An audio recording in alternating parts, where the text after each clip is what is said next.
Le Mans is at 48 degrees north, roughly the same latitude as Newfoundland, and at this time of year the days are long and the nights very short. The light fades with infinite slowness, a mellow interlude suspended between the excitement of the start and the drama of the night. A time tuned to the French appreciation of leisurely pleasure, the luxury of savoring the beauty of the cars, the intensity of competition, while you, the spectator, sip a glass of wine. The driver, of course, has no time to appreciate anything but the road ahead, and to hope, if the evening is clear, that the setting sun won't blind him on the run to Arnage. We welcome you back to Circuit de la Sarthe for the 80th running of the 24 Hours of Le Mans, live here on Speed. For those of you who have been with us all the way through the Speed.com portion of this broadcast, welcome. For those of you staying on from Michigan, great to have you back with us. And one of the things that makes this event so worthy to win, it's not only the physical, the human, the mechanical challenge, it's also the risk, and we're going to be touching on that in just a moment. Hi folks, Lee Diffie along with Calvin Fish, Dorsey Schrader, Greg Creamer, Jamie Howe and Andrew Marriott are standing by in pit lane. We'd like to thank Bob, David and Scott Pruitt, as well as Brian Till and Justin Bell. They'll all be back a little bit later. Let's bring you up to date with positions as they stand. Marcel Fessler, who has just climbed aboard the #1 Audi. Kazuki Nakajima, the ex-Williams Formula One driver, is aboard the 7. And the 2 appears to be back on the lead lap. Tom Christensen, Dindo Capello and Alan McNish.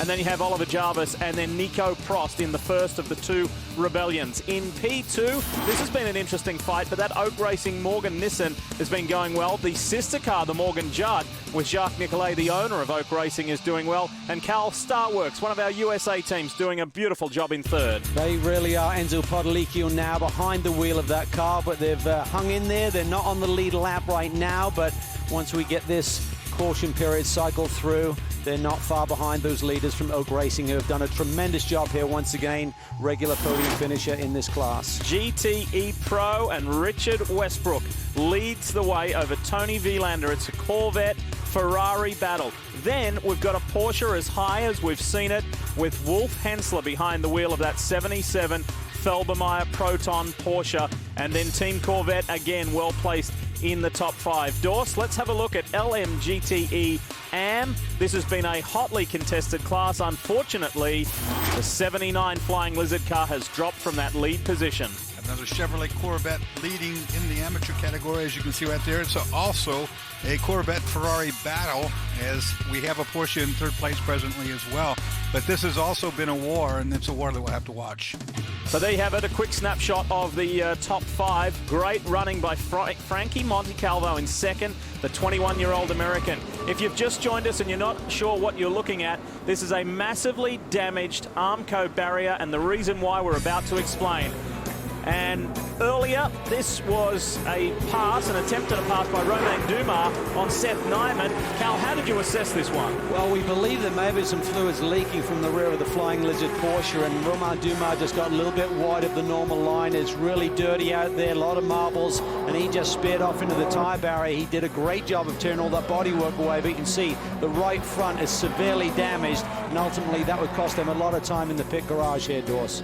Yeah, it would indeed, if they had to replace the entire right front suspension. I'm surprised they got that done. Pretty big sizable hole in the top. And then Seth had contact. He told us that he had contact with the Armco barrier, slapped it around. There was an oil fire at the back of the car, right in that portion of the car, in fact, as he limped the class-leading car back to its pit box where massive repairs went underway. Yeah, just a sad state of affairs for the Flying Lizard boys, but this was the big one. Anthony Davidson going down the inside of the Ferrari, gets clipped, and as you can see, once again we see a prototype fly here at Le Mans. Can you believe your eyes? Just extraordinary scenes as Pier Giuseppe Perezzini runs into the back of Anthony Davidson, and that Toyota prototype becomes a plane for a matter of seconds. Both cars experiencing and both drivers experiencing massive impact, Dorsey, and that's what's had us into this full course caution. We are still yet unsure as to the physical condition of Ant Davidson. He did get himself out of the car, but then immediately laid down on the road. And there is a more positive sight for the Audi camp. The 3 on track again with more great work from that Audi squad. What is the latest from one of those cars and one of those drivers involved in that incident? Here is Andrew Marriott. Well, yeah, I would try to, Giuseppe, you talk to Eurosport, surely you'll speak to the Speed Channel. Just tell us what happened there. He doesn't speak such good English, you see. Accident of a race. I think it's difficult to understand what is the problem, what is the situation exactly. But he was trying to overtake me in a difficult position. It's impossible to overtake in this point because we are very, very near to the corner, and it's impossible to overtake me. So probably he must brake before. Do you feel okay? I mean, it was a huge accident. Are you okay? Yes, I will. Thank you.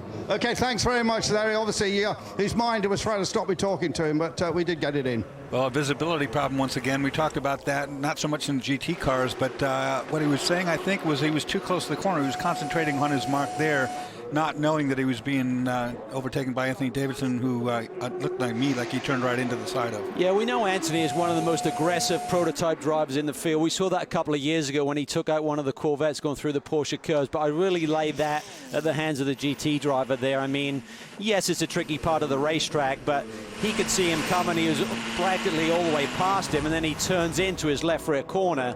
I mean, I put 100% of that fault at Perezzini's feet. And clearly Perezzini has a very different attitude. Watch the red Ferrari, watch the prototype. He turned right into him, and there's no doubt, there's no disguise what happened. What is surprising is that we thought they scrubbed enough speed that this might not have happened, but not only did the car fly, but take a look, when it does land, it's not dissipating any speed, Calvin. It bounces back up in the air right here and makes impact at huge speed. That was a big impact all by itself, let alone flying through the air like that. And then you see the Ferrari, look at the Armco barrier. That's what they're working on right now, the big fix. And then the Ferrari gets tipped up on its roof. Fortunately, Perezzini is fine. We've spoken to him. You can see he physically looks 100%. For Ant Davidson, he was laid out on the side of the cockpit for a while. He has been taken in an ambulance. We're waiting for further medical updates, but of course, our thoughts are with Anthony and the whole Toyota team. And our first reports are that he is okay, but we have to wait and get a more thorough update. And pretty much on most things this week, Toyota has been fairly tight-lipped. However, we are lucky to get some insight. Greg Creamer is standing by at the team right now. Yes, I'm with Rob Lopan, who's the team director. And Rob, I saw some smiles. You have some news for us about Anthony? Yeah, we have good news. We say he came fairly quickly out of the car. He could talk, he could speak. He's now at the medical center. He can walk a bit. They're taking care of him at the present moment. He will be brought to hospital for further investigations, and his brother is with him. So I think at the present moment we can say everything is okay. If we know more, we will let you know, and then hopefully everything stays how it is at the present moment. He has some back, he has a shock. After this shunt, I think we can understand that. Yeah, but we are relieved. We're happy that everything is okay at the present moment with Andy as far as we know. After a ride like that, you're sure to be shaken up. So it sounds like good news. Also, Nicolas Lapierre in the battle that he had with Benoit Trullier on the performance side of things, it's been spectacular as well. Yes, but we say in the end, we say that battle will hopefully continue a bit, but we are at the present moment more concerned about Anthony and that everything comes right with him. The team is now getting in shape again. Also, we all had a shock here, so we continue. As are we, relieved that he is well. Thank you very much. Great news about Ant Davidson, and here it is one more time. Just frightening, frightening scenes heading into Mulsanne corner at the end of the Mulsanne straight.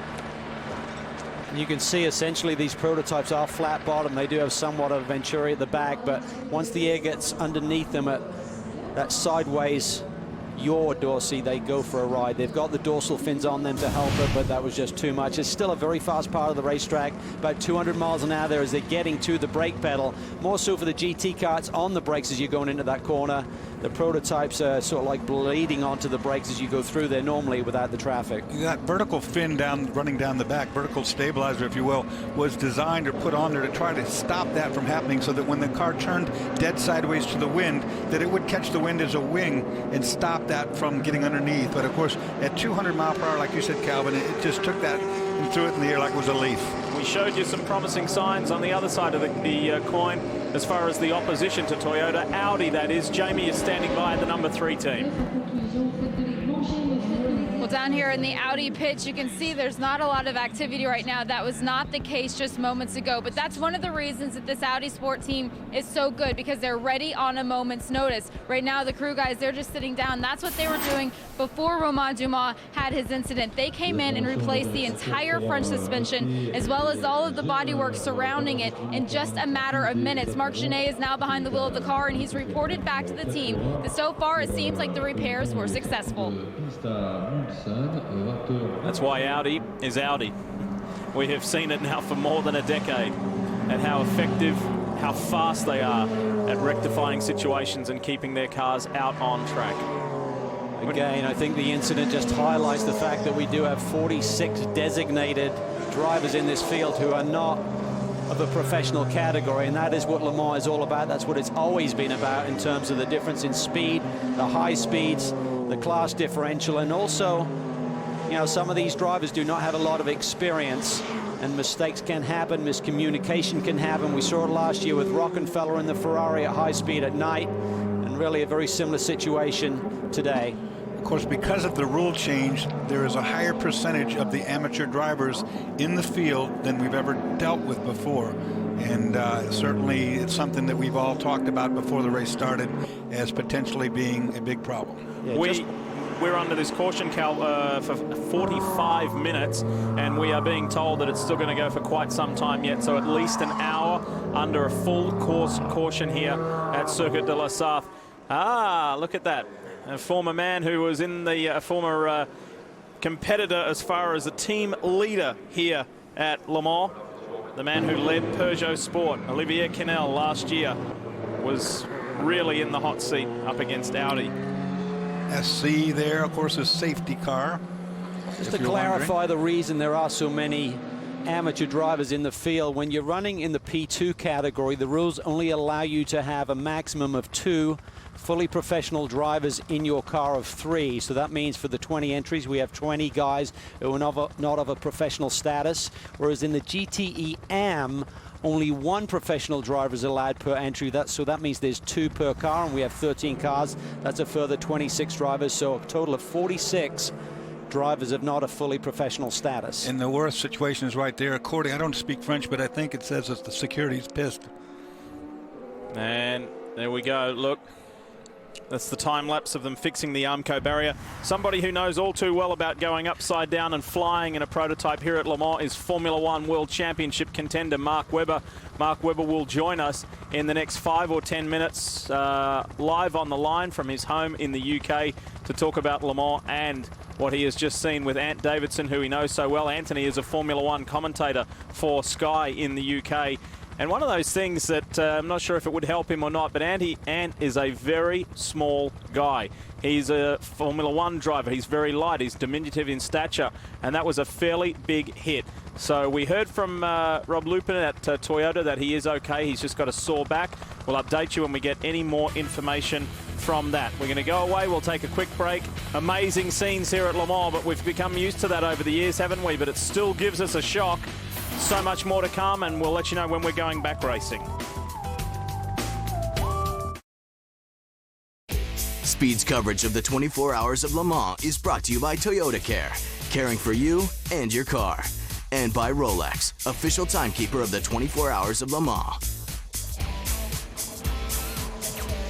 Thanks for staying with us here live on Speed during this extended full course caution due to the horrific crash suffered by Anthony Davidson. Pier Giuseppe Perezzini didn't really show much malice in his interview. He put all the blame on Davidson, which is quite interesting when you watch the pictures back. Nonetheless, we are very pleased to say that we have got Red Bull Formula One driver, World Championship contender Mark Webber with us live on the line from his home in the UK. And Mark, firstly, thanks for joining us. Secondly, you know all too well from experience what it's like to flip a prototype. You did it twice in 1999. What did Anthony Davidson just go through? Oh, first of all, hello guys.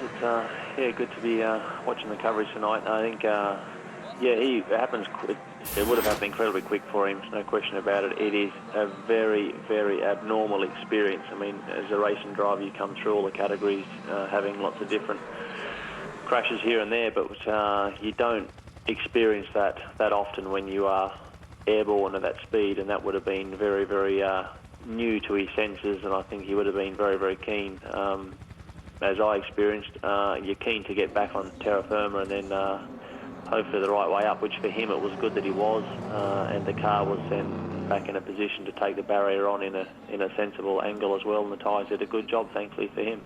Hey Mark, it's Calvin. I know you've expressed a desire to come back and compete here at Le Mans, but where is your head at now when you watch incidents like this and the rest of the Formula One paddock? Do you ever discuss it with the other drivers? Yeah, I've got a bit of I love the endurance aspect of the event. I love the camaraderie of the other drivers, I think, which is a good part of your career to do it. And you know, driving at night and dealing with all the different conditions that you have to face with in that type of event is attractive. What's not attractive is, as we just saw now, with you know, there's a huge speed differences between cars. There's also a lot of different skill levels out there and experience of dealing with being a little bit flexible with your racing lines, or you know, your perception of what is right and what's not right is different for you know, lots of people up and down the field, obviously. So that is something which is clearly in your mind when you would, if you were to return to do a race like that, particularly in a quick car at the front. And the drivers, yeah, we talk about it a bit. I know Jensen, you know, he's, you know, spoken a little bit about it with me, and yeah, so it is a massive race. It's one which would be, you know, brilliant to do, but it's, as I say, it's not without you know, having to deal with some of the hazards of people less experienced. Mark, does my memory serve me right? Didn't your second flip occur in a similar area? Didn't you end up down there near Mulsanne Corner?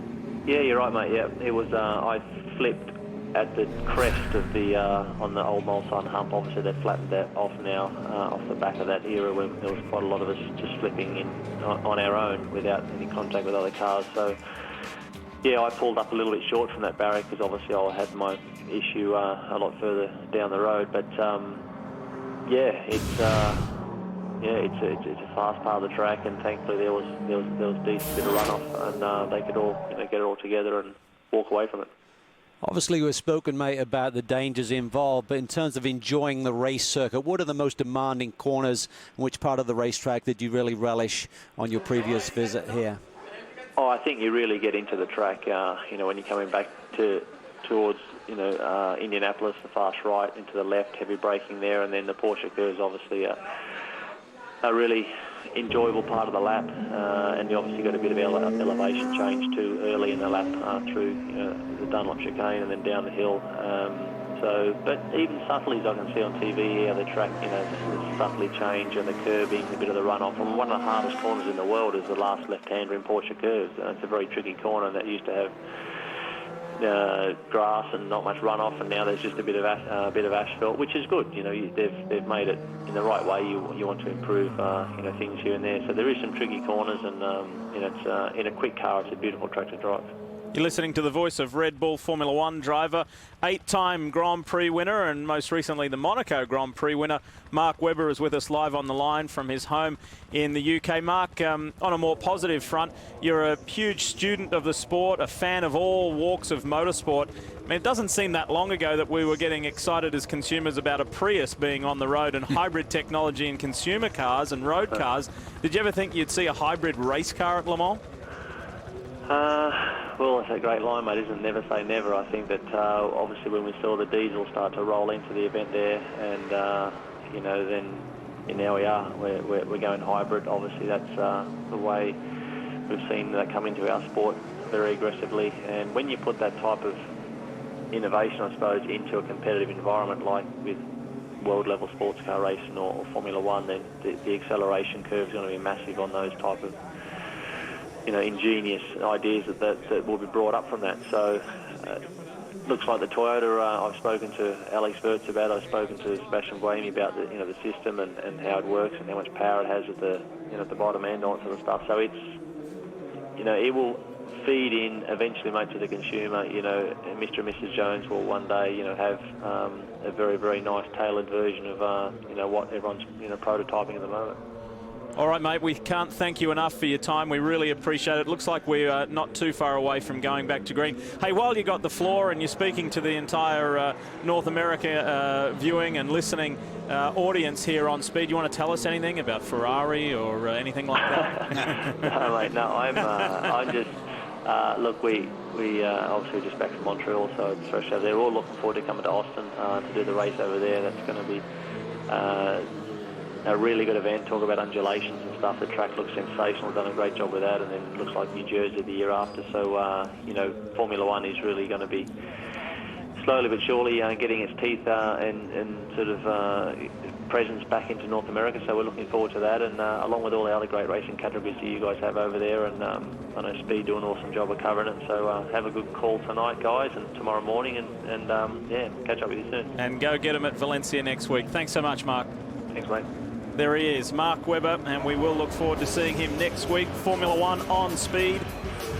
Grand Prix of Europe at the Valencia, the street circuit. He goes quite well there also. We're going to squeeze in a quick break before we go back to racing. This has been an hour-long caution period, but we are ready to race again. Stay with us.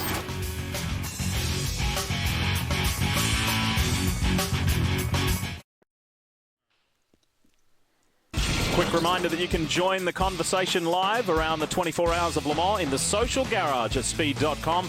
All you got to do is make sure you follow the hashtag LM24OnSpeed on Twitter and join the fun. We're enjoying some of the things you're riding, and we'll answer back whenever we can. And we're back at Circuit de la Sarthe. As you can see, the shadows taking effect now. And we're well into our 25 continuous hours of live coverage of this event. We pause for a little bit, don't we? We've slowed until we go back to racing after this very lengthy full course yellow. And speaking of Twitter, here is Corvette factory driver Jordan Taylor. He's already done his first couple of stints. He's back in the room for some rest, looking at some data, listening to car radio, and following on at Speed and hashtag LM24 on Speed. Good on you, Jordan. His car, the number 73 Works Corvette C6R, sits 4th in class and well in touch. Did a nice job on his first stint. Apparently he had a slow puncture in one of the front tires. I believe it was the right front. So to hang on to the car and bring the car home nice and safe and sound. I'm sure he's very relieved to get that first stint out of the way. And he'll settle down for the rest of this race, just as he did at Sebring with a nice podium run there. Speaking of more Americans and American teams, what about Flying Lizard Motorsports? The 79 car, this is the GTE AM car. It was leading the class, Dorse, until this nasty contact with the barrier with team principal Seth Nyman behind the wheel. Yeah, Seth thought maybe he had a leak at the right rear. We see right here that there definitely was something on fire, probably oil, which caused the spin, he thinks, and anyway, damage done. And remember, this happened on the same lap that Dumas went into the tires, so the thought process is maybe that Flying Lizard Porsche did have some kind of fluid leak beginning just as Dumas came up on him. That got him a little widened into the tires, and then further down the lap, maybe Seth got caught out by it, but just hypothetical at the moment. We're not really sure what happened. Wasn't that a nice change of shot? It shows you the before and the after. Jamie, that 79 is now looking a lot better than what it previously was. It sure is, but this team has been working non-stop since this caution came out. They still have about 15 to 30 minutes left. Everything they've had to do, they had to replace the right radiator, the front and the rear bumper, the engine oil lines, as well as the exhaust system. They're now finishing up the alignment. You can see on the front of the car, this rail, there's another one on the back of the car connected with fishing lines. Even with all the technology today, this is still the most efficient way to do the alignment. Right now, the guys figured out that when the car got pushed in the front, some of the bodywork is crunching in too close at the front of this car, so they're using their crowbar, their screwdriver, they're trying to get this thing straightened out as much as they can. But again, they still have about 15 to 30 minutes left before they'll be complete with the repairs. Well, you got to have fishing line. I mean, Andrew? That's important.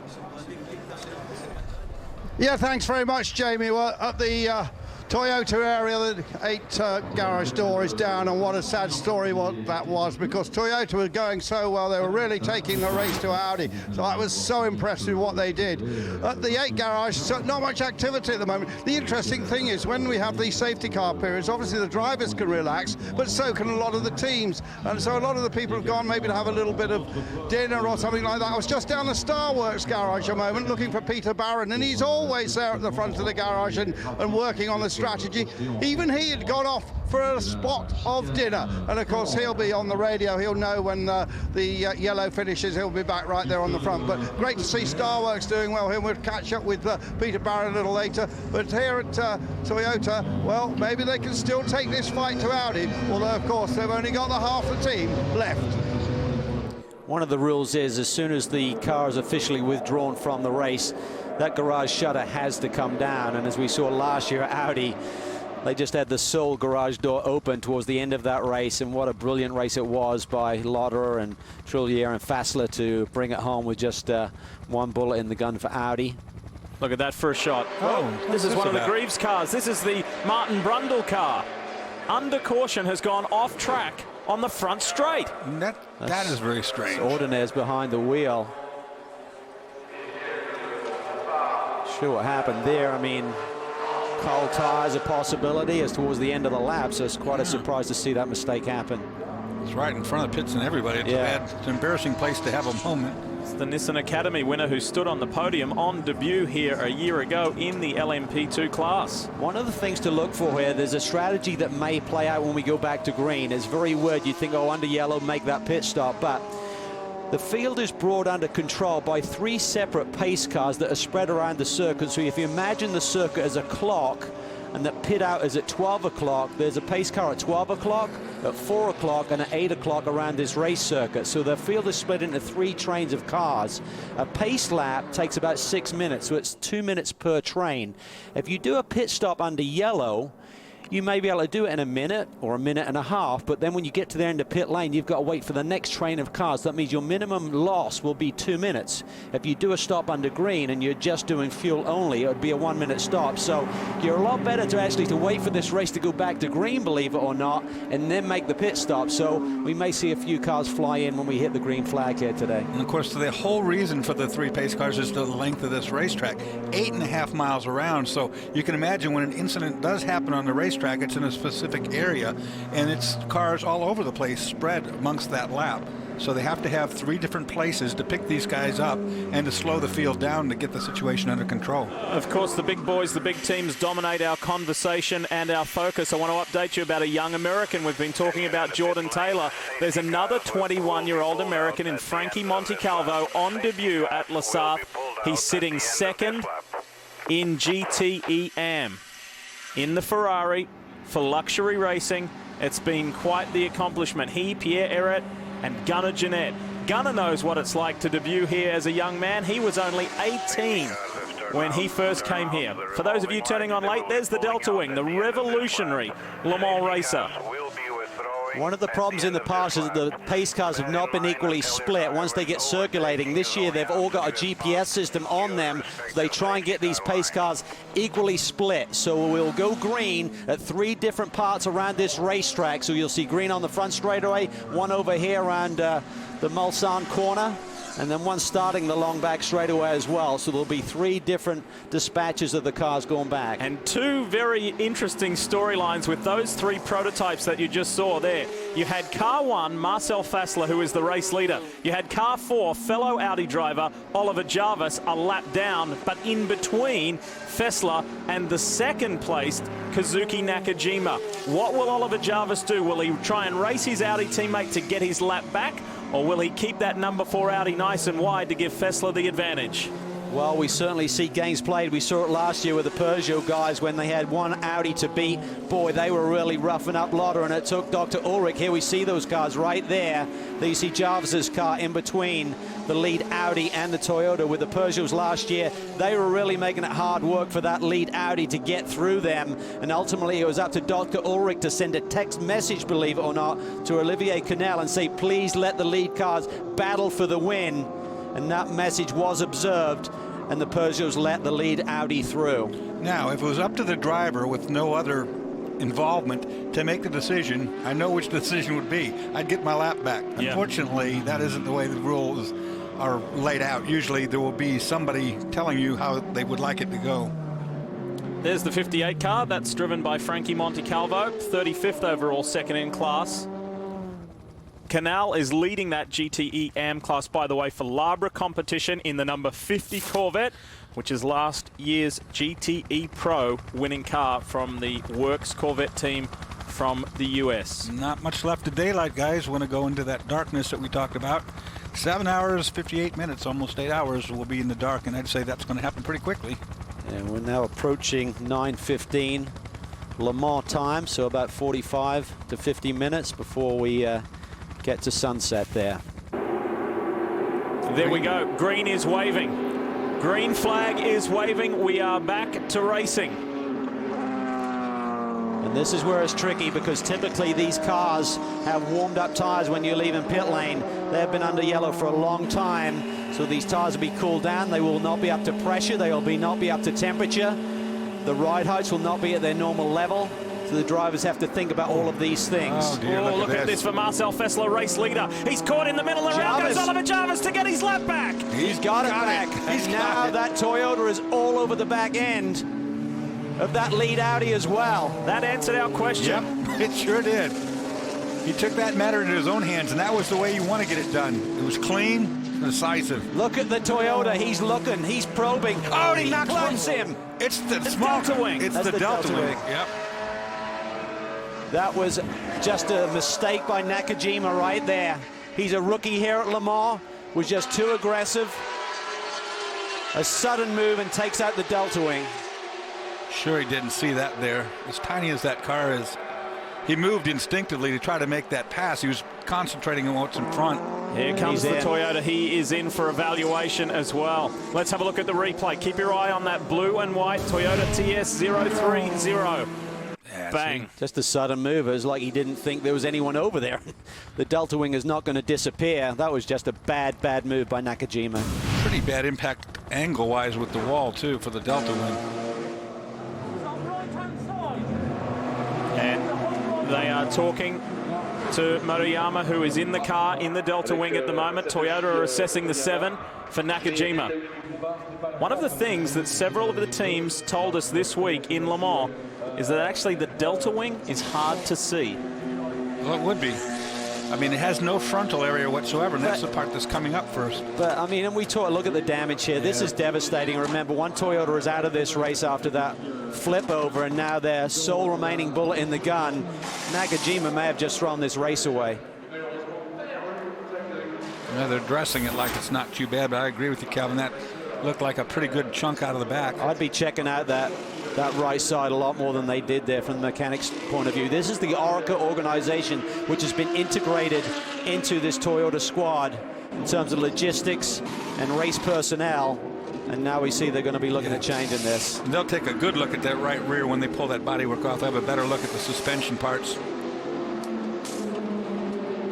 Decide whether they'll put it in the garage. Right now, they're not. They're going to replace that rear deck, that whole rear deck. Can't be servicing the car whilst the tire change is being done, because you're only allowed 2 guys over that white line, so got to wait for the tires to be done. Fueling first, then the tires, then you can get more personnel out there to work on the car. Like the bodywork is jammed up from the impact on the right rear. Trouble getting it off now.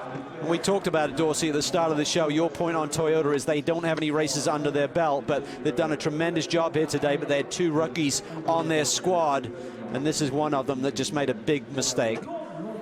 And there they are, fighting for the win, fighting for the lead. That piece should just slide off. This should be about a 20 to 30 second change if it's not jammed up or bent. Something has got bent here. Yeah, you've seen prying there. Hard impact on that right rear. Caught the body first. There we go. Key is now, will the new piece line up? If something was torqued and sprung to one side, this is not going to slide in there quickly. That was just silly. I mean, there was no need for that. Yeah, you can get anxious and it's the lead of the race, but just let it settle down. Everyone get to that front straightaway and get back underway. There's no need to be pushing it that hard this early in this race. Not too concerned with the right rear suspension. They're not even really addressing that. Now it's just more an issue. Well, can they get this back body work back up in there and fastened? Yeah, it looks like it's going in pretty good. The other thing, boys, is what is the other side of the story? How badly damaged is the Delta Wing? Is it over and out? Well, there it is, and sits on the wrecker on the left. You could hear some audio bleeding in earlier when the camera was inside the Delta Wing pit. They were yelling out, it's on the right-hand side, it's on the right-hand side. The 7 is serviced and gone again. But what is the story at Delta Wing? Andrew Marriott's there. Else down here. I mean, I can do a voicer now. Yes, please. Go for it, Andrew. Well, you can see consternation down here at the Delta Wing pit. We're going to try and get hold of somebody in a moment. They're still not sure what's happening, and of course they're not seeing any pictures at the moment, so they're hoping the car is going to be able to limp itself way back here, but at the moment they just don't seem to know exactly what to do. But I'll be bringing you another report in just a moment. Andrew, grab that big buffy bloke in front of you. That's Paul Ryan, the head of PR for Delta Wing. He might talk to us. If Paulie knows anything, he might say something. I already did it, and he said, I don't know what's happening, mate. We can probably tell him more than what they do know. I saw that the lift, the cherry picker, had picked the car and put it to the side. Looked like the front end was askew, to me, though. It looked like it was pushed over. You talked about it earlier, Calvin, how lightweight the materials are on that front suspension. So it's got to go flying when one of those big prototypes nails it. I mean, the thing only weighs about 1,000 pounds. It only has about 21% front weight distribution, so that front end only weighs about 200 pounds, believe it or not. They said if the pit stop went awry, they could literally pick it up with two guys and move the front end of that car. So you take a big whack from one of those prototypes, you're just going to go for a ride. All four Audis are running together in pairs. Here's the replay of the Nakajima Motoyama incident. Look at the Delta Wing on the right-hand side. Motoyama thinks he's cleared him, I'm sure, and just clouts him straight into the wall at the exit of the Porsche curves. Is it day done for Delta Wing in its very first outing at Le Mans? We'll find out.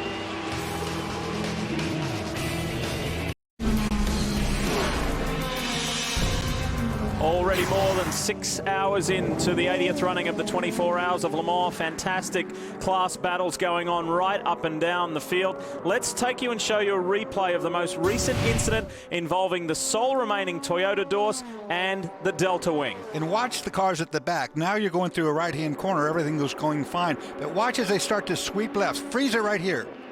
As that point in time, everybody's eyes are looking directionally this way, over here toward the left-hand apex. Look here now where the Delta Wing is. It's sitting on the inside on a blind spot where you wouldn't know it was going to be. So in that particular situation, he's not knowing that that car is sitting on the inside of him.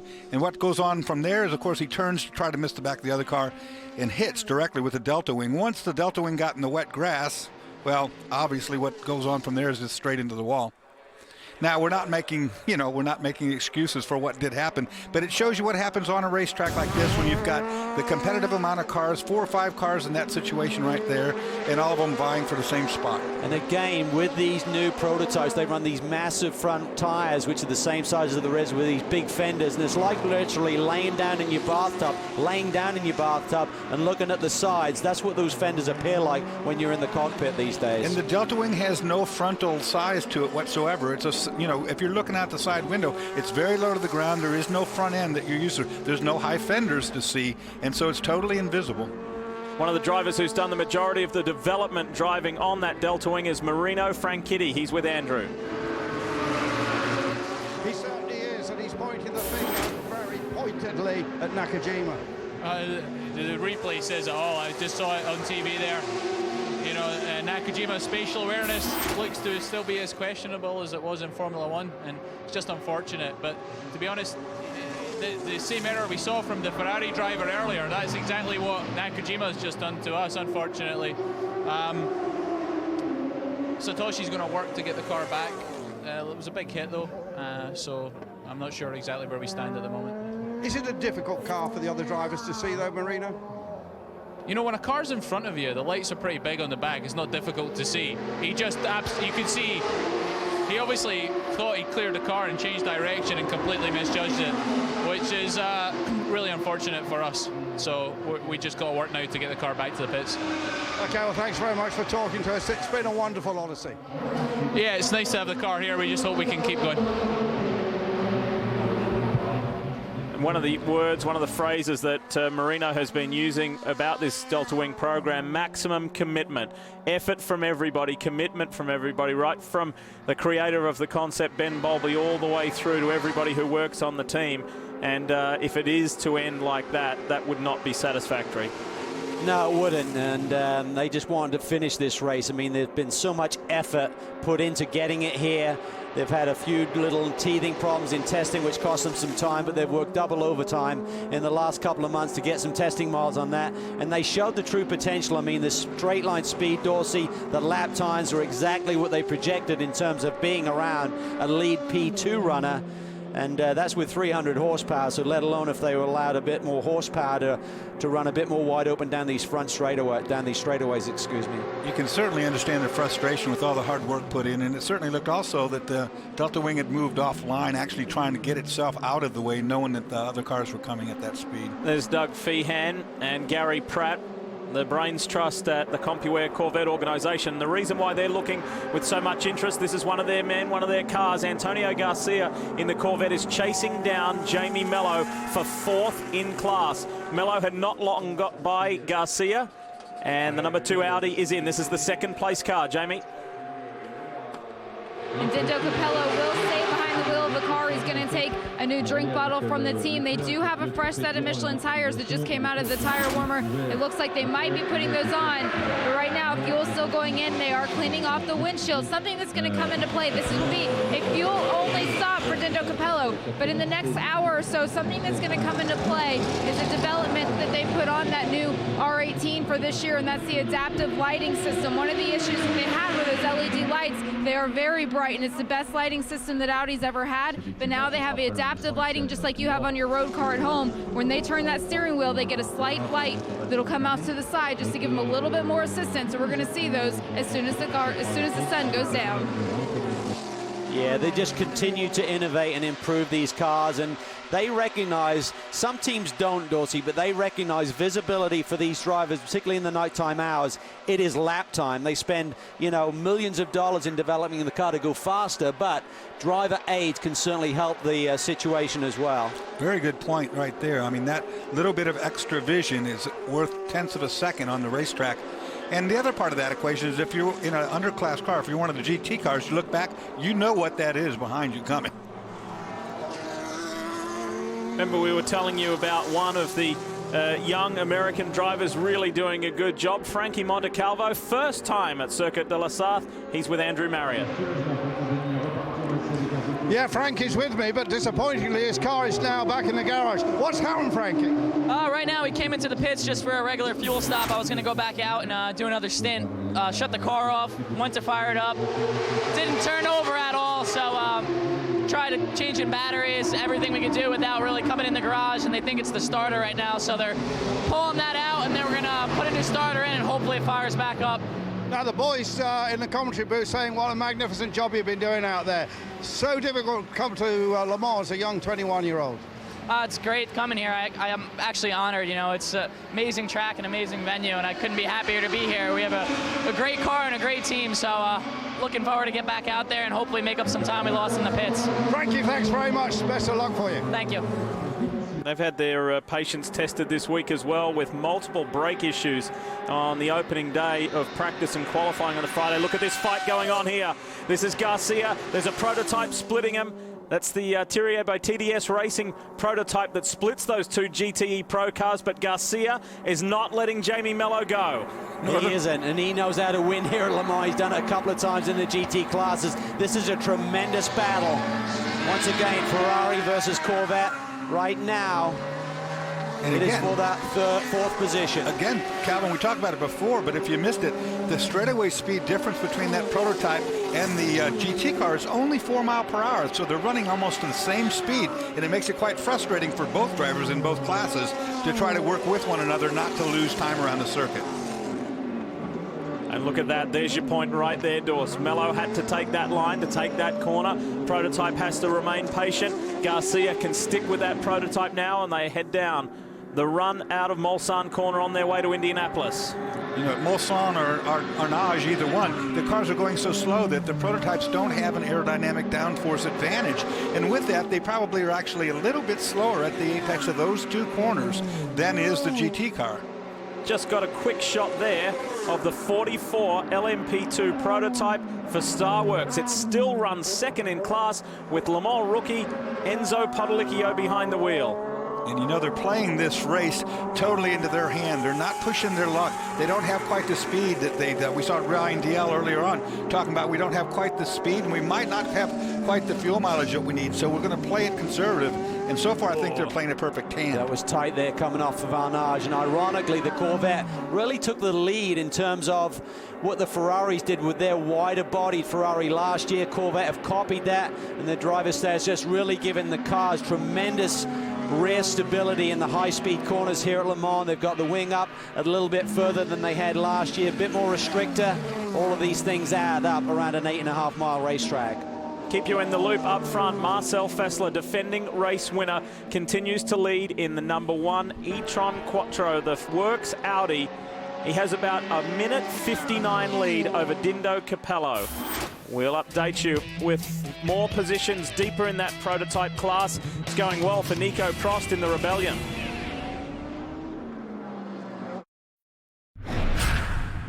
Corvettes first raced at Le Mans in 1960, entered by millionaire sportsman Briggs Cunningham.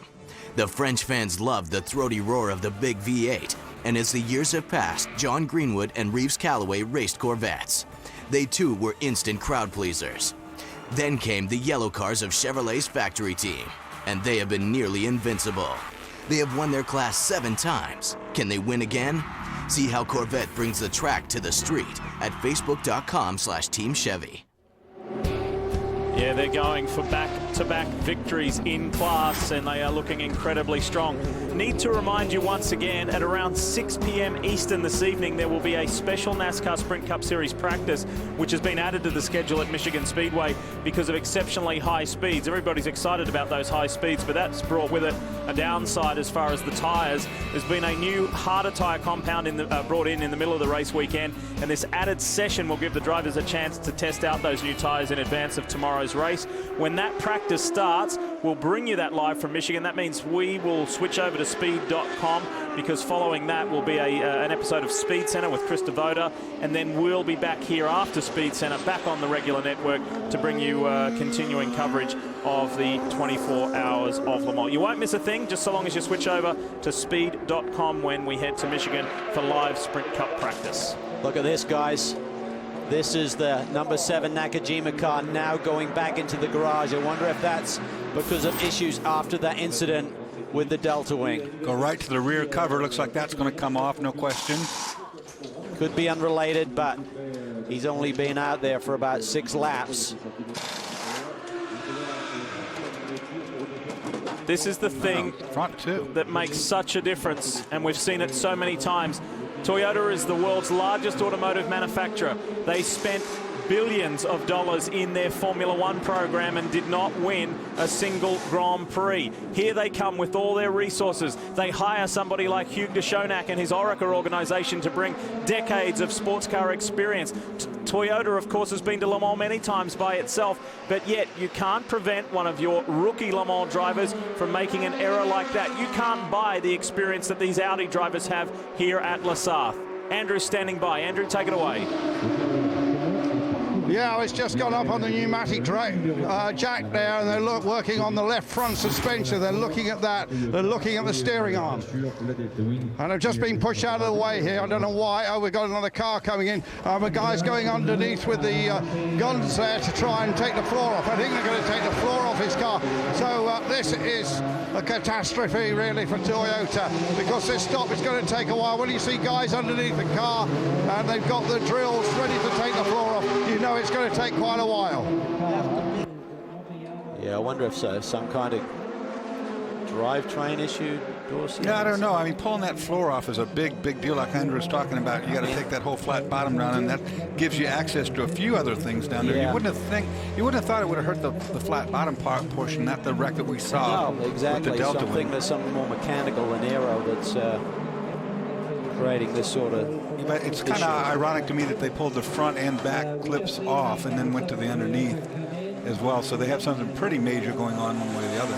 Remember, all of the hybrid technology is collected around the rear axles on this Toyota, unlike the Audi, which is putting out to the fronts. That could put access to that, as a matter of fact, to the hybrid system by pulling the center of the bottom off. And we shouldn't be surprised, really, how hard the Toyota was racing against the Audi in the various tests that Toyota conducted at Motorland Aragon in Spain, at Le Castellet in France, even here at the test days at Le Mans. They never completed a 24-hour simulation without some kind of a hiccup, and to come here without a race under their belt at all. So to see them have some problems is not unexpected. It's not really a surprise. It was exciting to see how high they up and how hard they were pushing Audi early on, though. It was. A couple of hours ago, it suddenly looked like, here we go. It looked like Toyota took a nice cautious approach to the first couple of hours, and then they started to lay down some lap times that were probably getting the attention of the Audi boys, because they were closing in and took the lead there for a short spell. So they showed pace, tremendous performance, but certainly disappointing to see the one Toyota in the garage, Andrew. What is the latest? So Nakajima just climbed out of the car, and I thought they were taking the floor off. I'm not so sure now. They took a skid plate off that was attached to the floor, and they're still working in that area. I think that skid plate probably has some sort of window in it where they can work, but they're working which is basically under the cockpit of the car. So it's difficult from where we are, and we've been pushed around a bit, Cal, as well, to see exactly what they're doing. But I don't think the whole floor is going to come off, but this skid plate was also like an inspection plate. They're working up in that area now, so I'll try and bring you a little bit more, but Nakajima is out of the car, and I think this is going to be, well, I would estimate could be at least 10 minutes, so they're going to lose 2 or 3 laps here. Just staying on the Toyota thread, Andrew, and for those of you who have joined us late, there was a horrific crash suffered by Anthony Davidson in the sister Toyota. There has been an official release come through from the team. Of course, we heard from team management a little earlier. This is an official statement. Anthony Davidson was taken to the Circuit Medical Centre following his accident during the Le Mans 24. Doctors at the circuit have confirmed that Anthony is suffering from shock and back pain. However, there are no signs of any injuries, and he is walking and talking with no problems. He will be taken to a local hospital for precautionary checks, but the team is relieved and happy to hear he is okay. Further updates will happen in due course. That's good news, boys. That is brilliant news, because that was a massive, massive incident, and again, it really proves that the technology not only can make these cars go fast, Dorsey, but how safe they now are. Alan McNish, after that flight that he took here last year, said he literally kissed the designer of the monocoque when he got to see him, to give him such a safe car to race in. Yeah, there's no question that that's the #1 priority in building any of these cars, is safety first and foremost. And from that point forward, of course, then you go for performance and durability. Here is the leader of the race, Marcel Fessler. And as far as the Audi hierarchy is concerned, this time a year ago, they were kind of the forgotten team. All the headlines were on Romain Dumas, Timo Bernard, Mike Rockenfeller, Tom Christensen, the best ever at Le Mans, Alan McNish, Dindo Capello, the super trio. These guys just very quietly went about their business. The other 2 cars crashed out, and Andre Lotterer, Marcel Fessler, and Benoit Trellier were left to fight hard, drive hard to the very end, fend off 4 Peugeots to win their very first 24 hours of Le Mans. Hey, speaking of Peugeot, what happened to their drivers? This is an interesting statistic and graphic for you. Let's have a look where they went. Most of them were poached by Toyota, strangely enough. Verts, Lapierre, of course, Lapierre drove for Orica. Ant Davidson and Stefan Sarrazin were very quickly snapped up by Toyota. Sarrazin was a later entry. 2 of them ended up at Audi, and of course 2 were at Pescarolo. Look to the bottom of that. We believe Olivier Panis has retired, and Simon Pagenaud sent me a text earlier today saying, hey, I'm really missing not being at Le Mans, but I'm so excited to be at Milwaukee in my Indy car. Yeah, he's been doing a tremendous job this year. Had that brilliant podium run at Detroit 2 or 3 weeks ago. So Simon's a man on the move with his career in the single-seaters, but he loves Le Mans. He'd love to come back. He was the guy who was pushing that #1 Audi in the last hour of this race. In fact, with 35 minutes to go, Simon Pagenaud was only 6 or 7 seconds behind this car, the #1 Audi that went on to claim victory that day. Speaking of #1 Audi, it's on pit lane with the 4 right on its heels. Yeah, so obviously Fessler got back around Oliver Jarvis. Remember, Jarvis passed him in spectacular style to get his lap back. This could be down to which particular team, the 1 or the 4, is quickest to help Oliver Jarvis in that 4 car get its lap back. And also depending on the service here with the #1, that 2 car driven by Dindo Capello as a man on the move. But Brian's on the spot. What do you see, Brian? I see a very organized pit stop, just as you would expect from Audi down here. The 1 stopped on its mark, the 4 as well. It's going to be fuel only, no tires out, no driver change, and I expect this to go smoothly. Really nothing to do other than fuel. The 1 beats the 4 out. They'll leave it just the way they came to pit road. And Jarvis says, oh, great. Now I'm going to have to try and get it back the hard way again. One of each, one hybrid and one normally. Well, he will certainly have car. orders, Dorsey. Don't take any chances to try and get back on that lead lap. The traffic jammed up the one car, and he's able to do that cleanly, but now he's back being a lap down. And with Nakajima out of the car and that Toyota in its pit box, Nico Prost in the petrol-powered Rebellion. The Toyota power plant is up to 4th, as high as he has been.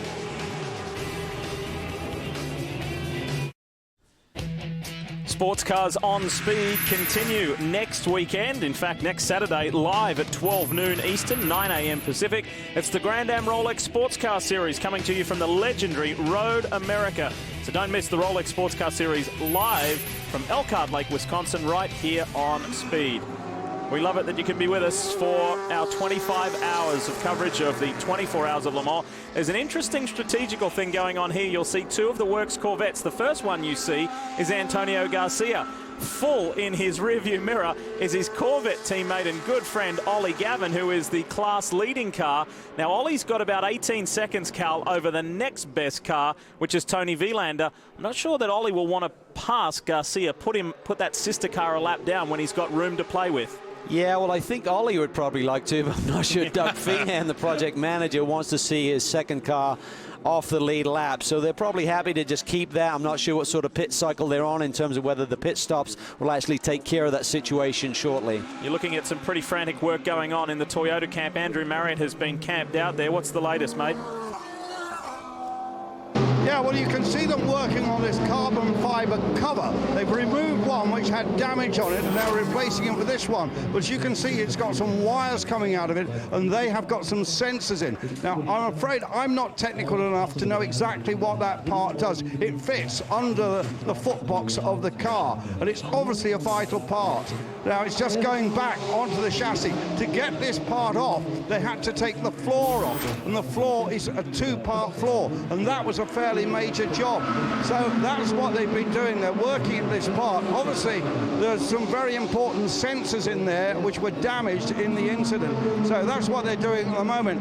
Nakajima, who remembers father took part in this race on 2 occasions with Tom's Toyota. He has gone back to the garage. We are not being offered him for an interview. In fact, we can't get anywhere inside here. That's not surprising at this time. So this part is going back on, but this is going to take probably another 2 or 3 laps to complete. It's about 7 or 8 of these Toyota guys, who of course are all based in Cologne, under the car, but this is a major setback for Toyota. Well, he pretty much lost all of us when he said it had wires dangling from it. That's today's modern day race car, and it is sensors. And Calvin, you and I were kind of thinking about power steering. Could it be related to that? Could it be related to, you know, steering or wheel speed sensors? There's so many things that it could be. We don't know. Yeah, it's hard to tell. I mean, these cars are so compact as we see this GT battle really heating up here. Maybe that's where they have some of the power steering componentry basically underneath to get to rather than climbing through the footbox area. Maybe that's their way of servicing, believing that if it goes wrong, your day is over in terms of the win, but that's the best way of packaging it. Through one of the slowest corners on the track, Arnage, where they've opened up the runoff area. Antonio Garcia in the first Corvette that you can see putting heaps of pressure on the 59 of Jamie Mello to try and steal that 4th place away. And the lead car in class is right behind. That's Ollie Gavin in really good shape. He's got now still 18-second gap over Tony Vilander and then Mark Lieb. And now Vilander has taken a big chunk of time. Whether Ollie has slowed up that much to stay behind and keep his teammate on the lead lap, but now Vilander has really brought that down. This car, the AF Corsa wall trip entry, this is the one with Rui Agua, Rob Kaufman, and Le Mans rookie NASCAR star Brian Vickers has been doing very well. It climbed as high as 2nd in class at the time of that pit stop. Yeah, they're having a brilliant run, just keeping it clean, just like Brian Vickers said, just learning the ropes, bringing the car back to pit lane, and so far so good. That's what you need to do, just keep it clean, keep it on the racetrack, keep it out of the pit lane, and your day will be pretty good. I mean, the competition level has certainly increased dramatically over the years in all of the classes, so it doesn't guarantee you a win, but it's certainly going to keep you up there in the top 5 all day long. There's going to be something very hard to swallow here for Antonio Garcia. He will see his teammate go by any moment, because how close is it getting? Tony Vilander was down to an 8-second gap now. He is catching Ollie Gavin. Yeah, he can sit back there for so long and not lap my teammate, but on the other hand, I'm leading and I'm about to get passed for my lead, and I don't think I'm going to give that too much. I think it's kind of funny in this 73 car. We've got a Dane, we've got a driver from Spain, and a driver that belongs to Wayne. Wayne Taylor, that is. That is. Boom, boom. I knew you were going to get it in. Had to. You've been working on that one all week. I'll probably use it again. And I think you should. I'll laugh again. All right, that rubber band effect between first and second in GTE Pro. Now Vilander has dropped to be 13 seconds behind Ollie Gavin. That's a little more comfortable. So traffic coming into play there for the Ferrari driver in the 51 AF Corsa car. Here is car 2. That's Dindo Capello, a multi-time Le Mans winner. And Dindo told us earlier in the week in the paddock that this is probably 99.9% sure this will be his last Le Mans. There's a record on the line. He could become the oldest ever winner at 48. He turns 48 tomorrow. If he could do it, that would be something to celebrate and go out in style. Brian? The 33 level 5 P2 entry is in. Luis Diaz behind the wheel. This is his first Le Mans, and so excitement for this young man, but problems for the team. Christophe Bouchou had an off earlier in the day, and it really kind of set the team back. They've not had the pace since then. Right now, they're going to have to replace a steering wheel, so some type of electronic problem. They'll have a new steering wheel. And this team has worked so hard. They've spent 3 days in the simulator, the driver in the loop simulator, as they call it, at Multimatic in Toronto. They've done CFD models of this car. They have worked and engineered, but it just goes to show you, no matter how hard you work and how hard you prepare, Le Mans can be very, very unkind. And right now, this level 5 team, as good as they are, falling a bit behind. There are those who have said up and down pit road they feel like perhaps Honda has turned down this turbocharged power plant in their P2 cars because the turbos might be the weak link. But right now, it was the off earlier in the day by Bouchou that has set the level 5 team back. And of course, when Brian talks about replacing the steering wheel, it's not like it's bent or anything.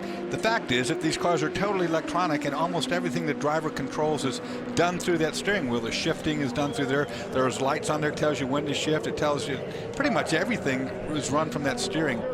Your drink bottle, you're talking to the pit crews and all sort of things. So it's a fully electronic steering wheel, and something's going wrong. It's Christophe Bouchou's 19th 24-hour of Le Mans start, and of course he won overall back in 1993. Troubles for Starworks, rather for level 5, but they've got time on their side.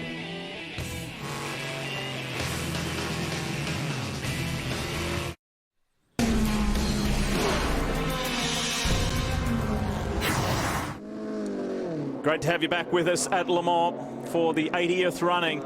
And this is a pleasant sight for Henri Pescarolo. The dome, Judd is still running. However, Segiara, who's behind the wheel, is well down in 48th position overall and some 80 laps down. It's been a really trying and troublesome week for a Le Mans legend, Henri Pescarolo, running 2 different chassis cars, the dome, and of course what they're calling now the Pescarolo, which is really the AMR 1 chassis from last year. And this is Sohail Ayari for the PCOM P2 team. It's in good shape. It's in the top 6 or 7 in class. Pierre Caffer got pinned earlier for speeding on pit lane and had a stop and go. That didn't help their cause at all, but this is a very solid driving lineup, and they will be there at the end. Yeah, I mean, the P2s, we talked about the class and how it's really improved. We now have a P2 car running 7th overall this early in the race. I mean, this is quite remarkable stuff. Don't count them out for a top 5 by the time the day is done. Key word there was early in the race, though, isn't it? I mean, we're just now going into dark. We all know what can happen. Straka had a top 5, I believe, here when they won P2 here 2 years ago, and that was a flawless run, just a brilliant performance by that group that day. Well, the car that is 7th overall is the 48 machine. It's one of the very popular combinations of an Orica chassis Nissan power plant. For Murphy Prototypes, it's the 48 car, and it's driven by young open-wheel standout from New Zealand, Brendan Hartley. So he's here for the first time, thoroughly enjoying his run. And this should be the car on cue. There it is. There is the 48. That's Hartley holding off. It looked to be the 25 of John Martin. No less than 7 of those Orca Nissan cars entered from all over the world, actually.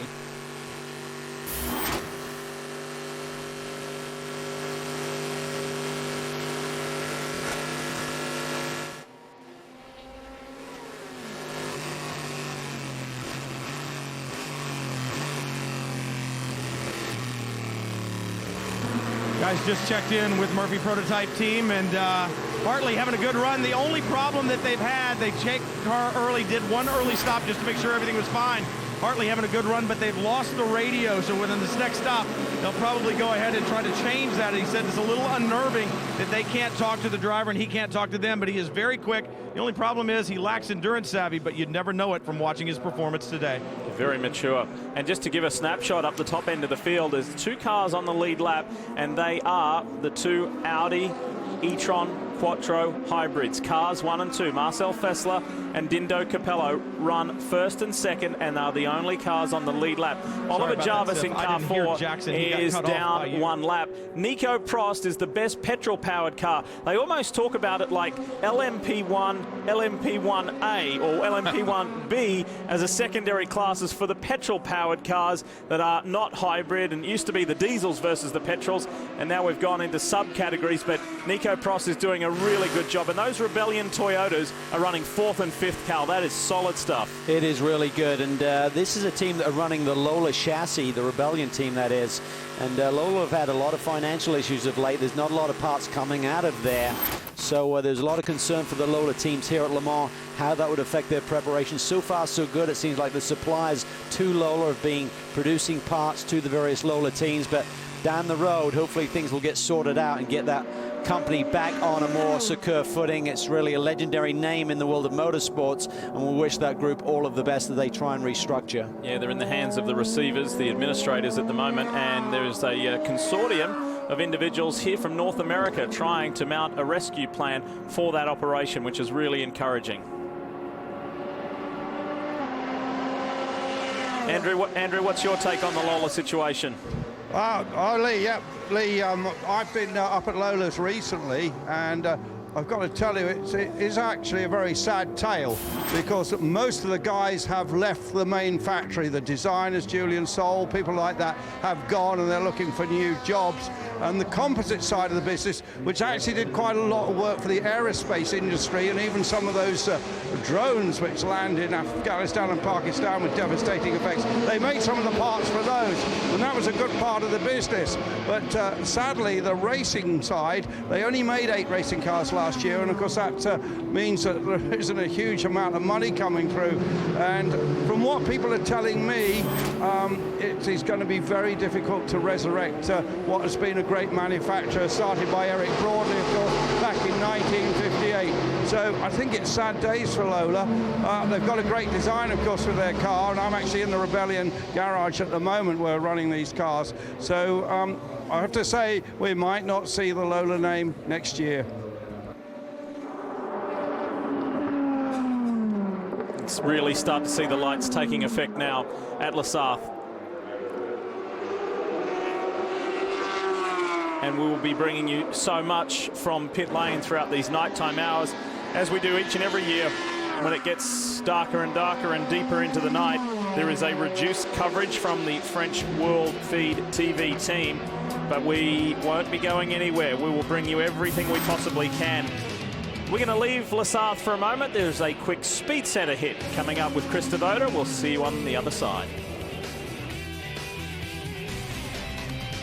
Speed's coverage of the 24 Hours of Le Mans is brought to you by Toyota Care, complimentary on every new Toyota, and by GoPro, the world's most versatile camera. Be a hero. GoPro.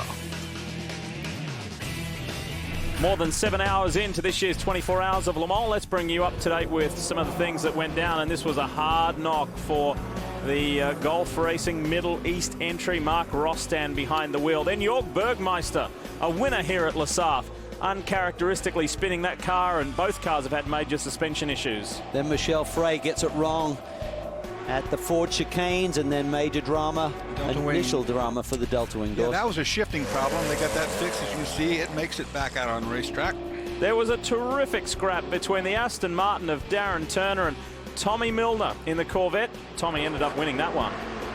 And the number 2 car had its issues. Tom Christen reported problems with the handling. And as Dr. Ulrich explained to Brian, big ball of rubber there was creating the issue. 16 Pescarolo prototype went in, got going again, and then a hard crunch here for Christian Paulsen in the GTEM Pro Aston Martin. The Toyotas were flying, Dorsey, but then they had a few bodywork issues that they had to deal with. The winglet flew off right there, didn't cause much damage, nothing like what happens to Romain Dumas. And this is a very strange one. Romain, I think, got into some oil out of that Porsche, gets off in the dirty area and just cannot steer the Audi. That was part 1. He did a terrific job to get it back to the pits. And speaking of terrific job, that's what the Audi staff did. Unfortunately, the class-leading GTEM AM car of Seth Nyman hit the barrier very hard. And then this was the talking point of the race. Scary, scary scenes here. Anthony Davison down into Mulsanne corner. Perezzini just turns into him, sends him for a ride and a flight, and watch the Ferrari. The impact with the Armco barrier puts the Ferrari on its head. He walked away.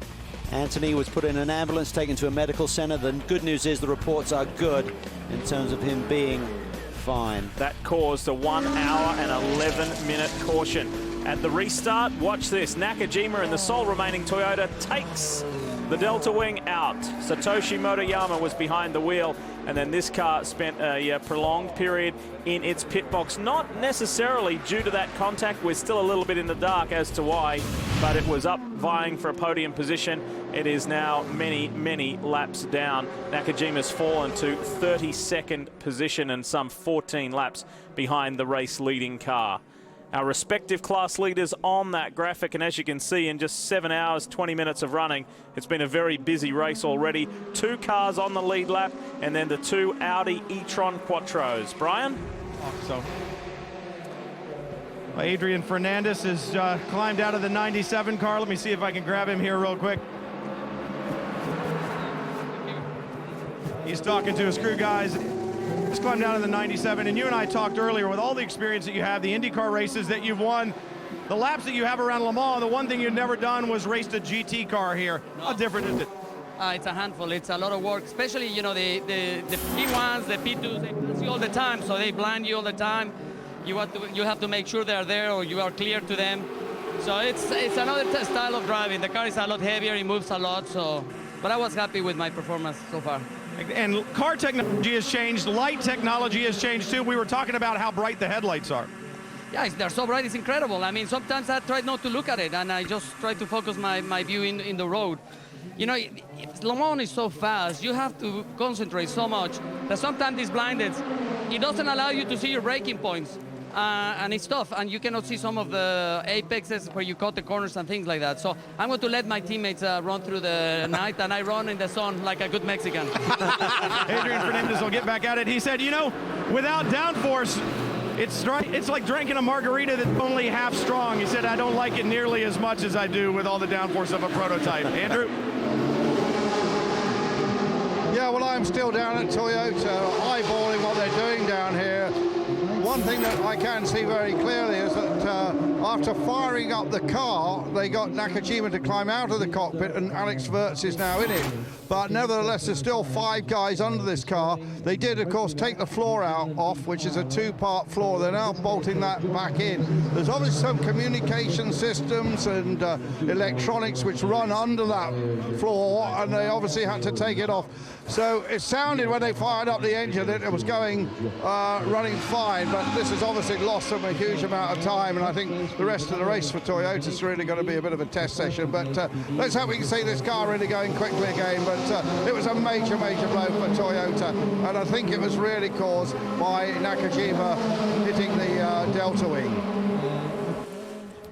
Yeah, there's really been a lot of secrecy around that project. We tried to get in their garage this weekend and have a chat, and they asked us to make various appointments, which none of those they kept. So we're a little bit in the dark here, and certainly when things go wrong, we don't understand that car as well as we do the Audi. Have been so gracious to us over the many years that we've worked with them in terms of trying to keep us in the loop to really report correctly on one of these 24-hour races. Whatever went wrong there, you know, I don't think it had anything really to do at all with the contact with the Delta Wing car, because it wasn't much of a hit to begin with, and they're taking this whole center part of the bottom off. They're making access panel to something, and I wish we did know, but the Toyota people are just not being forthcoming with much information. Well, there you go. There's your color coding system, which is also runs directly in line with the leader light system, which was instigated by the American Le Mans Series, and the various class colors you'll see at the top of your screen, whether it be blue, red, green or orange, and you can also see that on the side of the cars as well.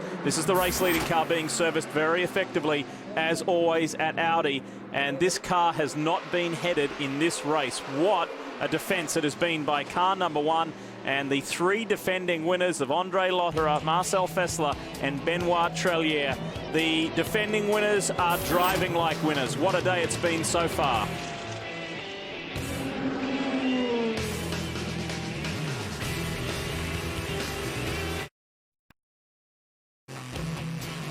Enter now for a chance to win a 2013 Corvette 427 convertible with the 60th anniversary package, plus a trip for 2 to next year's 24 Hours of Le Mans. Visit racetowincorvette.com now to enter. Lovely to have you with us as darkness takes almost full effect here at Circuit de la Sarthe for the 80th running of the 24 Hours of Le Mans. It's an Audi 1-2. We know that many of you tune in at different times and turn on. In fact, I should say it's an Audi 1-2-3. The top 2 cars are on the lead lap. Then we have the 2 Rebellion Toyotas. The 2 first petrol-powered cars are running 4th and 5th with Nico Prost and Harold Primet. And then Peter Dumbrecht, do you remember the Scottish driver who flew high in the Mercedes back in 1999, survived that horrendous crash, went into the woods? He is running 6th outright at the moment. And the first LMP2 car with Maxime Martin in that Oak entry is running 7th outright. That is a huge accomplishment at the moment. Americans all throughout the field and are doing well, particularly in GTE Pro with Ollie Gavin and the Works Corvette, that American team, the American icon, and celebrating the 60th anniversary of Corvette, running in the lead position in the GTE Pro class. That's a great day so far, but a long way to go.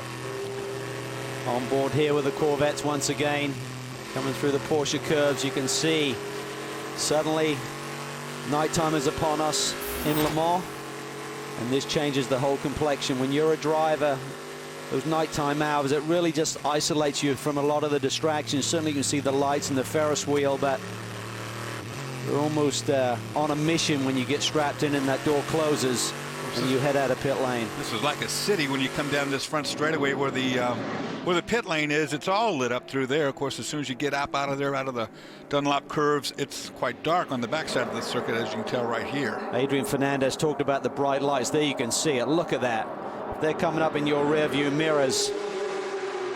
Those LED lights are, I mean, they're just obnoxiously bright. All of the side view mirrors have had to be re-regulated this year in terms of being much bigger, cockpit adjustable, and have a self-dimming feature on them, much as the same as current road cars have, to try and eliminate the blinding from these LED lights like the Audi has. Beautiful shot from above. The grandstands to the right, the main straight, the pits and grandstands above the pit area, and then you work into the paddock in that area right in the middle where you can see a lot of white tents, etc. There are motorhomes and catering areas and corporate hospitality in there. A lot of where the drivers' sleeping villages are located in the middle there, and then you get out into the campgrounds and the fan areas, and there's just so much to look at and to do here at Circuit de la Sarthe. And one man who's always in the middle of it is our Justin Bell. He's back from a break. Justin, welcome back. What a day so far.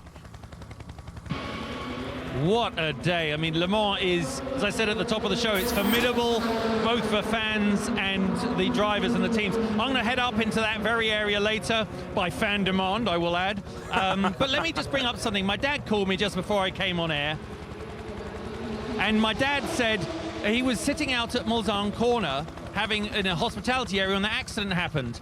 And I think we should bring this up. When the hybrid hit the wall, Davison was waving for someone to come. It took 3 minutes on Dad's watch for anyone to get near him. You know why? There was an ambulance and a fire truck about 200 feet away. No one came until the guys with the yellow wellies, the Wellington boots, the rubber boots, until they turned up, because obviously they'd had the briefing that these things can be pretty seismic if you touch them. Now, think about that from a driver's point of view. If you were hurt, that would be a very, very long 3 minutes. So the technology is amazing, but I think the reaction to what can happen in racing has not caught, the memo didn't quite reach the guys out there, and that was a very long 3 minutes for Davidson. So think about that in the future, guys. These cars are like, especially imagine one day we run hydrogen. These things are going to be like little mushroom clouds out there if it goes wrong. So Dad was pretty frustrated, and he said he would even further cut me out of the wheel if I didn't faithfully tell you guys that that's what was happening. He put it more colorfully, as you can imagine. And of course, what Justin's talking about is the hybrid cars. What he's talking about is the fact that those are electronic cars, and they have storage capacitors, supercapacitors, in the case of the Toyota, that has enormous energy. If you should be able to short yourself to it for some bad reason, it'd be the end of the day. And so they've been instructed not to let anybody mess with that, except for the guys with the rubber-soled boots. And in the meantime, I totally agree with Justin Bell's father, Derek Bell, that it takes an awfully long time. I also saw Anthony waving, and he wanted help right away. And I know from the Audi guys, they have a simple sign system when that car is returned to the pit box, and it simply doors it's a green or a red as to the status of the car, whether it's in charge mode, whether it's in neutral mode, whether it's safe to approach the car. And this is nothing new for a lot of you who follow Formula One on speed. When KERS first entered Formula One, there were isolated incidents of people being electrocuted and getting shocked from the KERS systems. We've come a long way, but as Justin mentioned, it's new to sports car racing at this level. Just fantastic pictures we're seeing here from Antonio Garcia, threading his way through the Porsche curves here in these nighttime hours. Talk about earning your money. This is where the pros really excel here under these conditions, threading the needle, not making a mistake.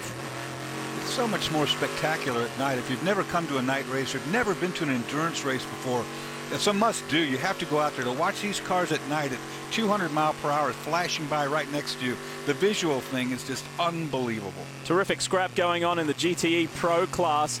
And there's a headlight facing the wrong way. It's a car that has spun. You don't want to see that heading up into the Dunlop chicane at all. Yeah, that's another one of those dangerous signs at night that you look at. Headlights coming at you is a bad situation. That scrap that's going on in the Pro class is Corvette, Ferrari and Porsche. There was a question mark over Porsche. Mark Lieb said we'll have our challenges. He knows how to win here, but he and Richard Leitz are doing a nice job. They're sitting third in class, all on the lead lap. Let's get it to Andrew Marriott. Andrew? Yeah, well, I'm with an old friend here, Bart Hayden, who used to be a pretty good driver in a Porsche himself. But Bart, now you run the Rebellion team, and here you are in 4th and 5th place. Incredible run. Yeah, I mean, at the moment we're really pleased with where we are. Obviously, there's still a heck of a long way to go. I think that number 3 Audi will probably come back through the field. The guys up there did a fantastic job in repairing the car and getting it back out without losing the time. So we're not counting any chickens yet by any means. Now, people are a bit confused about your colours. You've got the JPS and Lotus colours. You've got Rebellion Racing, which is Swiss, but you're from Surrey in England. Just explain a little bit. It's a cosmopolitan mix, isn't it? It is. Yeah, we're sponsored by Lotus, so we are Rebellion Racing. We're quite proud of that identity. Lotus are a sponsor. We have a connection with them through a dealership in Switzerland. And as you say, the team runs under the Swiss flag because the owner of the cars is a Swiss businessman, but the majority of the personnel here at Le Mans are actually British. Okay, now you've let one of your mechanics actually do his hair in JPS colours. I don't know if we can just go round with the camera there and look at the guy there with his JPS hairdo. Absolutely fantastic. Bart, thanks very much. You'd look good with that, Andrew. Well, as long as they turned it to silver instead of gold. Looks a bit like your golf cart, Dorse. It does. You've got the Lotus colours. He does. There were several tweets earlier today, people questioning how can those Toyota-powered cars, what's the story? Why do they have Lotus branding on them? And there is your answer, and there's a live concert going on down there, plenty for the fans. Here's the update on the weather, and I can't believe how lucky we've been and how relieved the teams are to see dry conditions. Everybody was gearing up from the early meteorological reports and forecasts earlier in the week that we were going to be in for a wet race from start to finish. Yeah, it's been very kind in terms of the on-track action. If you think about it, really only the warm-up this morning was the major session affected. Most of the practice and qualifying sessions on Wednesday and Thursday went off dry. Certainly the start of this race, it just dried out in the nick of time. Looked like they were going to start possibly on intermediates or very soft, slick tires. And by the time we got the green flag, everyone had switched over, Dorsey. So weather looks good for Sunday, so we should be dry the rest of the way. And that being said, you can assume that Justin Wello is making his way over to this Nissan thing right here we're watching. I've got a story to tell you about that. Nissan has really brought a lot to the table beyond their cars and engines here at Le Mans. Back in a moment. When you think about big-time events in the summer, you think Le Mans 24. You also think the MLB All-Star Game. This July, don't miss the biggest event of the summer as baseball's greatest battle for home field advantage in the Fall Classic. The road to the World Series begins with the 2012 MLB All-Star Game Tuesday, July 10 at 7:30 p.m. Eastern, 4:30 Pacific, of course only on Fox. We welcome you back to Circuit de la Sarthe. Nighttime really in effect here as the Pescarolo boys go to work on their dome chassis prototype. This is well down the order, but in true spirit of Pescarolo, the 33-time starter and multi-time winner here at La Sarthe, they will not give up. Like how they just climb right up there to get the business done, walk right up on the top of the car and start cleaning the windscreen. It's the only way you can do it, really. And that's how these bodyworks are able to handle the downforce, the massive downforce that's generated these days. That's the splitter and stuff has to be sufficient to stand on. You know, put a 200-pound guy on there, that's no big deal for the amount of downforce that is created on the front end of these cars. That driver in that dome, it's a Japanese manufactured car, the dome chassis. The driver of it is Japanese as well, Seiji Ara. He got to experience one of the truly great things that not many have, and that is winning at Le Mans with the all-time great Tom Christensen.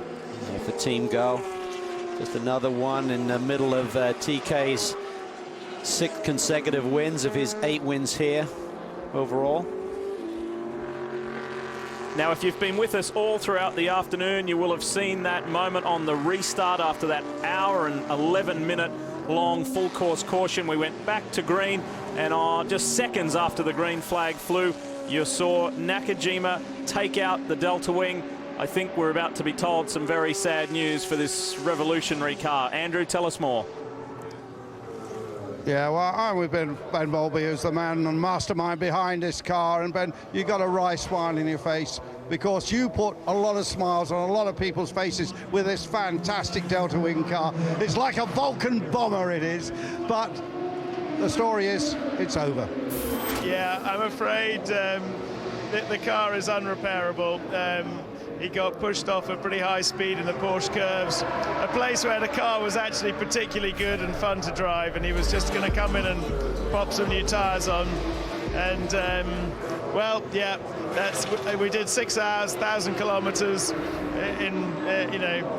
the concept is proven. Of course, I'm delighted at that, and yet I was getting greedy for thinking that maybe we could have finished the 24 hours. What was actually damaged on the car in that shunt? Both front and rear suspension. He smoked the wall pretty hard then.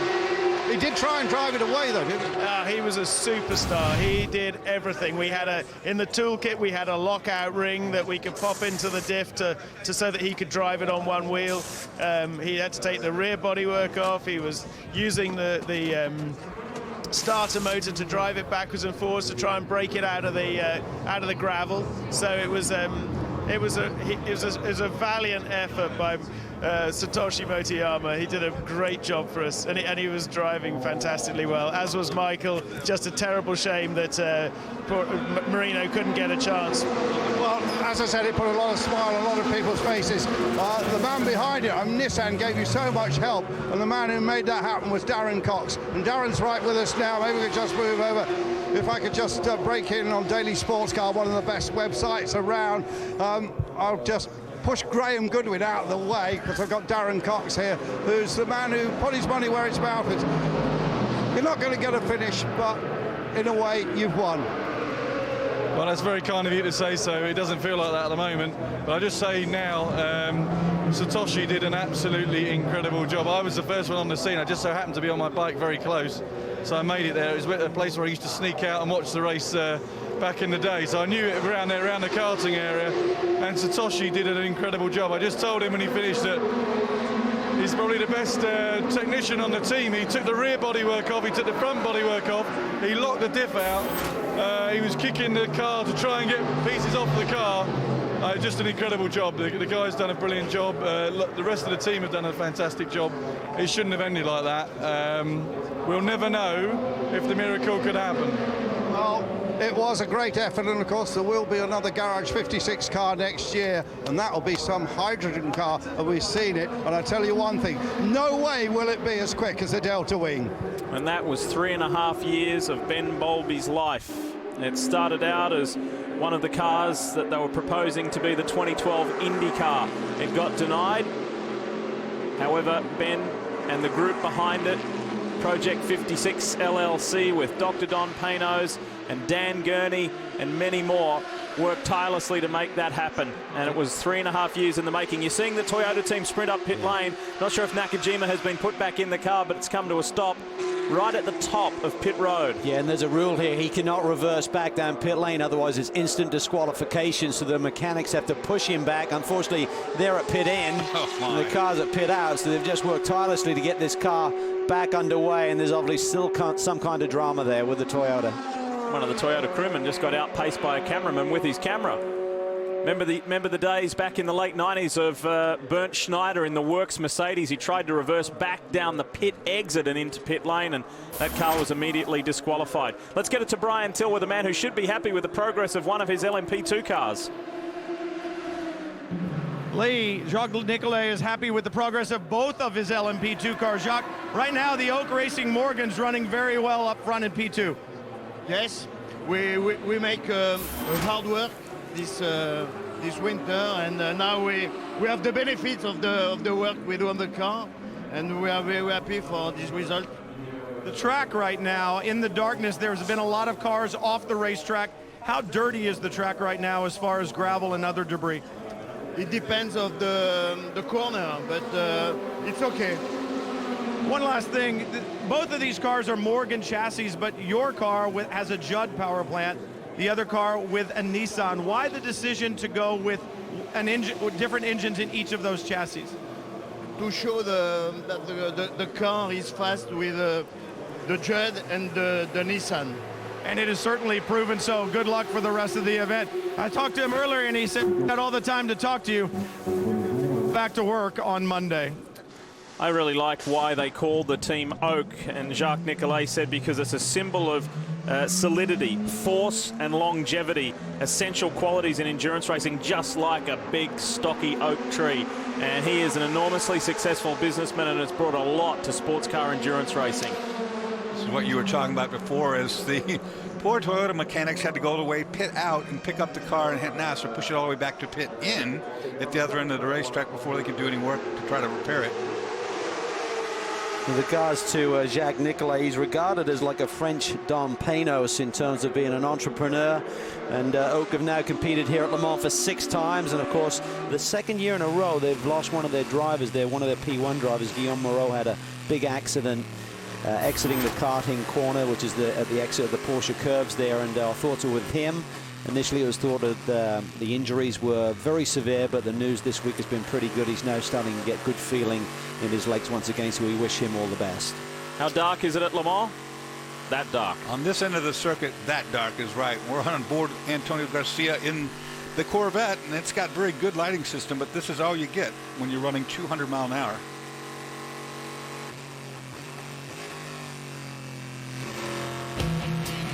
We need to leave Le Mans momentarily. I'm sorry to say that. I was enjoying that ride. You never get tired of the sound of the big V8 or riding on board with a Works Corvette.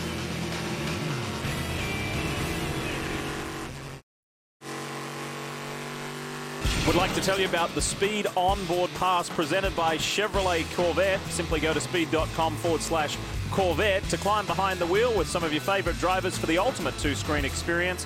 Once again this year, we're working with our partners at Chevrolet to bring you an enhanced coverage of Le Mans. Well, guess what? You don't even have to go to speed.com/Corvette right now, because I've pleaded with our producer and director. We cut short that onboard ride with the Corvette when we went to the commercial break. Grab the remote control, turn up the volume. This is going to be your lap at Le Mans. Here we go.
So to put things into perspective, we're just coming up to complete that flying lap on board with defending GT Pro winner Antonio Garcia. That's one lap of Le Mans. This car and this man did 314 of those with his teammates last year to be victorious at Le Mans. What a ride. Hope you enjoyed it. We certainly did. And I'm sure that General Motors Vice President of Performance Vehicles and Motorsport did. Jim Campbell is standing by with our Justin Bell. Thanks, Lee. Yeah, actually my old boss. This has become somewhat of a ritual as well. Jim, great to have you here. Obviously, motorsports in general, racing throughout the States, but especially Le Mans has become very important to the brand. Why? Well, it has. You know, Corvette raced here with a privateer, Briggs Cunningham, in 1960. here we are, 2012 racing again at Le Mans. This is a very special place. Everybody works on Corvette and Chevrolet dreams of coming here and winning this race. Corvettes, this is our 13th attempt in the recent times. We've won it 7 times so far. It's a tough race to win, but we love being here. So 52 times overall coming here, I believe. And you've got, I mean, a couple of hundred Corvette owners out there, as well as obviously tens of thousands of enthusiasts. Do you find that groundswell of support for the brand as important as them actually going and buying the cars? Well, you know, one of the reasons we do race is really to interact with our current customers, and we have Corvette Corral full of folks here, and we have Corvette customers around the world that are tuning into Speed right now and online, and we love that support and interaction because they tell us what they love about the car, what they want to see next in the car. But also, we have a chance to interact with prospective customers, people that haven't bought us before. We get a chance to kind of earn their trust, earn their business, get them excited about Corvette. We love to do that. Plus, when we're racing, what we learn on the track translates to what we do in the production car from both the car standpoint and the powertrain. And the Corvette ZR1, Z06, our carbon editions, they're all better because of what we do in racing right here. It's that transfer of technology, isn't it? But I understand there's 2 very lucky people here, the husband and wife, who won the competition 365 days ago. Tell us a bit about it. Yeah, we ran a contest, race to win a Corvette. So we have Jay and Diane Armistead from Missouri are here. They won it. They're here in Le Mans with us. They're having a great time. We're excited to have them with us. So what can we look forward to coming up this year in the sort of GM Corvette lineup? Well, 2013 for Corvette is our 60th year. It's amazing, amazing. We are going to celebrate it by introducing a 427 convertible, 427 cubic inches, 505 horsepower, and a convertible, the most powerful convertible we've ever offered. And it's really a tribute to the 427 that we offered back in the late 60s. It's exciting. We also have a 60th anniversary edition, and we're delivering those to dealers around the world right now. Very exciting. Jim, thanks so much for coming on, agreeing to talk to us. And remember, get online now and be a part of the action. You could be here next year. See you then.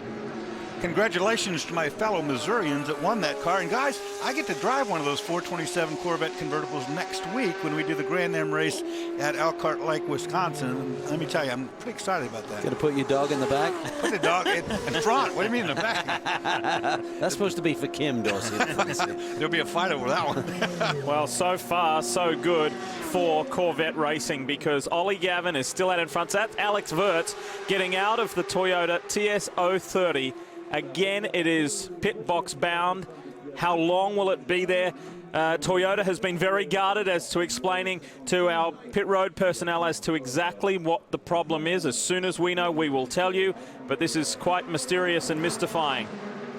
And again, we talked about it coming here without a race under your belts. I mean, I think everyone was quite guarded in their optimism within the Toyota camp this week. The guys we did speak to, in terms of it's early, but it showed very promising pace. And it's like you never know. You could maybe just go through 24 hours without a blink, and 24 hours and 2 minutes later, suddenly you have a problem. So it was a good performance. I think Nakajima made a mistake. Anthony was taken out by a mistake by another driver. And that's just the way racing goes here at Le Mans. Well, they were able to build 2 cars up. That was really a feat in its own right when you consider that the one car was destroyed in testing.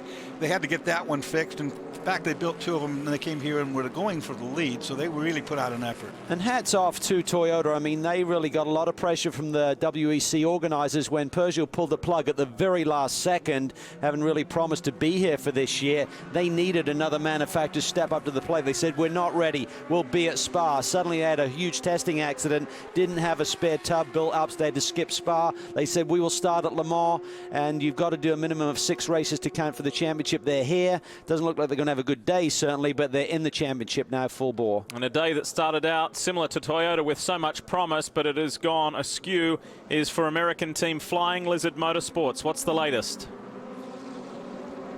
Well, the latest is the same that you heard earlier. They just put the 80 in the garage, and Jörg Bergmeister talking to his crew on the radio, showing them with his hand motion how the back end of the car is bouncing up and down. So not at all happy. The crew going to work. They're moving the suspension in the back, seeing if they can have a problem, find the problem right next door. The 35 Oak Racing P2 entry with the Nissan power plant just came in. The crew taking the engine cover off and replacing the rear wing section and a new body work. I didn't see any damage to it, So it reminds me, or makes me think, that perhaps one of two things. Either one of the louvers was blown out in the back that needs to be replaced if there is damage, or they've gone to a different downforce setup on the back of that Morgan chassis.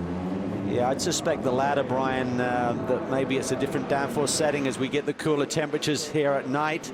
Maybe they want to get a little bit more downforce in that machine, particularly as they're running so well.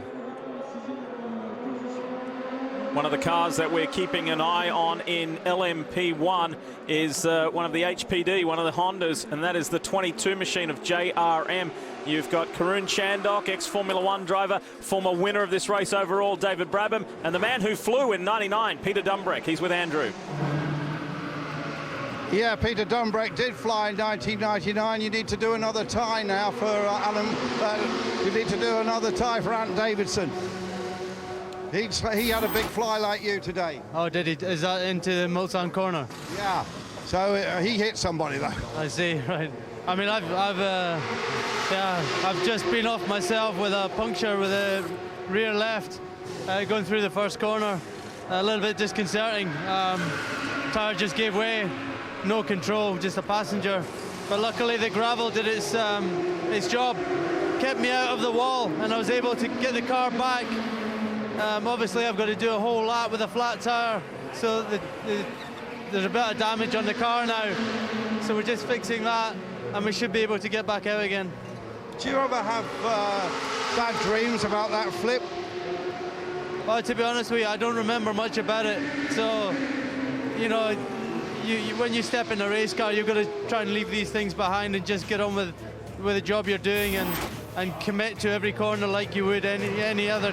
So, you know, and that's what I was doing out there today. The pace was good. We're running P5, and it was looking really good for a bit. But I think we can get the car back out and fight back up again. Peter, you've rebuilt your career with this JRM team. Of course, last year they won the FIA GT Championship with the Nissan. They've made this huge switch now to the prototype class, and you've gone with it, and it's been a great move. Yeah, I mean, the team in its second year won the World Championship. They were looking for a new challenge. They thought GT1 was starting to be out on shaky ground, and switched over to the HPD P1 class, and you know, so far it's been a very learning experience with the team, but you know, they accomplished in just 2 years to be world champions from nothing. So I think we can conquer this as well, but it's going to take a bit of time, and you know, we were proving it today that we were on the pace with the other cars. I think you'll be back with them, and just one posed question here. This team has something in common with the famous Gurney Westlakes. You can Twitter us and tell us what it is. Look at that, Andrew working hard and also posing some quiz questions for our Twitter followers. You just saw the 1 and the 3 Audis pit in that order, and everything looked fairly orderly. Good to hear from Peter Dumbreck, and it makes me think that that car we saw heading up into the Dunlop chicane area, the headlights facing the oncoming traffic, that was the JRM Honda. So we will follow that storyline, and it's a shame because they were in the top 5 outright.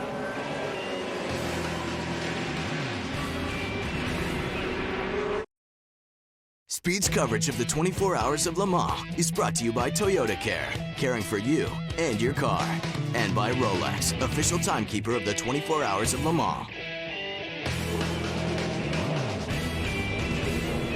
Welcome back. The GTE Pro car, the Works Corvette. Oliver Gavin has put in a storming stint, keeping this car in the lead and extending it over the opposition, and the closest so far has been the 51 AF Corsa Ferrari with Jimmy Bruni behind the wheel. But this car and team and trio has had a faultless run today. For Gavin, for Milner, for Westbrook, all three boys have driven exceptionally well. The team have done their job in pit lane, and these guys know how to get it done. Remember the big storyline there for Corvette. They're going for an unprecedented 8th class victory at Le Mans. Slight delay there getting it out of the box, but another beautiful pit stop. They've orchestrated that to perfection. That tyre change has taken between 18 and 20 seconds, typically without any drama, and about 27 seconds for fuel. So that's a delta of about a minute and a half time you come down pit lane at 60 clicks. Car was in the pit stall a little sideways because there was a car leaving. As it got there, had to kind of dog around it a little bit. but they work right through it. So the state of play remains the same. The top two cars are the Audi e-tron Quattros, and they are on the lead lap. There's about 2 minutes separating Andre Lotterer and Alan McNish. Rockenfeller in car 4 sits third, but not on the lead lap. And then Nico Prost and Andrea Belitki are 4th and 5th, both of those Rebellion cars. They finished top 6 last year as the best petrol-powered car. They're even higher due to the attrition rate here this year so far. Warren Hughes in the 48, the Murphy Prototypes machine, is in 6th outright. That's outstanding for an LMP2 car, but again, the rate of attrition coming into play there, but it just goes to show how strong those P2 cars are now. And Olivier Pla is 7th, so we've got 2 P2 cars in the top 7. Yeah, it's just a very strong field. I mean, it has really blown out 20 cars now. I mean, we used to see half a dozen to maybe 10 max. Now it's a 20-car field with some really star-studded lineups and really major teams now entertaining this class. Dorsey is really going from strength to strength. And I think as P1 has really evolved into a more manufacturer-based championship in terms of going for the win, a lot of these big teams have said, why should we go and fight those guys? Let's go to this next prototype class where we can go for a win. And this class before was a class nobody wanted to run in because the cars were so light, they were built so light for the specs back then that they always shook themselves to pieces. Now they're tried and true. I mean, they're really good, reliable cars, and it's a good format. You can tell that with 20 cars in the field, it's pretty stellar. Spoken a lot about the Nissan power plants in the back of those LMP2 cars, depending on what chassis it is, but there are 13 of the Nissan-powered prototypes in the LMP2 class. What they are, they're actually the VK45 engine, which in the US is the Infiniti Q45 engine, and they became obsolete in Super GT racing in Japan when the series went to a bigger engine, and the majority of these Nissan engines are built by Zytec in the UK, and they're very economical as far as dollars for value through durability. They're quite a hardy engine, Cal. Yeah, and they're certainly economical. Remember, we spoke to Ryan Dial about the HPD, and he said, I can't believe that here at Le Mans, they're getting suddenly a lap or two on us on a fuel run. So they've certainly either played a crafty game during the course of the first couple of rounds of this World Endurance Championship, but certainly surprised everyone here today with their mileage. There's not a lot of development left in that engine. It's been run now long enough, and it's been in different configurations, so they know what it's capable of. It doesn't surprise me that they've really got it good. That's Portuguese driver Pedro Lamy stepping from the car, formerly a factory Peugeot driver in the LMP1 class. He's now in the GTE AM class. He is the pro in that car, of course, and that is the GTE Pro winning car of last year, ex-Works Corvette for Labra competition, and they have been dominant in their class today. Yeah, they're running one of the 2011 cars. Remember, in GTE AM, your car has to be 12 months old or more, so they've updated one of their cars. They ran a Porsche and a Corvette here last year. They've kept that 2010 Corvette, excuse me, they ran a Porsche and a Corvette last year. They've kept the 2010 version and updated the Porsche to a 2011 model Corvette. One of the things that Team Corvette does at the end of the year, they sell off the remaining cars, and they don't detune them. They sell them as they are. They help these teams try to win, and then they don't make a lot of changes for the following year. What they do is they just smooth out and keep polishing. Right now they're leading both GTE classes, so it could be a big day for the GM boys. And this has been a multi-year, I'd like to describe it as a relationship between Labra competition and Corvette racing. They have a very strong tie either side of the Atlantic, and it works for Labra competition here in Europe. Remember, last year the test day was a problem for the Corvette drivers to get to, so they actually came over and drove the Labra cars in terms of getting miles and learning about the track and some updated pieces before they could ship over their race cars for the race event itself. Speaking of the GTE AM class, it's going well for American team Krone Racing with Michele Rugolo, with team principal Tracy Krone and Nick Johnson. They are as high as third in class, and they remain there right now. Want to make special mention to Tracy. He's made a huge commitment on the physical fitness side of things. He's dropped in excess of 20 pounds to get ready for this race this year. Tell us more, Brian. Well, I think it's paying off, Lee. I was just talking to the crew a little while ago, and what they were saying was that Tracy is within 4 seconds of Nick and Michele this year, which is a considerable improvement over last year. The other thing, this Ferrari 458 It's just a nicer, kinder car to drive than the 430 that they ran before. It's a more comfortable car, and comfort means confidence, and confidence means lap time. But this team doing a good job putting things together. They said, look, we're running a pace right now. We've been at this long enough. We know we need to be there at the end. And they've really been struggling with grip, both at Spa, the last round of the World Endurance Championship, and here in the practice and testing here this week. Just really couldn't get the grip level right with the Dunlop tires. They've shown up here this week with some new tire compounds, some stuff they haven't even got a lot of mileage on. So hopefully when it cools down here tonight, the guys will really be getting some good grip level. It's all about really the combination of the track temperature and that tire compound, Dorsey, particularly when you get to about 3, 4, 5 a.m. in the morning when the track temperature really dips down. You need to have soft enough stuff to throw at the car. It's one of those two Toyota powered Rebellions that we were talking about, the Lola chassis cars doing very well. These are the best of the petrol powered cars in the field in the LMP1 class. Super job. Nico Prost and Andrea Bellicchi running 4th and 5th overall. For teams, they lead the World Endurance Championship at the moment. There's a separate championship for the manufacturers, which is really just Audi and Toyota this year. But for the other non-factory teams, the Rebellion team currently leads those standings. And then there's a separate drivers' championship, which is quite complicated, Lee, because all of the different categories of drivers are lumped into the one pot there. So Loic Duval and Romain Dumas currently lead that for Audi. And that crash they had today had impact because this is part of the 8-round WEC World Endurance Championship. This car number 12 has Neil Yarni, Nico Prost, and ex-F1 driver Nick Heidfeld. Jeroen Bleekemolen, who we know so well from racing in the US, was in it last year to get a very good top 6 result. He has been replaced by Nick Heidfeld, but I think we have a very talented driver standing by with Andrew. Andrew?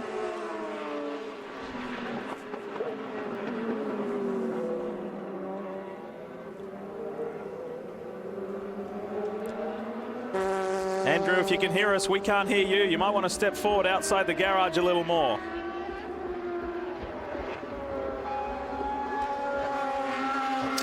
He's dead, unfortunately. He's going to make a move here. Pulling him out of the garage there. We might have a little bit of luck here, Andrew. Try again. Yep. Still not. So some mic issues there for Andrew. Unfortunately. Let's ask the question, is it on, Andrew? Did you remember? That'll be nice. Yeah, he's good, he's good. Here we see the 44 car on picture right now. This is the StarWorks entry. Wasn't the finger I was expecting. What a day it's been for StarWorks, Cal. Really solid. Really good. They're currently in the 1, 2, 3, third spot in class, and just a solid week. They've really had a tremendous approach here. Didn't create any waves, didn't make any headlines in the qualifying sessions, but boy, this is a very well orchestrated team. Peter Barron does a great job of putting the best people together. He's got 2 big operations, one in the Grand Am Championship, which they were leading up until the last round. Still only a couple of points out of the lead there with Dial and Portalicchio, but led after round 1 at Sebring with that brilliant debut victory. And a little bit of an intra-HPD battle here because you got 2 American teams, Level 5 and StarWorks, both running the same cars. And at Le Mans, so far, StarWorks is winning that battle. Hey, it looks like the Toyota is getting buttoned up. We'll tell you more about that on the other side of this break.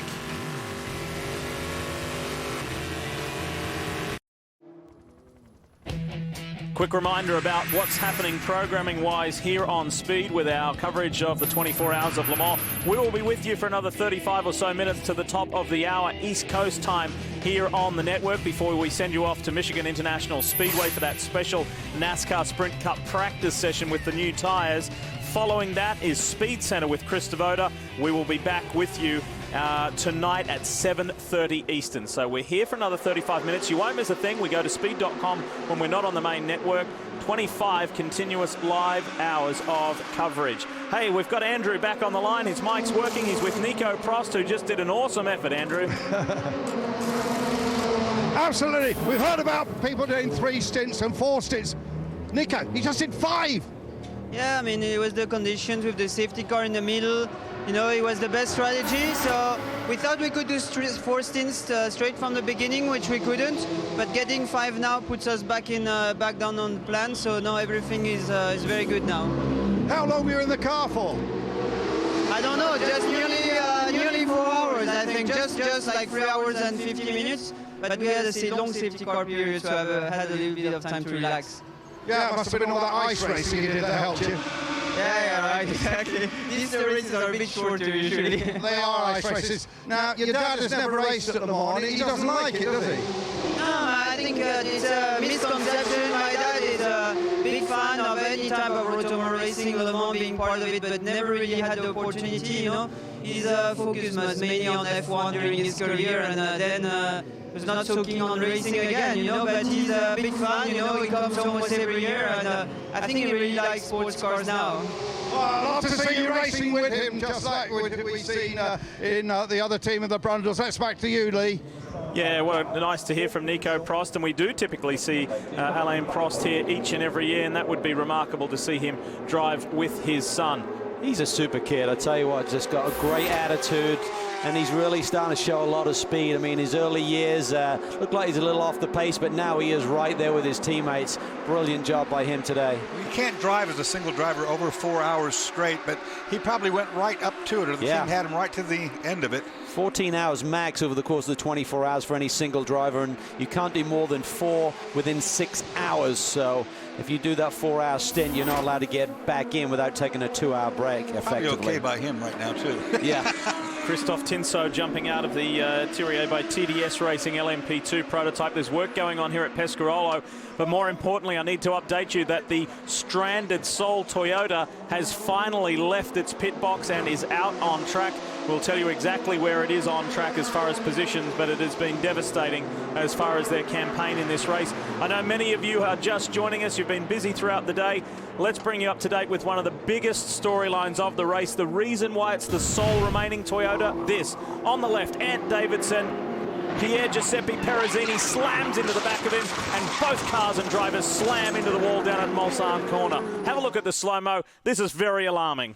Horrific accident here. We see about 200 miles an hour. Anthony Davidson to the inside, just that little curve before Mulsanne corner. The Ferrari had been hitting the brakes there, and then as he goes sideways, the air just gets underneath that. Even with the dorsal fin now added, Dorsey, it just takes flight. And it's a frightening flight. It is, too. I've taken that flight myself, and you're not prepared for it. We heard that earlier, talking with Mark Webber live. It's just something your senses is not ready for. Did you notice, and it took me a couple of replays to really pick up on that, the contact, the initial contact was that hard. It knocked the left rear wheel completely off the axle and out of that back portion of the car. That was pretty savage. So Pescarolo go to work, and now Justin Bell goes to work. Oh dearly, it is. It's that time. This guy, I don't want to go near this guy. I think he's heard the French mating call or something. No, honestly, mate, you're not. You're not. I shared a cell with. Now we've lost.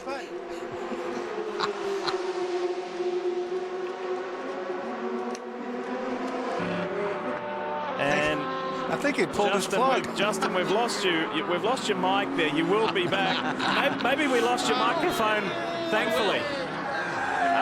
He's back. I think he's okay, no, we're back, guys. Oh, my gosh. Oh, look. This is what we call a bachelor party in England. I'm going to move back. It's called a stag. Probably because he resembles one. Can you turn around a second? Look at that.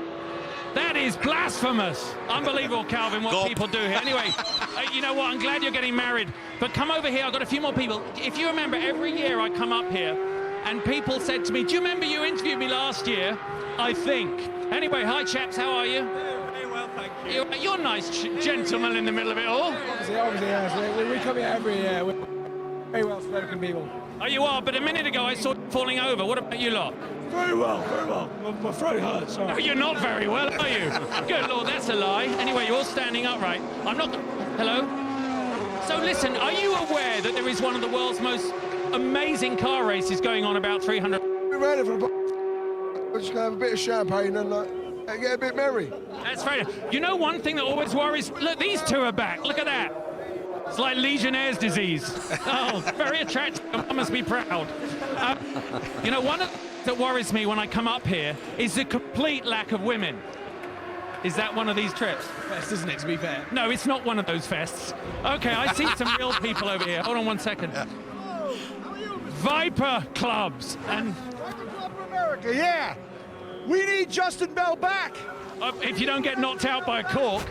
So you must be very excited to see the Viper GTSR up there. We're very excited to see the car back here, and we'd love to see you behind the wheel of it again. Thanks. I'll give you that €50 in a minute. Anyway, I'll keep it short because unfortunately this little French parasite over here, look at him. No, you're lovely. Bonjour. Tu connais bien votre père? You know who your father is? And your mother, you're here? You're long time in Le Mans? Yes. I know, I thought so. Yeah, I know. Terrible when cousins marry. Guys, I'm going to give it back to you because it's descending very badly. He had his pants off a minute ago. Anyway, this was on behalf of all our fans back in the States. I hate doing this, as you know. Run, Justin, run. To get back to some of the serious stuff, check this out. This is the Stracker HPD LMP1 prototype with an anxious moment, but it escaped. Made it through the gravel trap, luckily enough. Johnny Kane was able to get the car back to pit lane, importantly. Justin was more in harm's way than the driver of that car in the trap was. Here is the defending LMP2 class winning car, the Cenatech Nissan, with the youngster Olivier Lombard, one of the successful trio. Yeah, what a year he had last year on debut, winning with Greaves in the LMP2 category. So he returns to defend the Le Mans title. He's sharing this car with young Jordan Tresser, who's another one of these gamers to races story like Ordonez. We know that the American Nissan Academy winner Brian Heitkotter, who put his Nissan 370Z on the pole in the Continental Tire Sports Car Challenge Series, will be watching, and he knows all of these guys very, very well. It's all happening here at Le Mans, orderly or not.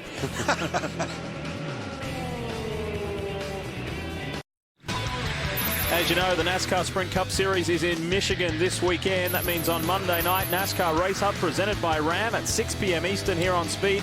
We'll have all the updates and fallout from that race meeting. Larry Mack and Elliott Sadler break down everything that went on. Plus, you'll hear directly from the drivers about all the latest breaking news. That is NASCAR Race Hub presented by Ram right here on Speed. Welcome back.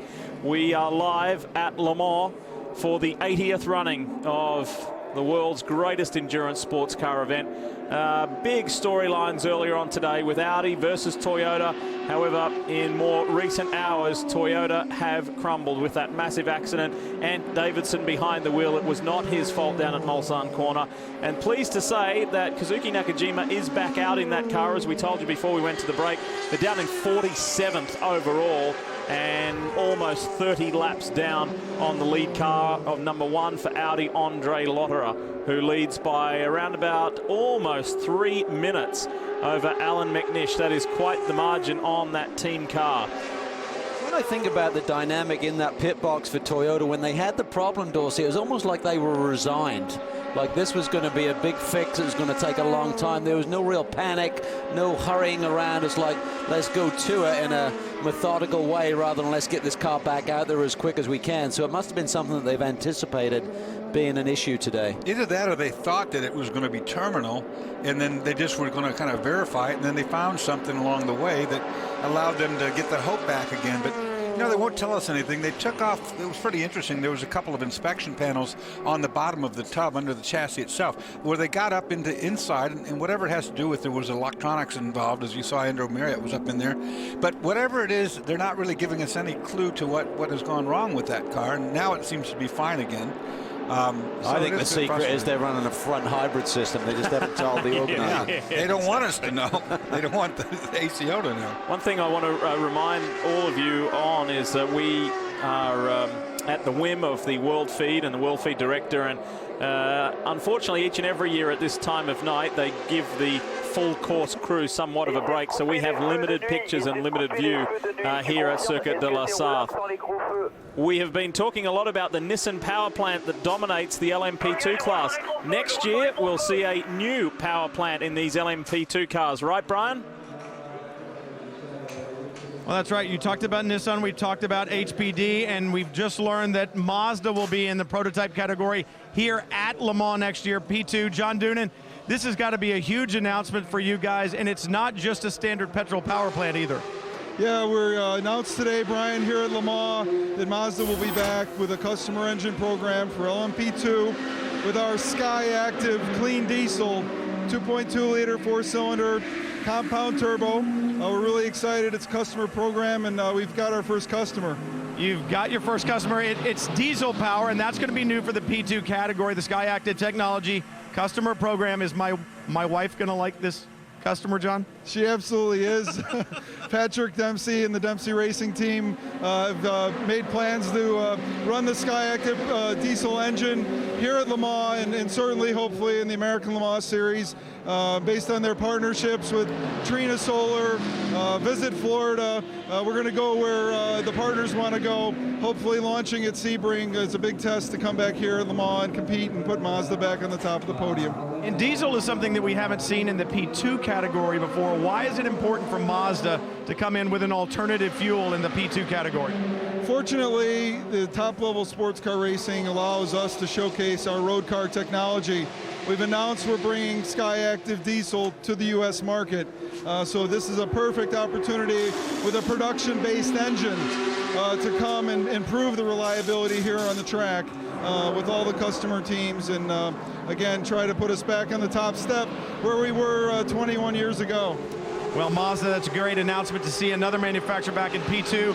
And I don't think you can get very many more people in this racetrack, but I think the female percentage of the audience is going to go up here next year, guys. Yeah, when we saw Patrick Dempsey here a couple of years ago, he was received very warmly, that's for sure. And that's huge news for Mazda because they made that launch at the Grand Am Rolex Sports Car Series race at Detroit a couple of weeks ago. It's that dual-phase turbo diesel engine. It looks terrific. It's quite tight and compact. So you think about it competing in the Grand Am Rolex Series, the American Le Mans Series, here at Le Mans in the World Endurance Championship. That's huge news for Mazda. It is. We're going to see it at the Daytona 24-hour race with some customer teams for Mazda in the new GX class.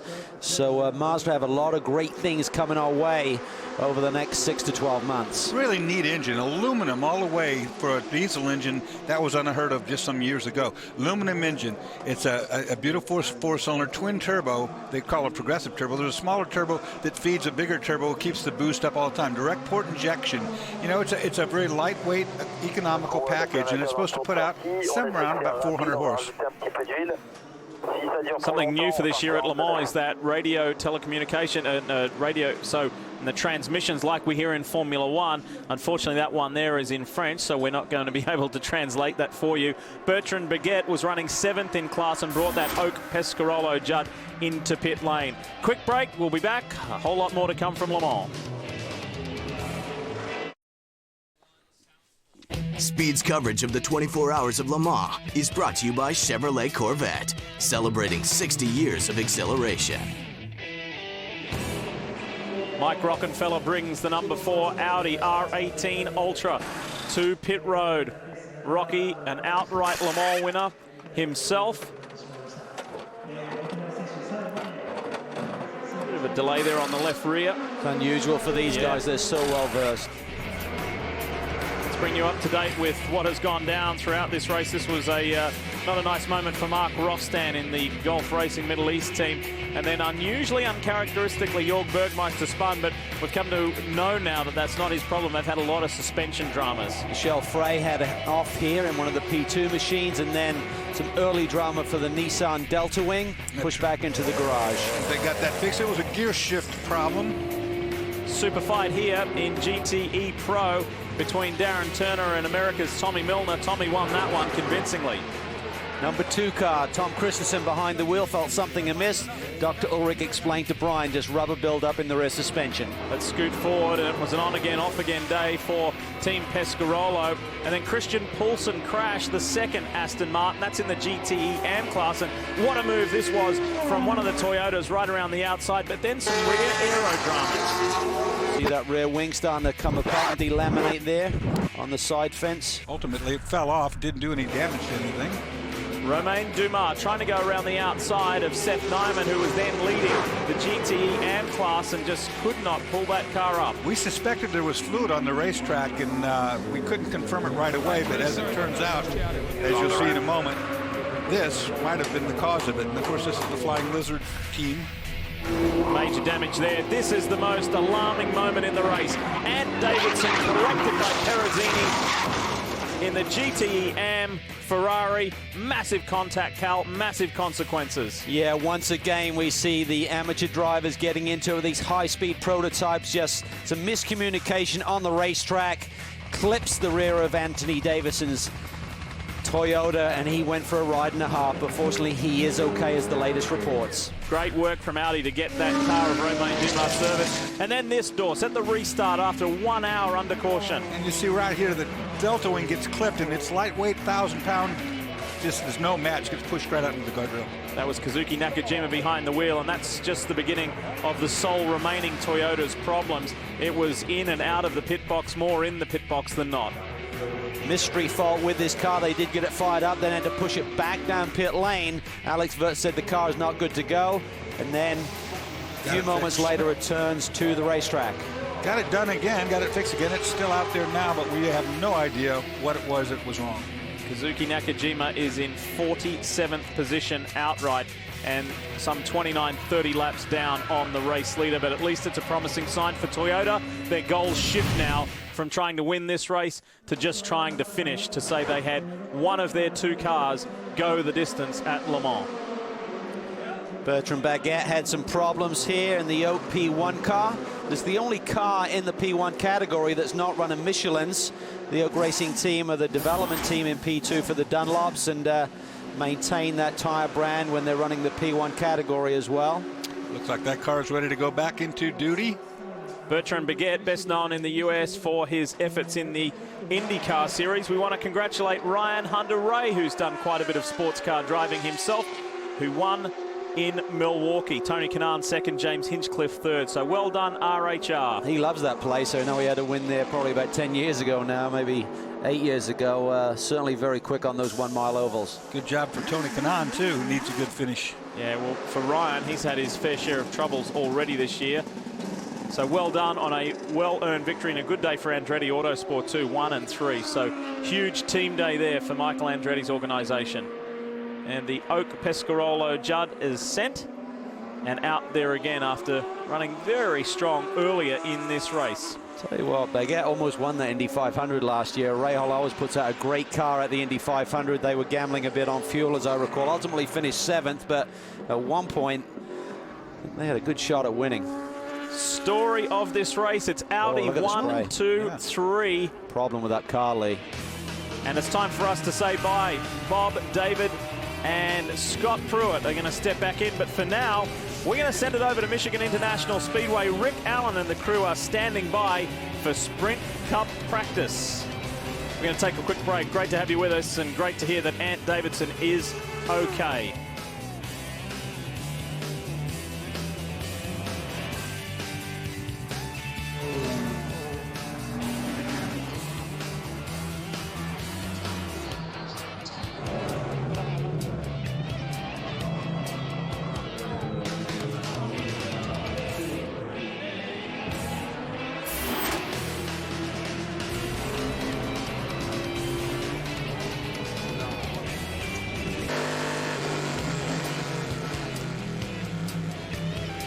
Welcome back to Speed's live coverage of the 80th running of the world's greatest open road endurance race, the 24 Hours of Le Mans. Along with David Hobbs and Scott Pruitt, I'm Bob Varsha. Coming to the end of our 11th hour, approaching the halfway point of this great race. We hope you've been with us for the previous 10+ hours. It has been very dramatic. Justin Bell, Greg Kramer, Jamie Howe down in the pit lane. Right now, Audi leads the overall race. In the person of Benoit Trullier, started in the pole-sitting Audi e-tron Quattro Hybrid. As we show you the top 5, Audi, Audi, Audi, Rebellion Racing, Rebellion Racing. And if you haven't been following the race here on Speed, you may be wondering where Toyota hybrid effort is. Well, they have had a very dramatic race, and it is now finished for Toyota. In the LMP2 class, Starworks Motorsport, the American-based entry in the Honda ARX 03B in the hands of Ryan Dial, leads Pecom Racing's Orica Nissan, driven by Pierre Caffer. So a Honda leading 4 Oreca chassis in LMP2. Now here's a battle that gets stronger with each passing lap. The GTE for endurance professional class. The Ferrari 458 of former Formula One star Giancarlo Fisichella leads a similar car in the hands of Dominic Farnbacher, a former winner of the class in this race. And then the Corvette in the hands of 21-year-old Jordan Taylor. The other Corvette suffered a problem that dropped it down the leaderboard. We'll have that story a little bit later on. And in the GT Endurance Amateur class, the IMSA Performance Matmut team, the French favorite, Anthony Pong, currently leading the Larber competition customer Corvette C6 ZR1, Julien Canal driving. And you saw Krone Racing for the United States up there in the 3rd spot in GTE AM. Here's a little bit of a race recap in the 2nd hour. Heavy impact. Gulf Racing Middle East. LMP2 car off. Jörg Bergmeister. A bit of a surprise to see that former class champion off in the Porsche. Well, he went off. This is Michel Frey from Switzerland. He's also going off in the gravel, that number 80 car. This is the Delta Wing car having trouble early on with the gearbox. In the 3rd hour, the Delta Wing came back out and resumed the action. Great battle in GT. Yeah, and there you see the Aston Martin going wide there and the Corvette going under it. This was an interesting problem. Look at that build-up on the rear suspension. That's rubber. Said the car was feeling a bit funny, and they found that locked in the suspension. Brutal day for French favorite Henri Pescarolo, and for the GT-AM, Aston Martin crashed out of the race early on. There you see some of the overtaking maneuvers that these top guys put up. Here's the right end wing plate coming loose on the Denso car, on the Toyota car. While the Toyotas were in the race, it was a great fight. And things seemed to be coming off the rails for Audi, trying to lap Seth Diamond's Porsche. Romain Dumas got out on the gray stuff, slithered off the track, damaged the right front corner. Team worked hard, took him about 17 minutes to get the car back out on track. Meanwhile, Neiman never finished the lap. He too spun off in Indianapolis, and that car had to be rebuilt. They had a lot of trouble with that car, but they got it rebuilt, and then this happened. Anthony Davidson trying to go underneath the Ferrari. The Ferrari didn't see him coming, moved over on him, just hit him, tagged him round, and as the car went sideways, lifted up, and both cars heavily, heavily damaged. Fortunately, neither of the drivers heavily damaged. Anthony Davidson was taken to a hospital for a checkover, suffered a slight concussion. He will be sore, but a miraculous rescue from that car. Into the 7th hour. Which is on the restart after that crash. I had an hour behind the pace car, and the second Nissan did not see the Delta Wing car, pushed it off, and that destroyed the run for the 7 car. They had problems from then on, and they've never got over it, and the Delta Wing car was also out as a result of hitting the wall there at the edge of the... In the 8th hour, more work on the Toyota. Wirtz took it down to the end of the pit lane, sensed a problem, diagnosed as an alternator issue that got the car back out on track, but not for terribly long. Into the 11th hour, problems for the number 74 Corvette. Watch the mechanic with the air gun. He looks away, pulls the air gun off the left rear wheel. The nut is not on the hub. And no sooner had Richard Westbrook gone past the Dunlop Bridge than the left rear wheel departed the car. He limped it all the way around the track. And after a total repair back there, the car was sent back out, and Westbrook is trying to make up ground, but he fell out of the top 3 in class.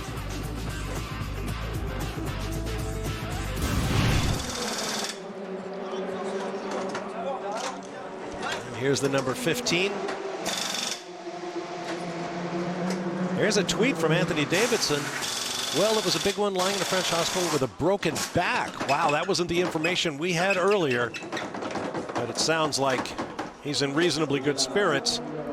Boy, he can be sarcastic about it. It wasn't what he had in mind for this stage of the race. I bet he's right on that too. I wonder what the details of that are. Could be just a fracture of some vertebrae. Well, we certainly wish Anthony Davidson all the best. Not only a great driver, but a fellow media member.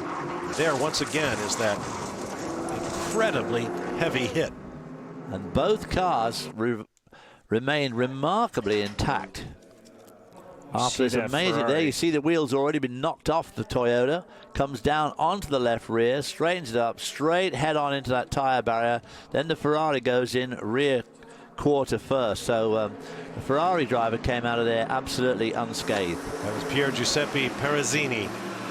Climbed out under his own power. Scary stuff indeed. Let's get down to the pit lane. We'll begin with Justin Bell. Well, the Toyota story, Bob, has been miraculous, really. They put this program together in such a short period of time on the urging of the ACO.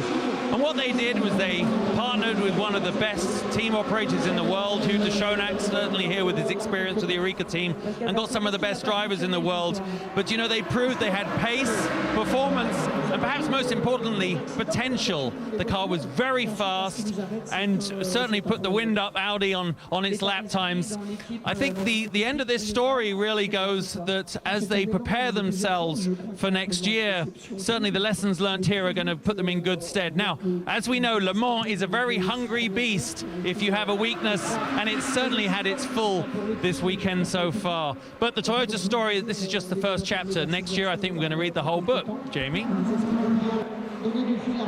Well, it's just a continuing chapter for Audi as they continue to stick to their paces. It has not been trouble-free for all four cars by any means, but it has been pretty close to trouble-free for the returning defending champions in the #1 car. Right now, Benoit Trulier is still behind the wheel. They just completed another standard pit stop. Benoit is going to stay in the car. They've been able to triple stint drivers and tires over the course of this race. So right now, all they're trying to do is not beat themselves. Just stick to their paces, remain calm, and do what they know how to do so that they can go out and get another win for Audi. All right, thanks very much. There you see the number 55 GT amateur class Porsche. He's got a flat left front, I believe. Yeah, at least a flat left front, if not more. It looks like he's got a bit of damage to it, but can't tell. That Justin Bell's an eloquent lad, isn't he? Some folks think so. Not quite as eloquent as Sam Posey, but sort of. There's the white flag being waved you saw there, which is means slow car on the track, not 1 lap to go. In road racing, it means that there's a slow car ahead or a slow something ahead. I will say this for Justin, he gives as good as he gets.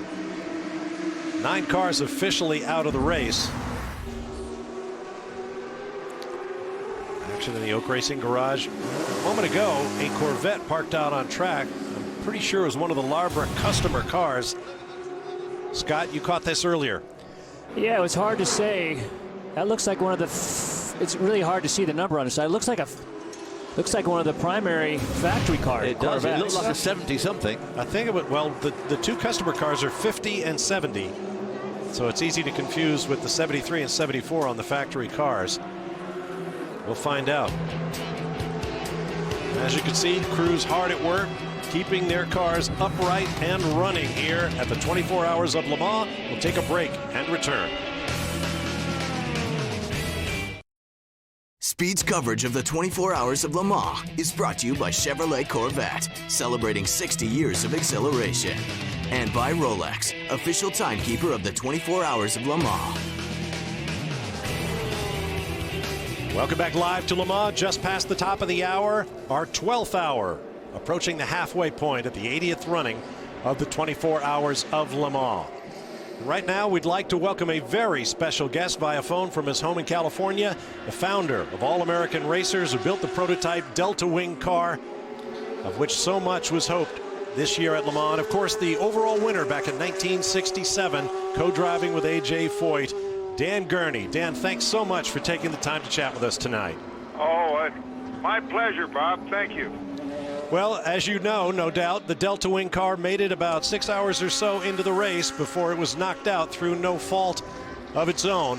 What are your impressions of the way the car debuted? Well, you know, I was just settling down to watching it because they had solved a couple of problems, one with the shifting and the other with the brakes, and it looked like it was getting real steady, and I was ready to see it go the full 24. Now, I know in speaking with Ben Bowlby, who designed the car, he said he was so impressed with your interest in the car, and not only that, but your insight into the concept that he was trying to convey to people. Genius was the word he used. I know that might be a little bit embarrassing for you, but you really did seem committed to the idea of this kind of innovation at Le Mans. Well, Ben is a terrific teacher, a mentor. He can explain things that might seem complicated, and he makes them simple and easy to understand, but he's just a great teacher. Hey, Dan, this is Scott Pruitt. How much did you have to change the car? Did they change the car from the initial concept that was developed in-house with Ganassi? I spent some time around that car initially, but I didn't see much of it until it got in your hands and then obviously to the racetrack. Well, Scott, that's a good question. We thought that the car was further along in its development than it turned out to be when it finished the Indy. It really was the outside shape, and it didn't have any front or rear suspension or engine or transmission and all of the things that it needed in order to pass the test. So, like the safety test, the crash test, and so forth. Actually, Ben went big into CFM computer simulations, and he built a model he ran in a swimming pool. He built an electric, like a little radio-controlled car that's proof of concept, and we built another show car, and in the end, we even included one that dated back to 1981, part of the, if you might remember, well, you're pretty young, the Pepsi Eagle, Pepsi Challenger. That also, the concept we call Black was involved, and as soon as he did the CFM on that, why, it's part of the Delta Wing. BLAT stands for Boundary Layer Adhesion Technology, as I recall. That's right on. Dan, let me ask you, what would you like to see the future of the Delta Wing be? Oh, well, I feel confident that we haven't seen the last of it. I think it probably I'd like to see it run some more races and so forth.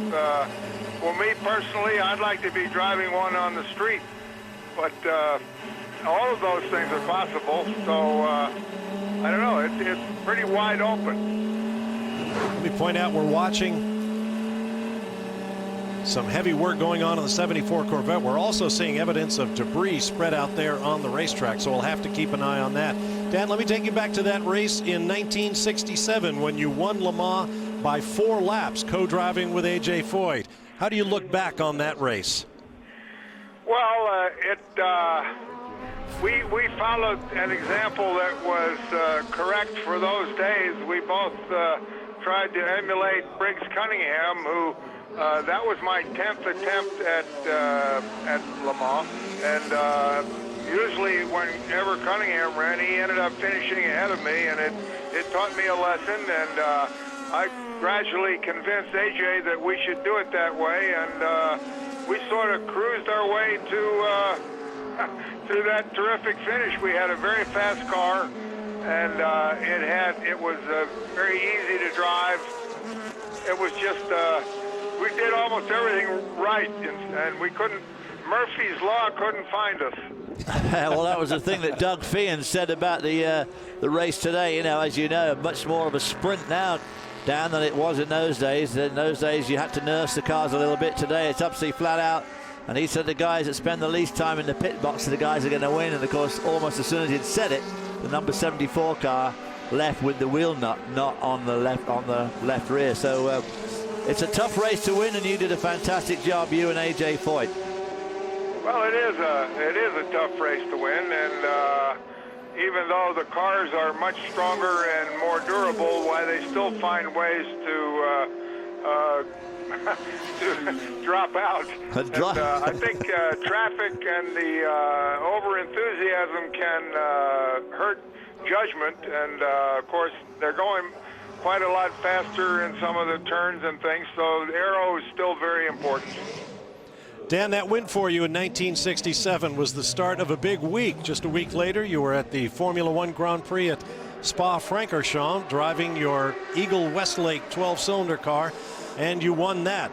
Part of probably one of the greatest seasons an American driver has ever had. Well, I surely enjoyed Le Mans with AJ.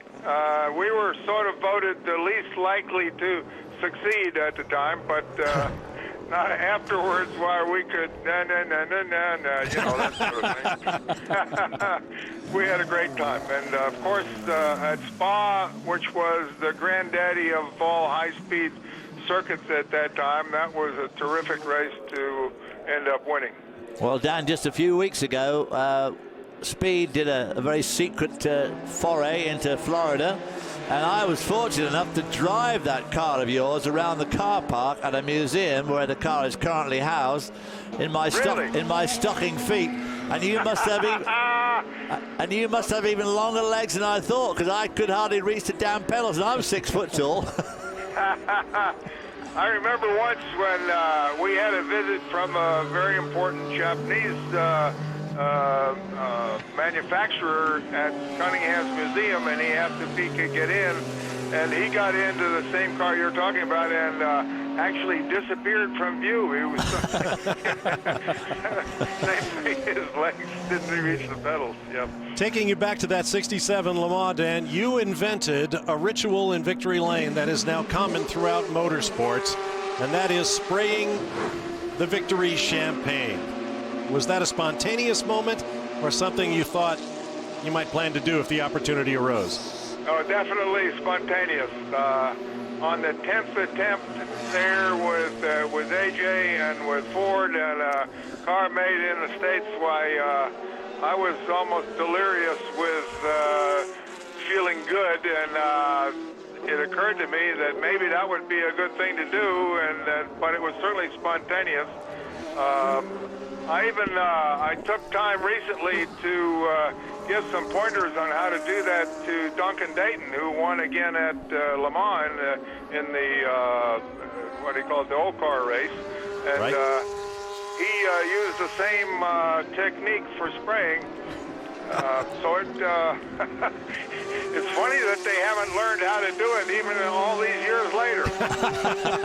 Well, there's definitely a technique, and certainly one of the many, many things that you will be remembered for, Dan. I look forward to visiting with you when we arrive at the Barrett-Jackson auction in your neck of the woods next week. And once again, thanks for taking the time to chat with us. Well, my great pleasure, Bob. Looking forward to it. Thanks, Dan. Thanks, Dan. Always great talking to you. Yep. That is the great Dan Gerding. As you see problems for a Ferrari on course, we'll check it out and have more for you. There are your leaders in the 4 classes. We'll be right back live to Le Mans.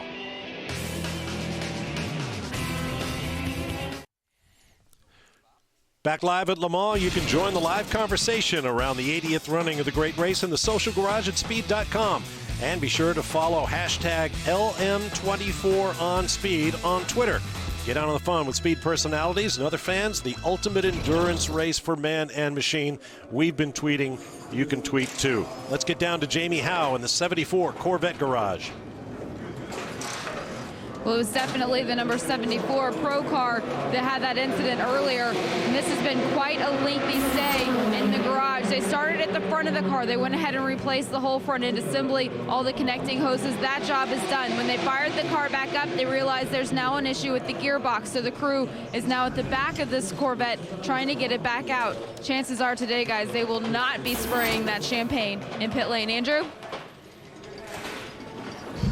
Yeah, I've got a 4 times Champ Car champion, a man who's finished second in this race 3 times, Sebastian Bourdais, but it's not going to be this year. You had a big delay in the dome. Now it's going well. Yeah, we lost 26 laps. That's quite a bit, but yeah, I mean, you know, the guys had 2 sleepless nights and probably didn't have time to glue everything on the car. The V8 is shaking a lot and pretty much unscrews everything. So lost a few nuts and bolts, and we had to put it back together, and we lost a lot of time, but now the car's running fine and trying to have some fun behind the wheel. Can you motivate yourself now? You just go for the lap time. You just try and go as fast as you can, and the car is really a lot of fun to drive, so it's not that hard to find some motivation. And of course, you're an ambassador for the town of Le Mans because you come from this very city. Yeah, from the town of Le Mans, and for this association as well, for the heart for the kids. So, you know, there's a lot to cheer about. And your IndyCar year, going so-so at the moment? No, I think we kind of started in Detroit really, and we're running pretty strong in P7, and you know, it's a matter of time before we get it together and have a good result finally for the TrueCar McAfee entry. It's always a pleasure to talk to you. Thanks very much. Get us some well-earned rest now. Back to the booth. Sebastien Bourdais, well known to American racing fans. It's a home game for him here in Le Mans, and I'm sure he never gets tired of racing in his hometown. Now, while we were chatting with Dan Gurney, we saw this incident on track involving the 58 GTE AM Ferrari 458. There you see bits of the race car on track. 21-year-old Le Mans debutant Frankie Montecalvo brought the car in. You see the damage to the left front. No rear wing on the car. They pushed it back into the garage, and that's where it sits as the AF Course team, the luxury racing team, continues to work on the car. They got a lot of work to do on that one too. I'll tell you what, it's had a real good go at that left side, isn't it? Meanwhile, problems for the 58 car. Greg Kramer is there. 38 car. Just talked to Frankie Montecalvo, who was behind the wheel of that number 58 luxury Ferrari, the Bayshore Racing entry of Gunnar Jeanette, Frankie Montecalvo, and Pierre Arret. Great program that was announced late for them to start at Spa and run the rest of the World Endurance Championship. And unfortunately, Frankie said, had some sort of braking imbalance going into the second Mulsanne chicane. It got away from him. He got into the wall. Left side pretty comprehensively damaged. When they got him out of the car, he couldn't even get out of the driver's door. They had to bring him out of the passenger side. And you pointed out there was a wing laying out on the track. That's because this car came in sans wing, and they're working on it feverishly right now, but it is some pretty substantial damage from left front, down the side, all the way into the back. This is going to be a long one. All right, thanks, Greg. Sorry for the confusion between the 58 and the 38. This is the Jota Racing Zytek Nissan. Simon Dolan, Sam Hancock, both of Great Britain, and Japanese driver Haruki Kurosawa. We were talking, we weren't quite sure if that was the Corvette, the factory Corvette or not, that went off earlier. Obviously, it looks like it was. A lot of damage, a lot of stuff had to be repaired, and still a lot of work going on. Of course, that's Sod's law at work. You know, you have a problem like that rear wheel is not done, so you get behind, and then the driver is now thinking, now I got to drive my what's-its off to try and make up time, and then of course he makes mistakes. So the whole thing is sort of just self-compounding once things start to go wrong. See, the work continues there. Simon Dolan sits in the 38, 8th in class. Andrew Marriott can tell us more about their situation. Yeah, well, I'm very disappointed with this because this is my local team. They are based only 10 miles away from me in a little village called Frant in Sussex. That's sort of halfway between Brands Hatch and Goodwood. This is a super team, and they were going to run this year with the Aston Martin AMR1. That car was a total disaster. So Sam Hickner, who runs this team, has gone back to Zytek, who's a company he's worked with before. Simon Dolan is sitting in the car. He's an entrepreneur, and he's the man that funds all this operation, and they have been going very well. But sadly, Simon has been off, caused a lot of damage to the splitter. They've just replaced the nose. It's going on now, and in about 5 minutes, this car is going to be going back on the racetrack. As I say, this is my local team. They're just up the road from me. And Hiscox used to be our local insurance broker for our house when we lived in England. So, bloody hell. There you have I'll it. go to the foot of our stairs. 6 degrees of separation. It is a small world, but I still wouldn't want to paint it. Yeah, all of a sudden, a lot more drama going on. There's a lot of tore-up race cars coming in. That's right. And of course, we've seen one of the reasons is there's so much of that grit and gravel around. You've only got to be just a hair offline, and you can't see it very well in the dark. Drags you off the deck. Meanwhile, this car has suffered a massive damage of one sort or another. That's the rear end coming out of the car.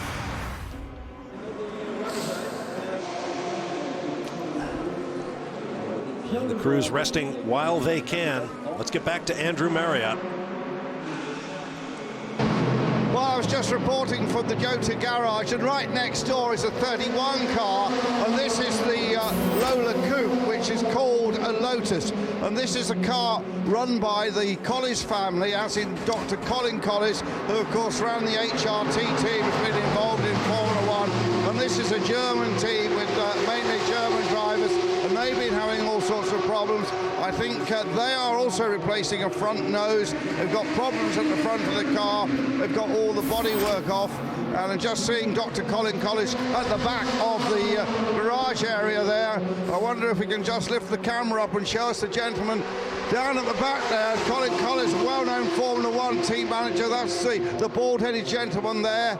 You can just see him. And I'm going to see if he is a famously bad interview, is Dr. Collis. In Formula 1, when I've tried to talk to him, he's given me some of the worst interviews I've ever had. But I'm going to try and dive in here and see what Dr. Collis has got to say. If you just bear with me a second, and I'm going to dive down here. And I bet he tells me to, what off, but I'm going to give it a go. Let's get in here and... kick him in the shin if he does, Andrew. Now, here he is. This is Dr. Colin Collis, famous face from Formula 1. Dr. Collis, what's it like being at Le Mans? It's very nice. You enjoy it? Yes, very much. You've got a problem with the car now. What's going on with the car at the moment? We have some gearbox issues.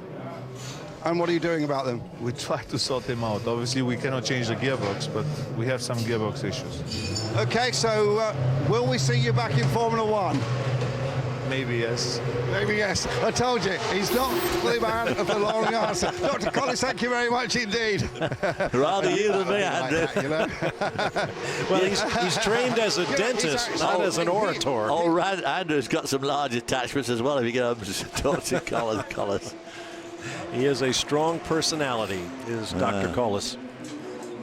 Now, while we were chatting earlier, we saw in replay some slow motion of the folks down in the 58 Ferrari garage waving their hands around as if to say, that's it, she's done, boys. We'll have to find out if that's in fact the case. Here's the number 2, second placed Audi e-tron hybrid in the hands of 8-time Le Mans winner Tom Christensen, sharing with Alan McNish and Dindo Capello. As I mentioned earlier, Capello rumored to be at his last Le Mans. If he can win it when he turns 48 on Sunday, he will be the oldest ever overall winner of Le Mans, but we still have more than half the race to run. Let's check back in with Greg Kramer. Yeah, guys, unfortunately, some bad news from the number 58 pit. It is done. Damage just too deep. As I said, it's the entire left side, front end, a lot of damage up there, all the way along the side. It's been wrinkled. They're even in looking at the crushable structures inside the car and the roll cage. It was a significant hit, and then deep into the back of the car. I just checked in with the team. I said, is it fixable? And the guy looked at me and shook his head and said, it is finished. And I got to tell you, Frankie Montecalvo's face is just absolutely ashen. Tough break for this very talented young man. Now that is a tough break for one of the young American stars here at Le Mans. You see the 2 Felbermeyer Proton cars, a GTE Pro and Amateur class car in the pits. We'll take a break and return. There are your class leaders as Le Mans rolls on.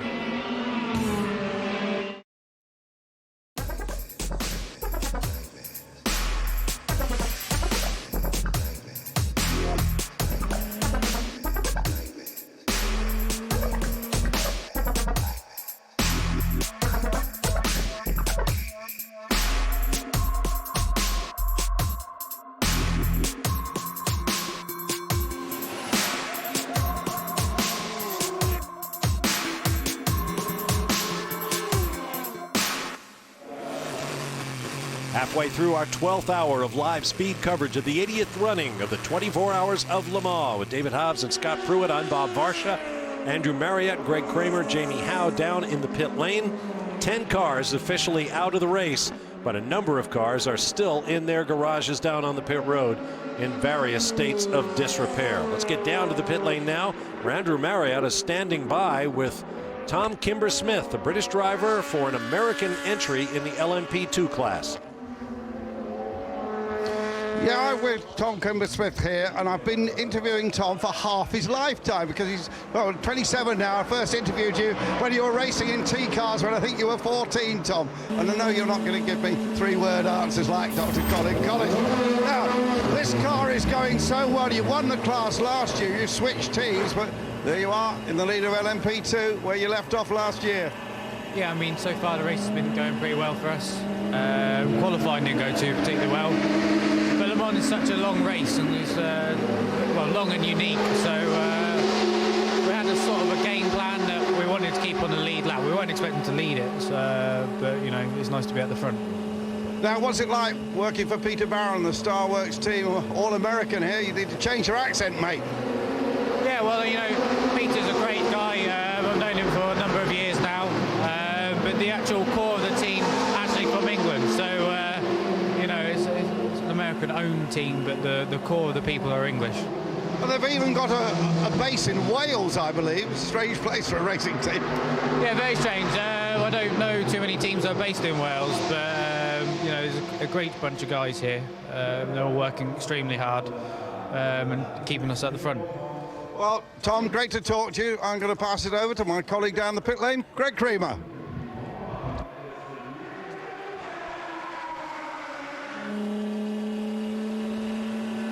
Starworks entries, the number 26 Signatech Nissan. It is in, and they are working on their stop right now, doing the driver change. Pierre Raga is getting out of that machine. Oh, and now it comes down off the jacks, expecting it to just fire up.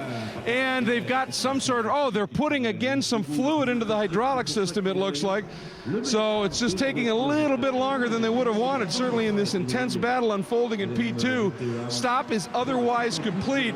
Brand new tires going on, Dunlops all around, and looks like they finally got it completed. So this is going to be a little bit costly as to how close this battle has been. Now it's come alive and it's out. And meanwhile, we're following the 44 Starworks entry in the hands of Ryan Dial. This team made its debut in the World Endurance Championship at the season opener at Sebring with a victory in class. Now here they are at Le Mans, round 3 of the World Championship, and doing very well. Tom Kimber-Smith seemed either tired or afraid to show any sign of confidence since we're not even at halfway. We got 12 hours to go in this race yet, so it's no good getting too excited about things, and so many things can go wrong. And I just don't like the look of that track at all in some of these areas with all that gravel spread around. And we saw how sharp that gravel is. It's not just round pebbles, it's just these little chips which are really, really sharp. I give a shout out to Peter Barron, Ryan Dial. Spent a lot of time racing with Ryan on the Grand Am Rolex side. They were leading a championship. Unfortunately, we're leading a championship now, which I should say fortunately for us, unfortunately for them. But a lot of good hard racing with those guys, and it's good to see them up front right now. See a lot of these little recaps from the host broadcasters. And you glimpsed Alex Wirtz hopping into the Toyota, no longer in the race. When I saw him during the scrutineering early in the week, I was astonished to see the notoriously superstitious Wirtz with 2 identical driving boots on. But as you saw him climb into the actual race car there, he had the red on one foot and the blue on the other. Oh, the damage may have been done. There's Martin Brundle. Or to quote the famous race driver, I'm not superstitious, it's bad luck.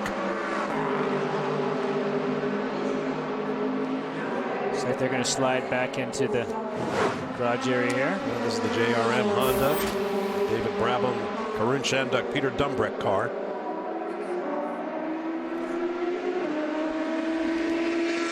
And meanwhile, word from the pit lane is that the 74 Corvette is now back out. Richard Westbrook back at the controls. On board. That was a lengthy stop they had. A lot of damage to the front, which they had to replace, as well as the transmission. Yeah, well, they changed a lot of stuff. They worked on the front, then they changed the transmission, so pretty comprehensive. And I think that must have been the car that you saw off the road. Yes, yes, it was. Because we've got this lack of camera at the moment through the night hours from French broadcasters, so it's not a very good camera shot, but it certainly looked like it was definitely a cavort. So that probably was it off. Chicanes down the most line. Hard to believe, just about 2 hours ago, this was the class leader. Now here they are 8th in class, way back in 41st position in the field. It's just how fast things can change in this race. You know, when it takes one little mistake, as David mentioned earlier, I mean, it all started with the wheel nut being left off. And then from there, you know, then the driver feels like he's got to make up for it. And everybody starts taking chances, and this thing just snowballs into, you know, just a disaster. Well, of course, he also did 8.5 miles on the under tray, and although they changed the under tray, it may have done other damage to the vehicle. Unofficially 15 laps down to the class leader, 35 laps down to the race leader. So the hope for the 74 Corvette is black as the French night at Le Mans. But as always, the sun will come up and maybe their fortunes will turn. That's the story at Le Mans. We'll be back.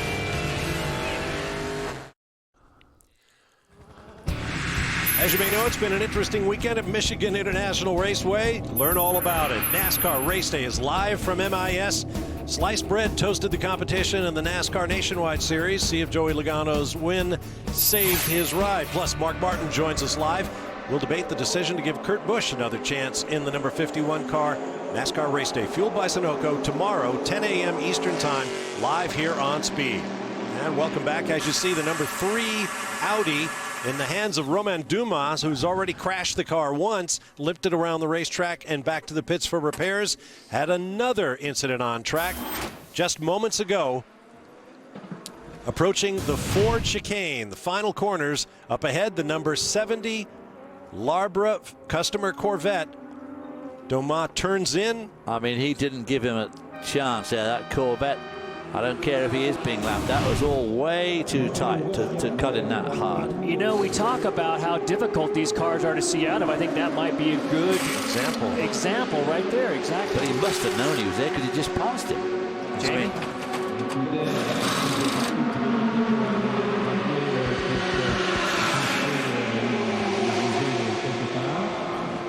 Romain Dumas will stay behind the wheel of the Audi. You can see as soon as he came to a stop, all of the gravel that came out of the front of this car. Lucky for the Audi team, though, it doesn't look like there's a whole lot of damage to this car. Looks like they are going to take this chance, so they're taking off the rear bodywork. I'll see if I can get some more information. They're taking their time, though. This is a very steady process. Looks like they might put him back into the garage. Well, while they work on the car, I would certainly sweep out all of that aggregate from in front of the car. Boy, I'll say. Brian Till told us earlier just how sharp some of those stones are.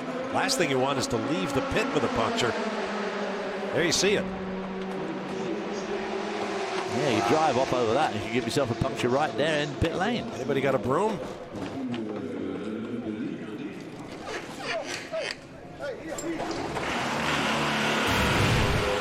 Looks like they're going to send him. Okay, here's the angle. There you see the contact's already been made and both cars go around. Dumas, lucky he didn't get into the wall. Very lucky. Very lucky. The Corvette just didn't quite make the... That was Christophe Bouret in the Corvette, number 70. Now here is the 30 car being towed out of a gravel trap. Not sure exactly where that is. These conditions out on the racetrack are getting pretty horrific and then just keep getting compounded by more and more debris on the track. Gravel. There's the Status GP Lola Judd, number 30. This gives you an idea. That view of the camera here is higher than the driver, but you can see looking out the left there that if there's a car in there, they're definitely very hard to see. You know, Bob mentioned that a while ago that for 2014 they're going to change that so the drivers will have a lot better viewing area as they see out. That's just one of a whole package of new rules to begin in 2014, announced on Friday. As you follow the action on track, here are the other basic points. New technologies granting freedom with regard to the powertrain. Engines and hybrid system. Engines will be free. All limitations on number of cylinders, air restrictors, turbo pressures, and so forth are eliminated. But the fuel available to complete the 24-hour distance will be reduced up to 30%. Hybrid systems will be free. Cars will all be closed cockpit. No more open cockpit cars like that car you see right there. And the weight and width of the cars will be reduced in order to save energy and make the cars a bit more compatible with one another on the racetrack. So Dan Gurney was saying we are going to see the Delta Wing again. Yeah, we will definitely. Yeah, absolutely. When you think about the size of that engine and the efficiencies, that would fall right into that category.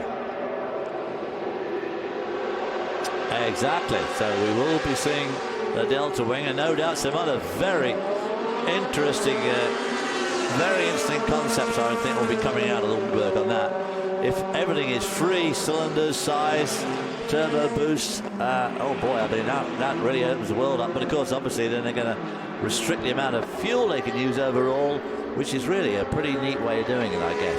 Remember that next year's Garage 56 car, that one-off car that runs out of classification, the interest of interesting technologies, will be a hydrogen electric vehicle that will use no fossil fuel at all. Pretty exciting prospect, although it is a fairly bizarre looking car. I wonder if they're going to look at the safety aspects of those. You know, some of the things they're talking about now, it's great philosophies. I wonder how it's going to play out on a racetrack. And as the 67 GTE Am Porsche makes its way back on track, let's go down to Andrew Marriott, standing by with a name that may be familiar to Formula One fans. Andrew? Yeah, I am with Nigel Stepney with the JRM team these days. Nigel, such a big difference from your Formula One duties. I think you're enjoying this, aren't you? Yeah, if we were a little bit more competitive. We had a blow up of a tyre, blew up on the Mawson Straight from some debris that went into it, and that destroyed a little bit of the bodywork earlier on this evening. So that we lost quite a bit of time. It took us, I think, 12 minutes to do a lap to get back here, so just not to destroy the whole bodywork. So we lost quite a few laps there. Nigel, since you left Formula One, and we won't go into the controversy, you've come to JRM here and you've built this team from virtually nothing into what is now a very competitive LMP team. Yeah, I mean, we've got a lot to learn. It's got 4 wheels and an engine, but each category is different. We started in GT1. We did the project in 2 years, 3 years of there. And this is just the first year of what we hope to be a 3-4 year project, growing each year. You said you got into GT1, you didn't say one thing. We won the World Championship last year. Yeah, it's always nice to win. Here it's just to gain experience. Obviously we can't win overall. I mean, I'd like to, that's our aim in the future, but obviously we need a manufacturer to get that far. And of course, the man who owns this team, Jane Rumsey, has done such a good job. Yeah, no, I mean, they support us. He's sitting next there. He's always around and very supportive, and yeah, no, hopefully we can grow on what we started. In Formula One, mate, you didn't have to stay up all night. We stayed up for other reasons. That's Nigel Stepney having fun here at Le Mans. And good for him. Nigel, the former chief mechanic at Ferrari and a key figure in the Stepney Gate saga that led to the infamous $100 million fine to the McLaren team. But he also won a lot of world champions. And yes. I remember when we went into the Ferrari pit at the Formula One race when we were at Indianapolis, he said, "You don't remember me?" We were with Steve Matchett, and he said, "You don't remember me, do you, Dave?" And I said, "I can't say I do."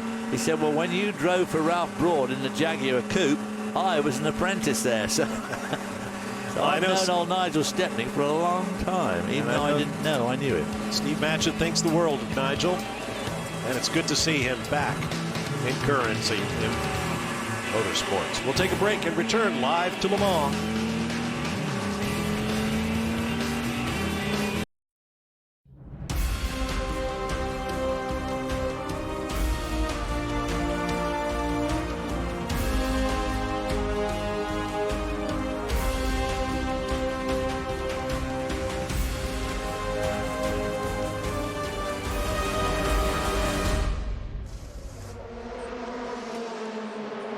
Legendary Le Mans, witness to so much triumph and more than its share of tragedy over the years. Later on tonight, we hope to be talking with A.J. Bain, author of a book about the Ford versus Ferrari battles here at Le Mans. Here's a guy who's seen his share of Le Mans history over the years.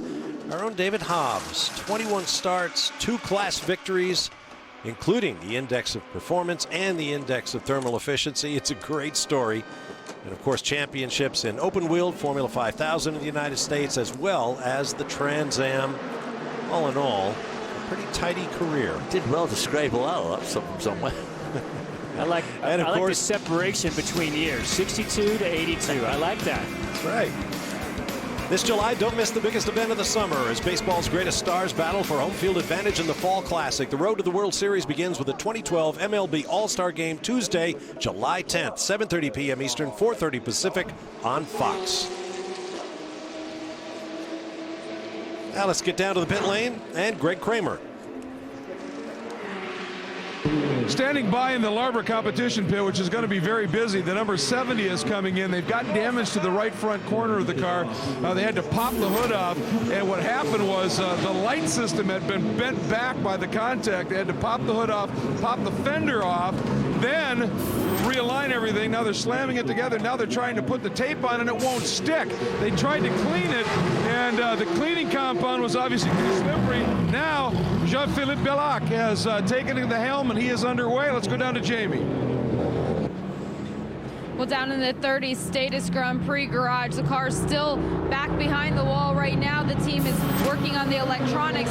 When they did have their incident, they do know that the suspension is intact, so it is cosmetic and it's electrical. And as we all know, the electrical gremlins can sometimes be the more difficult to sort out. Right now, the team has their collection of various sizes of zip ties out there, reattaching all of the wiring, trying to make sure it's secured in place. But this will be another 15 minutes in the garage. All this money spent on designing racing cars and making them absolutely slippery in the wind tunnel. Then the drivers go bashing big chunks out of them, and you wind up fixing them with tape, a penny's worth of helicopter tape or nylon tire downs. I think they had 50-mile-an-hour tape. That's why it wouldn't stick. You need the 200-mile-an-hour tape. Now, isn't that something in the way of preparation? Wouldn't you think, okay, we need to clean something up and stick something to it. Why don't we make sure that our materials all function in harmony? Take a page out of the NASCAR playbook. You look at those guys come in and put all big old sheets of stick them on there and replace whole corners. Right.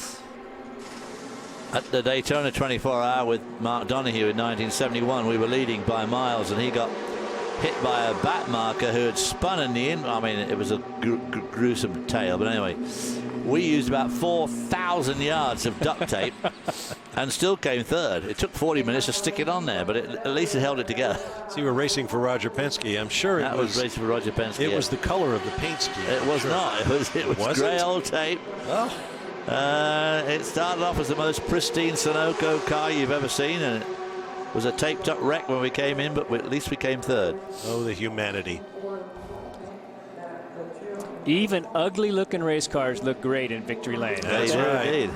They look good on the podium, don't they? I went to the Pratt Miller shops once after this Le Mans race, and there were the 2 Corvettes up on the jack stands, just ugly as sin, just battle-scarred. And I asked one of the mechanics, why didn't you just clean these babies off after they won? And he said, no, a collector has bought these cars, and he wants them exactly as they came across the finish line. Now let's go to Andrew Marriott. Yeah, and I'm here with Ryan Diels, just climbed out of the 44 car, which is leading its class. Ryan, it was one of those moments you climbed out the car and afterwards the guys, mechanics came up to you and gave you a hug, and that means you did a really good stint. I think so. I've had a little bit of a difficult time with this car. So every race I feel like I'm getting a little bit more grips with it, but just what an amazing job from Starworks. I mean, first time here, and engineers never seen the place, and drivers really haven't seen it, so I think we're pretty strong. I think we're looking good for the longer stints, and we'll see how it goes. Long way to go, as we know. Different sort of car to the Grand Ams you're used to? It's night and day. Yeah, everything I learned from that, I forget here, and vice versa. Now, Ryan, I have to ask you this question. There's a rather half-naked woman on the side of your car. What is that all about? Well, back in, I guess, World War I and II, you used to put a pin-up of a girl that would bring you home. So we have a little bit of superstition in this team, so we make sure whenever we build a new car, we have a new bikini-clad lady on the side. Yeah, it's pretty retro, isn't it? Well, we like to tell people it's my wife, but my wife's much prettier. And finally, you've won the Daytona 24. How does this compare? No, this takes things a big step forward for me. And I remember when I came here in 2010, I realized that maybe any remorse I had leaving Champ Car was gone as soon as I saw this place. So this is the one everybody wants to win. Well, thanks very much, Ryan Deal, and back to you in the booth. Well played, young Grasshopper. I couldn't hear what you said, actually, because he was very loud. He's right about it being the one everybody wants to win. It was certainly the one I wanted to win when I was a kid. Say again. Getting some crosstalk from Andrew's microphone there. By the way, that nose art looks like what readers of a certain magazine would recognize as a Vargas girl. And very attractive, I must say. Well, for those of us who know Peter Barron, he's not ashamed to do some pretty crazy things. And no shrinking violet. We've seen a number of different things on his race cars over the last couple years, and some you can see on TV and some you probably shouldn't see on TV. Well, the girl on the Starworks car is a very reasonable rendition. Although I would like to meet Ryan's wife. As you see, barely a minute away from the halfway point of the race. We're just getting to halfway. There's been a lot of That's right. a lot of action. Yeah, we're just getting warmed up. And we're just seeing just so much debris on the track. Number 4 Audi is in. Marco Bononomi, the young Italian in his Le Mans debut, has been in the car for quite some time, and it looks like he will stay there. Guess it's 3 o'clock in the morning, and ooh, what have we got here? Oh, car. Another gravel trap victim. We're seeing those four-wheel drive vehicles get a lot of time on in the gravel pits, digging cars out. Can't really see who that is. I can't see it. I can't see where it is. Somehow it got itself behind the grandstand. Is it a Ferrari? It looks a bit like a Ferrari. Give it a good yank. But it's yeah. 50. 50. No, can't be 50. That's a Corvette. 59. 59. I don't think it's the first time we've seen the 59 car that yanked out of the grid. Is second in the LMGT Pro class. It is. Like They've New been Year's having a Eve. good run. Boy, that is not good at all. Halfway in the 80th running of the 24 hours. Now, the big difference between here and the Daytona 24-hour race is that at 3 o'clock in the morning in Daytona, you've got another 4 or 5 hours till it gets fully light. Here, they've only got to hang on for another couple. About 4:30, it'll start to get quite twilight. Always great seeing that Rolex clock up there ticking off. It's hard to believe we're only halfway. Just now.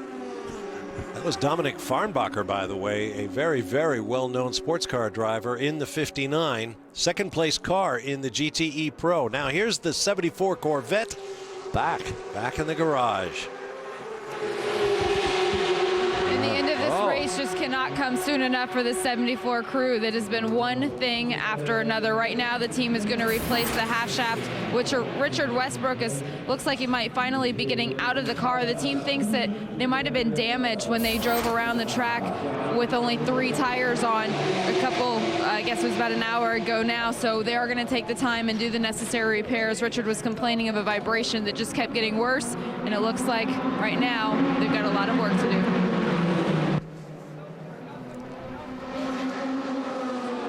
When the driver climbs out, you know the problem is a serious one.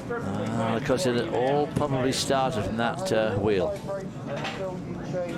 Or lack of wheel. Well, a clap on the back. Is that the end for the Corvette?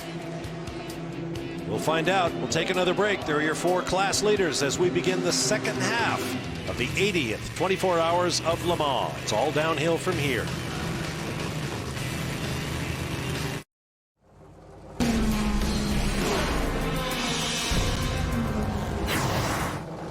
Back at Le Mans, we begin the second 12 hours of the race. Work continues on the number 74 Corvette. They are not giving up on that machine. And as they work, let's show you how we got here with a bit of a race recap. After a strong start, First major incident took one of the LMP2 class Gulf Racing Middle East cars out of the race, including the only female driver in the field. There's the number 80 car having the first of a dismal day. It's out now. This is Michel from Switzerland, and his little car having up there, still running. And this was the Delta Wing car pushed into the pits with gearbox problems, which they obviously got sorted out as it left the pits later. Great battle in the GT Pro division. Darren Turner in the Aston Martin, a little bobble down there in Arnage. That allowed Tommy Milner to take over the spot. Problems for Audi. The two came in. Something wrong at the rear of the car. Turned out to be about, a set of 4 tires worth of rubber. Jammed around the rear suspension, and they said they felt funny. And this is Christian Nygaard going off in the Aston Martin. This is a bit of overtaking that we saw, a lot of overtaking like that. Very, very, very adventurous overtaking we saw. This is the rear, the end plate on the wing on the Toyota coming unglued. But no serious. This, of course, was a little bit more serious. Romain Dumas tried to get around Seth Nyman in the first of the chicanes, went onto the slippery stuff, couldn't pull it back, straight into the tyre wall, got out, ripped off the front, came in. And they had a long struggle, but they got it fixed. 27 minutes. Seth Nyman, later on that same lap, went off at Indianapolis and did a lot of damage to the front of his car. So both Flying Lizards car, the Pro and the AM, in serious trouble. Biggest incident of the event thus far. One of the GT Ferraris gets together with Anthony Davidson in one of the Toyota hybrids, and the result was a, close to suborbital liftoff, and then a massive impact head-on into the tire wall. Which has... The result is back fractures for Anthony Davidson, we're sorry to say. But they think he'll leave the hospital today, so that's very good news. Could have been terrible. Ferrari driver not hurt either. Back out came the repaired car of Romain Dumas to resume the battle. After the restart, following a long yellow flag period, Kazuki Nakajima in the other Toyota got into Michael Krum in the Delta Wing. That, shortly after, was the end of that. The 7 car with alternator problems into the garage. It came back out, but Alex Wirtz got to the end of the pit lane and said, no, boys, it's still not ready to go. Although it did eventually rejoin the action in the 9th hour. And there was turning very, very quick laps for quite a long time, but ultimately would bite the dust permanently. The 74 car, just look at this. Nut goes on. No, it does not. There is no wheel nut. This is what happens going through the Dunlop curves. Has to drag the car around for the entire 8.5-mile lap, causing a lot of damage, which is still plaguing that car some hours later. A lot of work went into getting the car back out on track, but as David mentioned, back in the garage. Romain Dumas back on track, and in the Ford chicane, he tripped over one of the customer Larbra competition Corvettes, spinning out both cars. And dragging even more of that gravel onto the track, which has already cut down a whole bunch of tires. Here you see the scene from the distance there, both cars spinning as they go through the Ford chicane. And not only the 74 car have a problem, but now the 73 Corvette. They came in a few laps ago, currently in 3rd, and sliding, unfortunately, down the list. A lot of work going on in the front. Jamie, do you got more on that? I sure do. It is a very busy Corvette garage right now. The 73, you can see sitting in the garage currently without a driver behind the wheel. This is going to be a lengthy stay. Right now they're replacing the entire steering rack, and Magnussen thought there might be a leak in the power steering fluid. Team took it apart, discovered that it was much deeper than that, so they're going to be in here for quite some time. And they are falling down the running order in the in the GTE Pro class.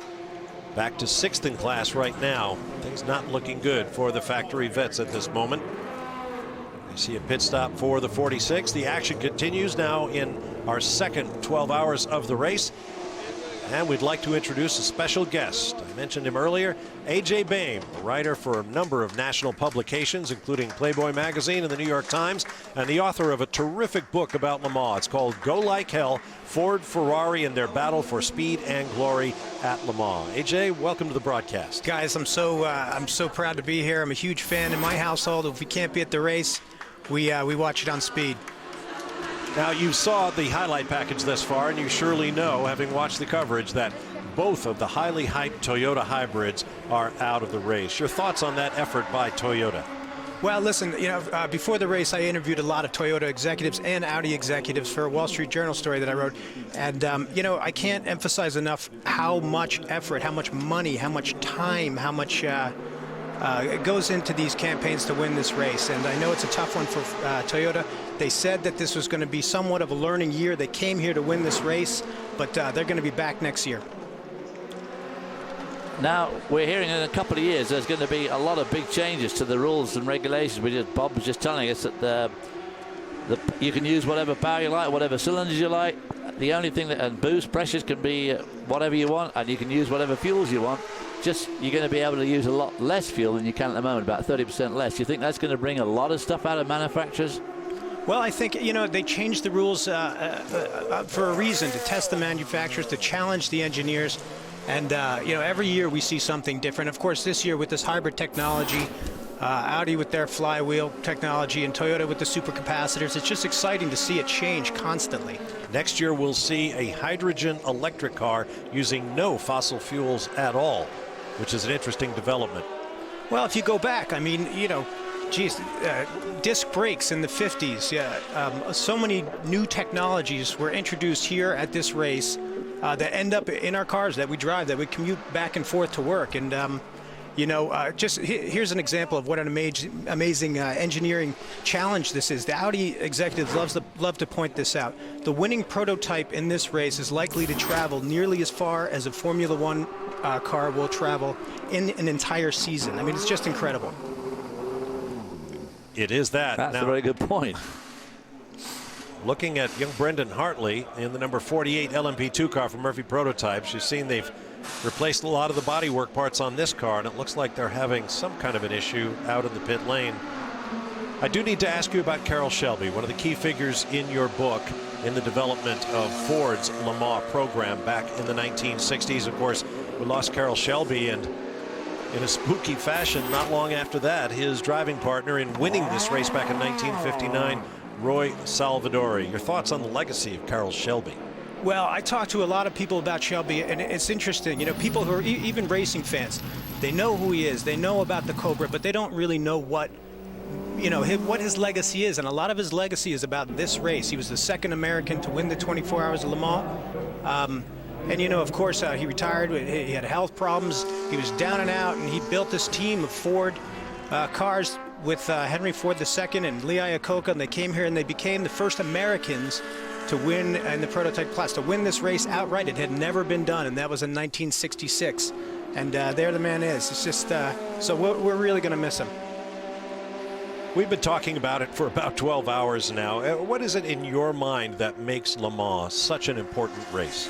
Well, geez, it's the engineering challenge. It's the racing at night. It's the legacy. It's the heritage. It goes all the way back. One of the things I love about this race is the importance of nationality. Every major historical car-producing nation has had a dynasty here at this race. The British, the Germans, the Italians, except for the Japanese. They've only won once in 1991.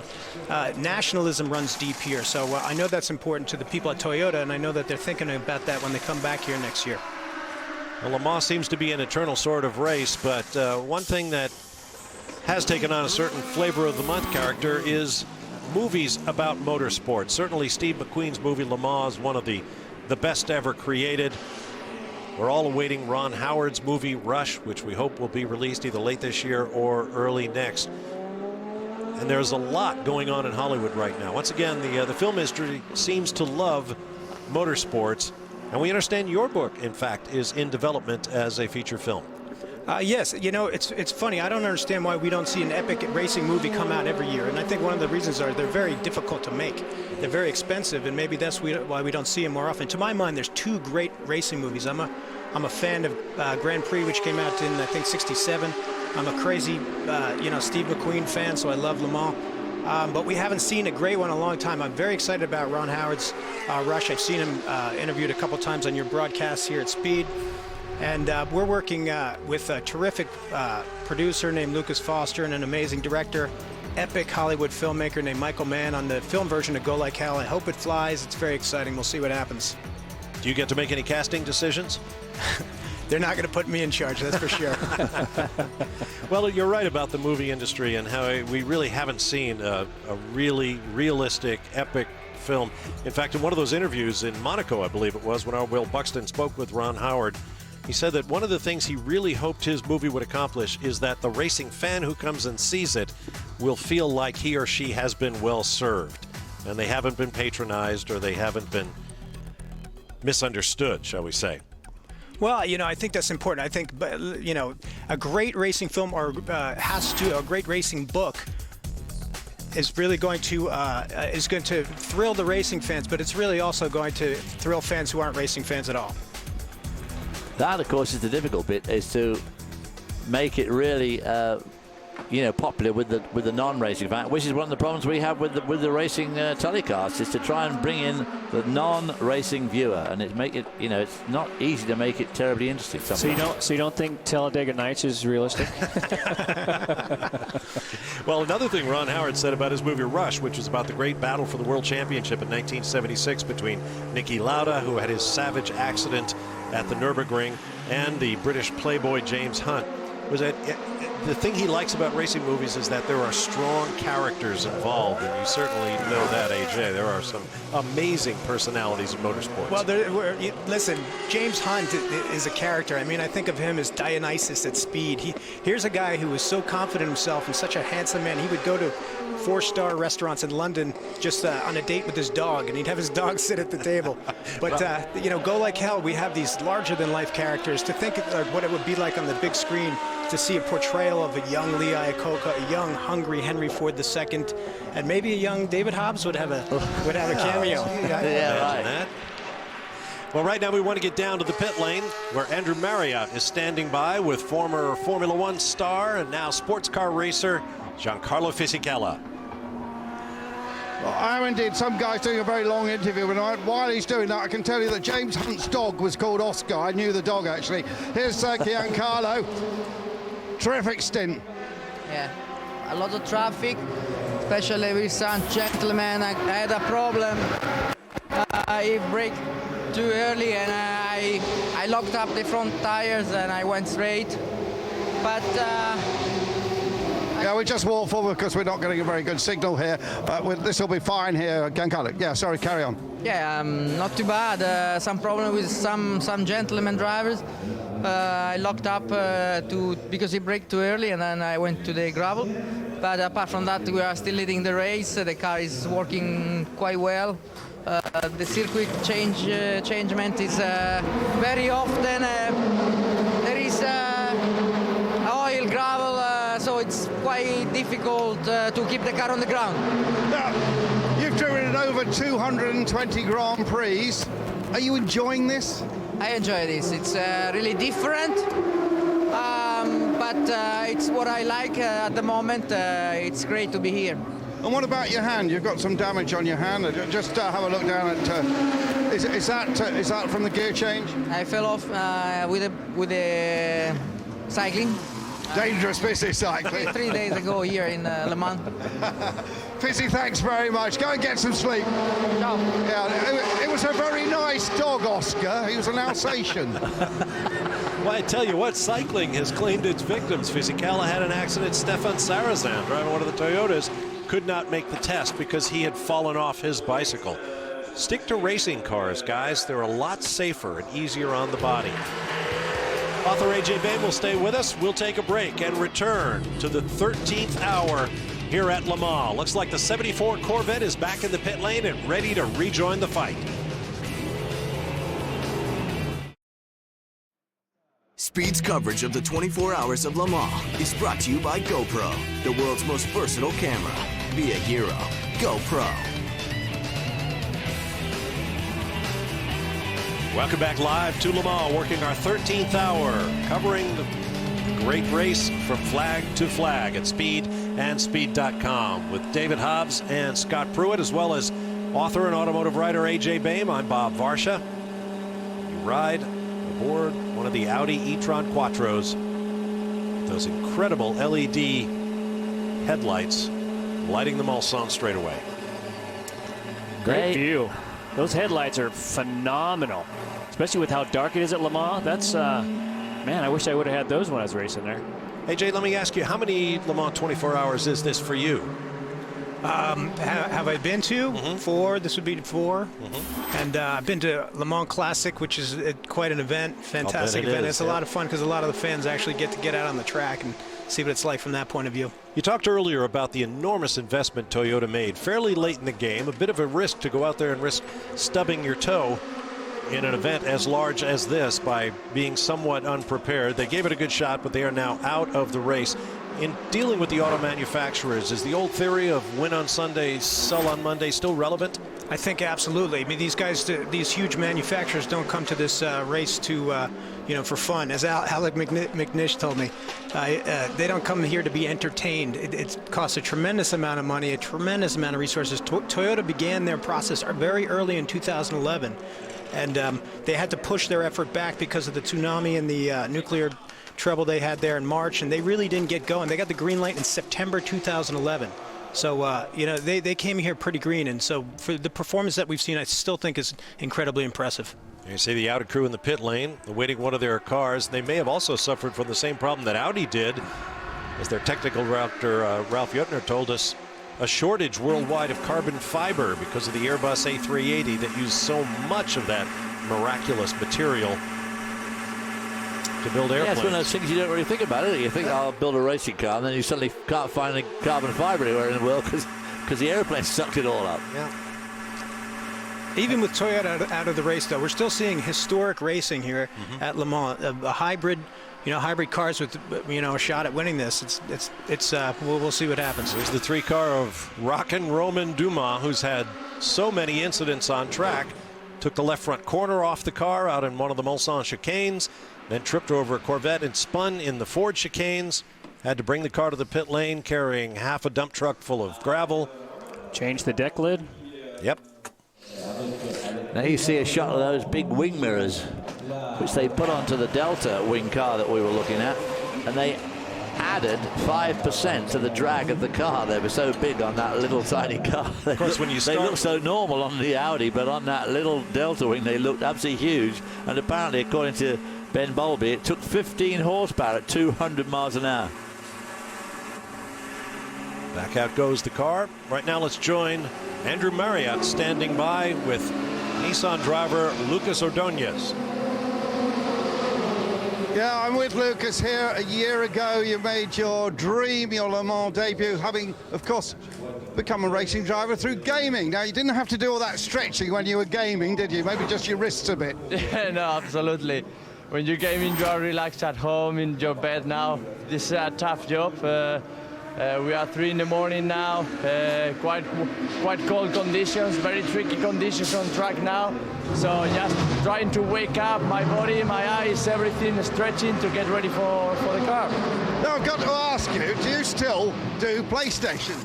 Well, sometimes I train with the PlayStation. It's a good tool for drivers. But now very busy with racing cars. Sorry. Now, how is it driving with a legend like Martin Brundle? Well, it's fantastic. No, to share the car with a legend like Martin is a great experience for me as a young driver, and learning a lot every time I'm with him in a racetrack. So, trying to get the best result we can today. So just tell us now, we've got a second gamer now in this race, and I think you've helped him quite a bit. Yeah, well, Jordan Tresson is the second GT Academy winner. He's doing a great job. It's his first Le Mans try, and yeah, I wish him the best of luck. He's doing well. Okay, thank you very much. We'll go back to the booth. Thank you, Lucas. Okay, thank you, Andrew. We watched the 49 car in the hands of Lucas Perez Compact of Argentina. Second in LMP2. He's dropped down the list slightly with that pit stop, and they continue on their way. AJ Bain, let me take you back to the Delta Wing car, which retired from the race through no fault of its own after about 6 hours. The implications of these cars with radical future technologies, including the hydrogen electric car I mentioned earlier. There's the Michael Waltrip Ferrari in the pit lane. Tell me your impressions of the Delta Wing. Well, I love the project. I love the fact that We got to see such an experimental car on the track this year. I love the fact that there's somebody as important to the history of racing as Dan Gurney, who really rolled up his sleeves, and Phil Remington's still involved in building, you know, his 90s racing cars. I mean, it's just terrific. So who knows what we're going to see next year? There's the car departing the racetrack, being clocked into the wall by one of the Toyotas. That's interesting to see, AJ. I mean, we were talking about the Delta Wing and the hybrids, as well as what Mazda was talking about with their introduction of a very small diesel twin turbo. A lot of the efficiencies and hybrid technology, and you're wrapping all these things into a lot of new technologies with the race cars, engine technologies and race car technology. In the end, it comes down to who gets around the track fastest and who can stay on the track the longest. Obviously, you know, tires mean a lot at this race. Fuel means a lot at this race. So the cars will continue to evolve, so, you know, there's just going to become more space age. I think back into the 1950s when we saw, you know, the 300 SLR Mercedes and how radical that car was at that time, and it just keeps changing. We could just keep seeing new things. Rui Aguas in the number 61, AF Course Waltrip Racing Ferrari. There's Michael Waltrip in Michigan with the NASCAR boys, no doubt looking on. Brian Vickers of NASCAR has acquitted himself well thus far in his first 24 hours of Le Mans. Time to catch a bit of kip for the Audi crew. Oliver Gavin getting out of the Corvette. It's in the garage. Try to get a word from him with Andrew Marriott.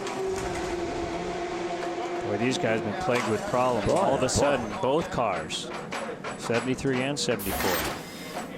Just suddenly plummeting through the standings. 73 car just exited the pit, I believe. Andrew, you ready? The answer is no, because I can't get through those air lines, but I can tell you, before I try and push my way through, I'm going down in the garage there. They're working on the rear end of this car. I'm going to try and get to Ollie, find out exactly what the problem was. I think my cameraman's, hopefully he'll come with me. And I've got Ollie. If I can get the cameraman, we can do it. Here he is. Ollie, more dramas then for the 74. What's happened? Let's come over here a little bit. Yeah, sorry, Ollie.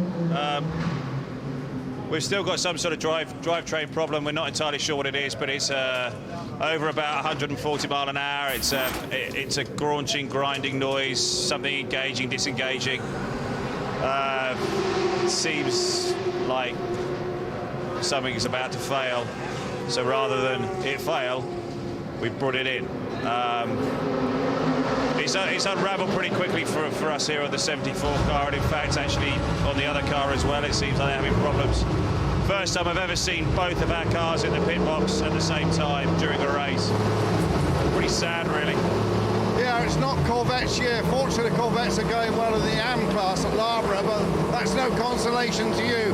But we also got to say big congratulations to Ollie, just run the London Marathon. He's got a lot of noise here, so we'll sound like the other car. Well done on the marathon. You got another great run. Thank you very much. Yeah, it was good. It was good. I'm sorry, I'm a bit distracted. Of course you are. They seem to be revving the car up and thinking gear and trying to figure out what this problem is. But yeah, marathon was good. Sorry, I'm just going to go and see. Yeah, you go and see Ollie. Thanks very much for your time. He's a great guy, you know, Ollie Gavin, but he's got to get in there, hasn't he? Very professional. Thank you, Andrew. Earlier we saw them drop the rear end out of that car. We understand they also replaced a half shaft, but as you heard Oliver Gavin say, they don't seem to be able to resolve the problem. Well, I don't know what it can be. They've changed the transmission, they've changed the half shaft, they've changed the brakes anyway. Drive shaft, maybe? I think they changed both. They changed that once, at least they one did of them. that as well. They did. Well, of course, half shaft. So, I don't know what it can be, what's left. The main drive shaft between the engine and the transmission. Clutch. But I can see his point. It's making this grinding noise above 100, as if somebody's going to let go and might as well bring it in before it lets go 8 miles from home. Better to keep trying rather than getting stuck on course, for sure. Yeah, very disappointing. As he said, it's very unusual. In fact, about the first time they've ever had both of the Corvettes in the pits at the same time. So again, they started off to such a great run here. They were going so well and looked very strong, great in practice, great in qualifying, and just shows how this 24-hour race is one of those things that really, really plucks out any little mistakes or any weaknesses. Siren sounds of a throaty V8 on the Mulsanne straightaway. Coming up to the Mulsanne corner. And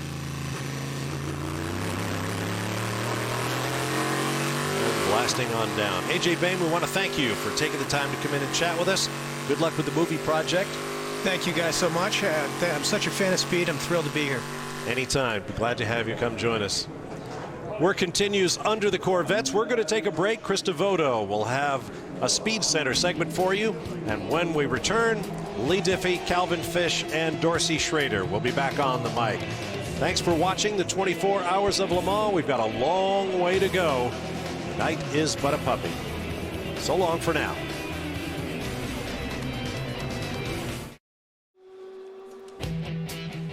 No doubt speed is your home for sports cars. And a quick reminder about next Saturday, 12 p.m. Eastern, live here on Speed at the beautiful Road America, Elkhart Lake, Wisconsin. The next round of the Grand Am Rolex Sports Car Series continues. Sports cars on Speed. It is so much fun. You can see it live next Saturday, noon Eastern, here on Speed. Hi, folks. Big thanks to Bob Varsha, David Hobbs, and Scott Pruitt, and also AJ Bain, Lee Diffie, Calvin Fish, and Dorsey Schrader with you here with Jamie and Andrew. Jamie Howe and Andrew Marriott on pit road. And we welcome you back for these nighttime hours. It's the race to dawn. It's always a very intriguing time in this motor race, no doubt about it. And guys, just for the short period while we've had a break, can you believe what has unfolded with Corvette and the various problems, etc., including this one here with the Team Jota prototype? Wow. Talk about scary as he comes down over the Dunlop curves. The headlights go out, Calvin. I don't know if the ignition might have cut off or whatever. He hit the switch, but woof. Certainly no one was home there for a moment. That was a brilliant job by Simon Dolan to actually escape the gravel trap. Then he gets pulled through it, and fortunately for him, the engine did fire back into life, and he got headlights back to resume. You can't believe how fast you're going right there, and that is wild. Have the headlights just cut off on you. They got it fired up again, but would you feel too confident heading back down Mulsanne?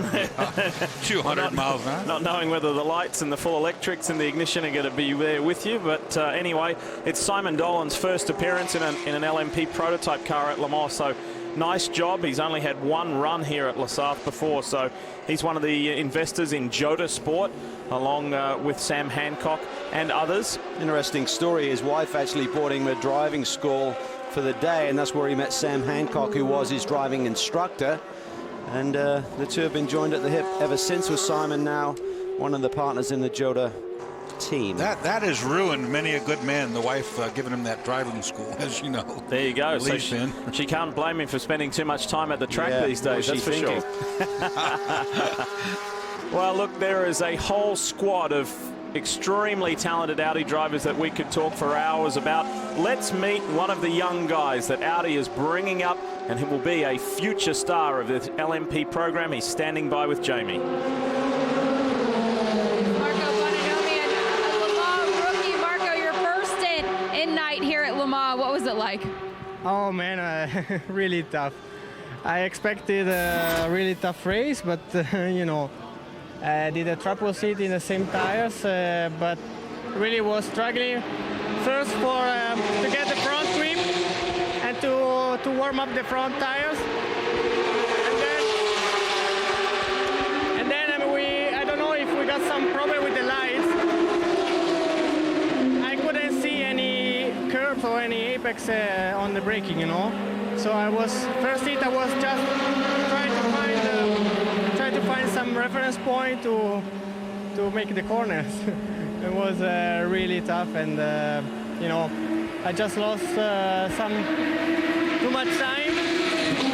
But hopefully now Jarvis, I hope will be in a good pace and we can gain something. But anyway, if we finish the race like this, would be already a good tackle for me.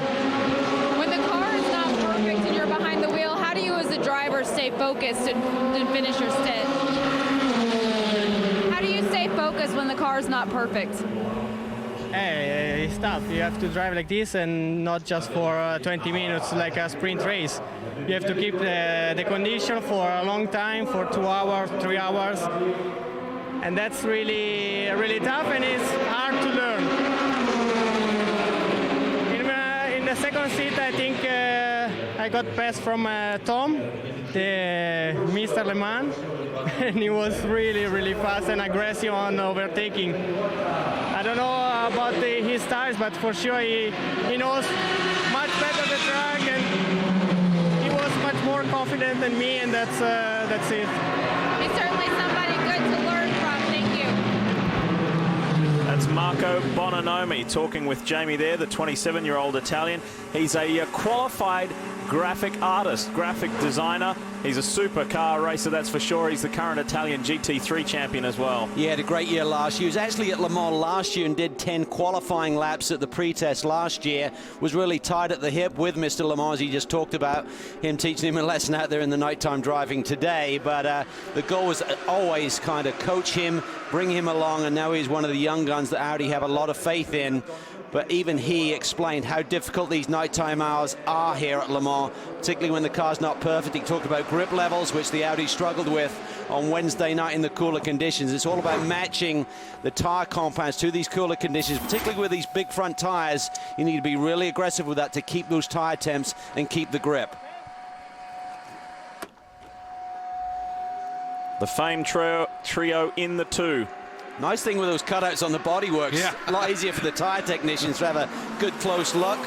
That is all allowed. That's one of the few people that are allowed to actually do any inspection whilst that refueling is being taken care of. The brake technicians can do the same. Also, any driver aids, drink bottles, windshields can be cleaned, lights can be cleaned, but no real servicing of the car other than that, anything that helps the driver. One of the really big advantages about being able to triple stint or even go further than that with these tires is not getting that mismatch between front and rear grip.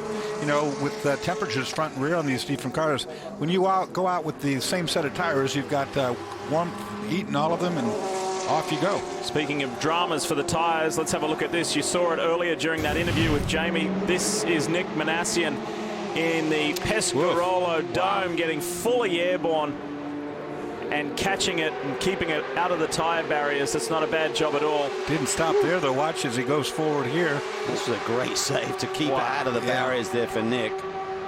That's a little rough on the old car, but that was big airborne at the when he went off. Nick's one of those guys who graduated from open wheelers, and he's done, this is his 13th Le Mans. He's had a second and a third, yet to get a win. That will not happen today. To Andrew Marriott. Well, I was going to get Simon Dolan, but he's just run to the back. I wanted to find out what it was like to have all the lights go out, but he's run to the back of the transporter. We probably can't get him, so give me a moment. I think he's also pretty wound up, to be honest, so let's just wait, and I'll try and let him calm down a bit, and then we'll get him to the front of the garage for you. Him running to the back might be the answer to your question. Yeah, change of underwear, I think. Yeah. That was quite a moment, and it was a good bit of driving to keep that car in line the way he did, keep it out of the gravel trap, and then simply able to aid its return to pit lane. You know, to compound that even further, he's just come up the pit lane straightaway where it's the brightest of anything. Then you go up into the Dunlop curves, it's very dark again, and then the headlights go out on you, so your eyes aren't adjusted. I'm sure it was quite frightening. Didn't see if there was a driver change there. Roger Wills took that JMW Ferrari back to pit road, one of the GTE Pro competitors, doing very well, the New Zealand open wheel driver. Spent a lot of time racing in Australia as well, and this is his first visit to Le Mans. This car's been going well today. The Murphy prototype, the 48 team. Malcolm Sweatman, who was down in Australia working with the DJR, Dick Johnson Racing, we saw him at Le Mans this week. He's left Australia, come back to Europe, and is helping out this team. Had a lot of great things to say about this group, and particularly this Oreca chassis. He said that is a really nice piece. He is really impressed with the workmanship. He said it is a sturdy piece, and they expected great things here on race day. They're having a pretty good run. Love race cars that sound like race cars. It's a good sounding one. Technology has taken us further and further away from that, it seems. It really is, isn't it? One thing that triggered something in my mind when Jamie was talking to Marco Bononomi about saying he's a Le Mans rookie. Listen to the list of Le Mans rookies we have this year. Bononomi, Nakajima, obviously he's retired. Sebastian Buemi, Bertrand Baguette, Karun Shandok. You've got Kiko Ihara, the only female driver in the race today. Luis Diaz, Jordan Taylor, Frankie Montecalvo, Brian Vickers, Alex Brundle. The list goes on. There's 40 in total, but some really big names in the world of motorsport. Oh, they've all won in major categories around the world, so they're rookies, but very impressive. It's really attracting some top stars from various formulas around the world. We're running on limited coverage of cameras due to the world feed, but we're doing our best and we'll continue to bring you lots from pit lane as well. Glad you could be with us here on Speed. Le Mans will continue right after this.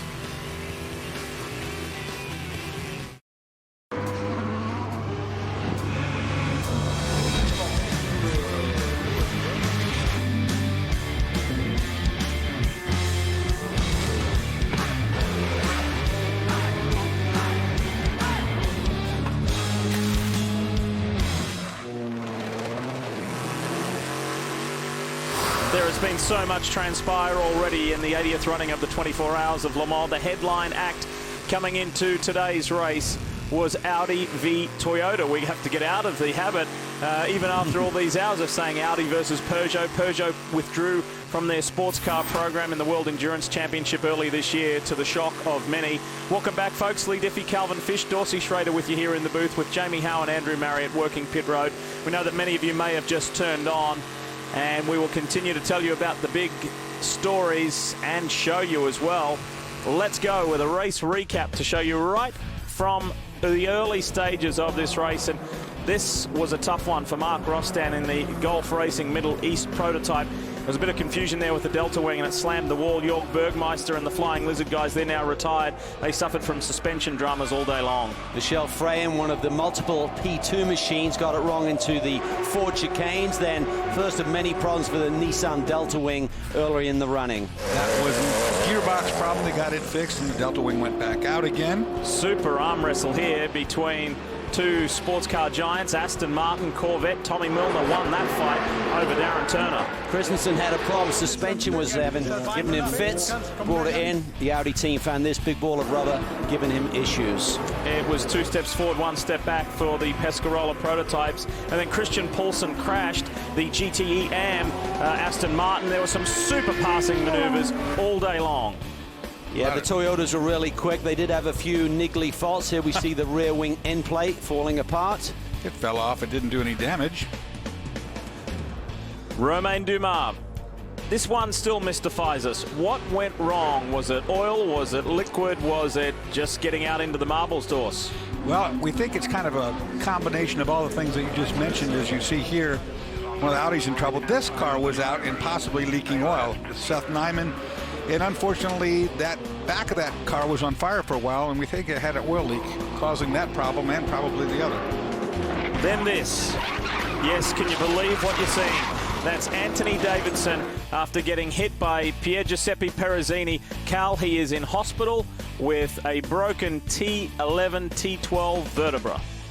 Yeah, this was a massive incident, and again, just displays the massive speed differences and the fact that we've got professional guys out there with gentleman drivers, and just a mistake by the Ferrari driver there, and you can see the effect of that when it happens at these high speeds at Le Mans. Even with a broken back, Ant Davidson was able to remove himself from the car. We had an hour and 11 of caution period when we went back to racing. Look at this. That was a miscue, and of course the Delta Wing took the hit hard into the wall. Kazuki Nakajima was behind the wheel, and this was the beginning of Toyota's problems with their sole remaining car. Repeated visits to the garage. Finally, they got Alex Verse behind the wheel. He took it down pit lane, said it won't go any further. They had to push him back to the garage. Out of the box one more time. The car did see a few more laps. We scoot forward, and this was heartbreaking. For Team Corvette, the class-leading car, the dominating car. And you saw right there, the man putting the wheel nut on, got distracted, looked the other way, and that nut never got tightened. Tire falls off along with the wheel, and it started a long process of trying to find all the different problems it was. 8 miles around this place, Dorsey, can do a lot of damage even at the low speed that the car was brought back at, and they continue to try and find an issue with the drivetrain of the car right now. Romain Dumas now behind the wheel, going around one of the Labre Corvettes. And again, we talk about the visibility issues with these big front tires and the high fenders. Romain gets that a little bit wrong there through the Ford chicane. They both go off in return. Yeah, I believe that was the 70 Corvette. You see it right there, it is. And it's not the first time we've seen issues and incidents at that turn, and most recently Simon Dolan. Lights are out, there is somebody home. Thank heaven there is. And that was a super save. That was a great recovery. And then this is Nick Manassian, we showed you earlier, airborne not once but twice. Heads up job there, getting around the barrier, not into it. And not only are there French drivers in this race, there are American drivers and American teams, and some still doing very well. And the Audi servicing continues just like clockwork with the race-leading car. Marcel Fassler behind the wheel. And this is the trio victorious a year ago here at Circuit de la Sarthe. Telling you about some of the American teams. Starworks is doing well in LMP2, and Level 5 is on the way back. Jamie is at the Level 5 camp. Jeff Braun is the head engineer for Level 5 and all of their racing operations. Jeff, this has not been a trouble-free week for you guys. I know you're about to come in for a pit stop, but this has not been an easy week for you. How is the car right now? The car is actually really good. We're about to put fuel in for Luis's third stint of a triple here. The car's running really well. We've had a bunch of niggling problems that put us 2 laps down, but no one real major thing, just a lot of little things. So car's great. We just need, we need to not wish bad luck on anyone else, but that's what's going to have to happen for us to have a shot at this. When we talk logistics, what does it take for an American team to come over and compete in this event? It's a big, big thing. I mean, we've got a lot of people here. Ken Swan and Chris Akab have probably done the biggest job here to get all of these cars over here. We brought some of our cars over that we run in the ALMS series so we could test and have spares and all of that. And then we're going to have to turn it around and get it right back in time to get the Lime Rock. So it's a huge job, and it's just a testament to everybody here that's worked so hard to get everything here and prepare the cars. Jeff mentioned some of those niggling problems that they've had. Take a look at the steering wheel. This was one thing that they did have to replace on the car because the paddles were sticking. Of course, right now, guys, they're working, but look at all of these different options that the driver has. There's 12 different settings on here, including adjustable settings. There's different pages of data once the steering wheel is connected to the car. So the driver has to be at their ultimate concentration. And right now, Luis Diaz has brought the car to a stop for a fuel-only pit stop. So he is going to begin his on a triple stint right now, so he still has a little bit while in the car. Andrew? Jeroen Blinkermolen from Holland. He's just climbed out of the car with a big, big smile on his face, Jeroen. Yeah, it was a long stint. I drove nearly 3.5 hours. It's tough out there. You cannot see a lot. At one point, the lights failed. You have some track lights, but they failed, so it got really dark in the chicanes. Otherwise, the car ran well. We got a little problem on the oil temperature, so we had to come in and fix that. So we lost maybe total 1 lap, but otherwise we're happy. Now, you were 6th here last year, and you're 6th at the moment. Yeah, well, it's still a long way to go, so hopefully here we can still move up. But already it's good to be behind all the factory cars, and our teammates are doing great as well. So hopefully we keep it up with 2 cars, and we'll see where we end up. You're driving car number 13. Isn't that unlucky in Holland? Oh, not so far. It has had some bad luck in the past, but this year so far it seemed to work. So hopefully, it doesn't come in the bad luck. Jeroen, only 2 Dutchmen in this race. I mean, that's terrible. We've had lots of Dutchmen in this race in the past. We've had winners like Guus van Lennep in the past from Holland. What's happened to your country? Yeah, it's a shame there are only 2 guys from the Netherlands here, but it's unbelievable. If you see all the orange out there next to the track, they're waving the flags. It's amazing. It's like half the field is from the Netherlands, so it's really cool. Yeah, a lot of them are dressed in orange as well. Back to the booth. Let's not forget that he is a winner here at Le Mans. Jeroen Bleekemolen, his teammate in the States, Emilio de Guida, nicknamed him Guacamole. And the Corvette boys, despite their adversity, still have a sense of humour, which is a good thing. Yeah, Bleekemolen won here in LMP2 for the Van Merkstein Motorsport Porsche Spider. You remember with Jos Verstappen a few years ago. And I like the way that Guacamole, we'll call him that. I called him that the other day at Scrutineering. He likes it. There's the way he's very versatile, Cal. He can switch between GT driving, prototype driving, not a problem. He's a real stud. He's done a lot of great performances around the world, different categories. Had a great run in the GTC Championship with Tim Pappas over here. So the boy is fast. Problem there for a car going off at night. World feed again. We don't get to pick or choose. We only respond to what we see. And we don't know what car that was at this point. Jeroen Bleekemolen drives for the Toyota-powered Rebellion squad. I want to update you that his car has Harold Primet behind the wheel, and it has just been overtaken by Romain Dumas. So we've got 4 Audis now in the top 5. The next one on Dumas' list, Neil Yarni in the 12.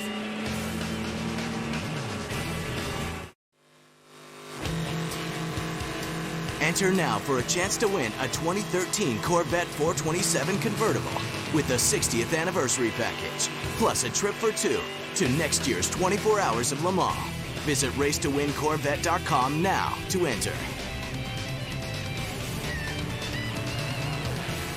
The Corvette story here at Le Mans in 2012 was going so well for the first 8 or so hours. And then we saw a very rare side of both Corvette C6Rs in the garage. And particularly for the 74. The 73 had dramas early, but for Oliver Gavin and his squad, it all went rather sideways with that rear left wheel nut problem, and then Richard Westbrook, who had taken over, had to circulate the entire lap with no rear left wheel on. And we believe that that's what led to the further damage on that car. Replaced about everything at the back of the car. They've had the transmission and rear end out twice. Now they're going to the hubs. They've done a half shaft, if not both half shafts already.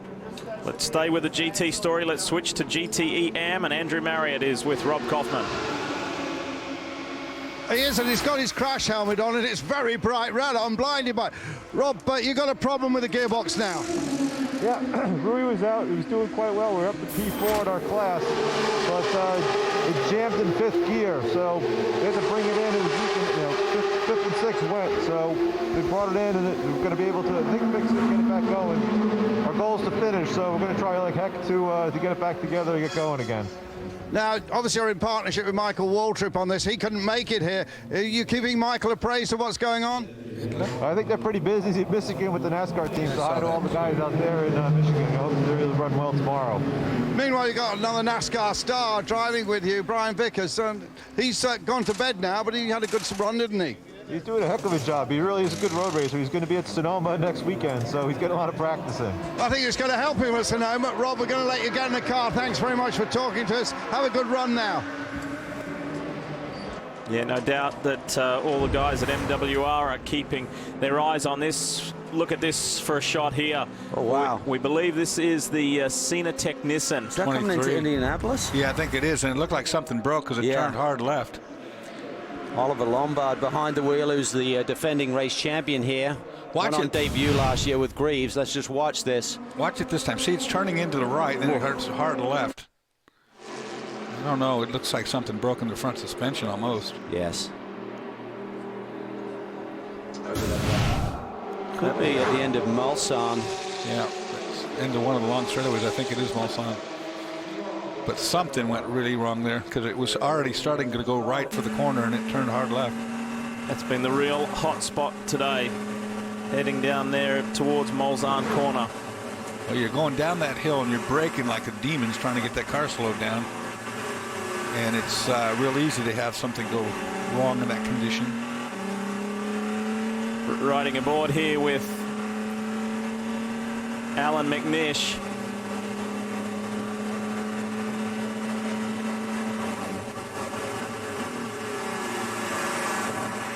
On board here with Romain Dumas. He hasn't had the smoothest of races by any stretch. Had that weird incident in the first chicane right behind Seth Nyman at the time, who had an incident further around the lap, which may suggest an issue with the Porsche. He may have got into a little bit of fluid, then got out in the grey, couldn't make the turn, and then much later, in terms just a couple of hours ago, was involved in another incident and got involved through the Ford chicanes. We're now hearing that incident with Oliver Lombard was down at Mulsanne corner. Hard to see it now and identify the various sections of the racetrack. It looked like the run down to Indianapolis, which is similar, that fast right-hander there.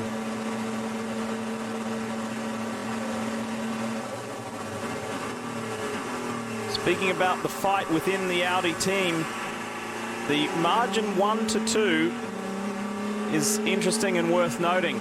It got out to more than 2 minutes at earlier stages in this race. The gap from Marcel Fassler, the race leader, and that car has led the entire race, number 1, to car number 2, this one that's in pit lane now, was at 1 minute 15 seconds at the time of pitting. Yeah, they're a little bit off sequence in terms of when they're making their stop, so that will ebb and flow a little bit. I think that's the minimum in terms of Fassler making a stop and the two cars staying out with McNish. Now McNish is in, and typically there's about a minute pit stop. You're looking at about just under 30 seconds of fuel and about 30 seconds down pit lane, so that gap will extend by about 1 minute if it's just a fuel stop for the number 2 Audi. These guys are having a great run. Yeah, so far so good here. Saw 74 back in again with some more problems. Of course, it's world feet, so they're bouncing all around for us right now. Hard to. 67 had just taken the lead from the 50 in the GTE M class. That battle continues between the Porsche and the Corvette.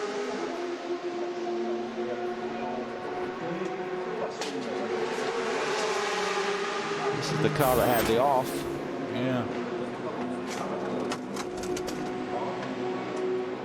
Andrew standing by. What do you see, mate? Any visible damage? Obviously, the car's going back into the garage.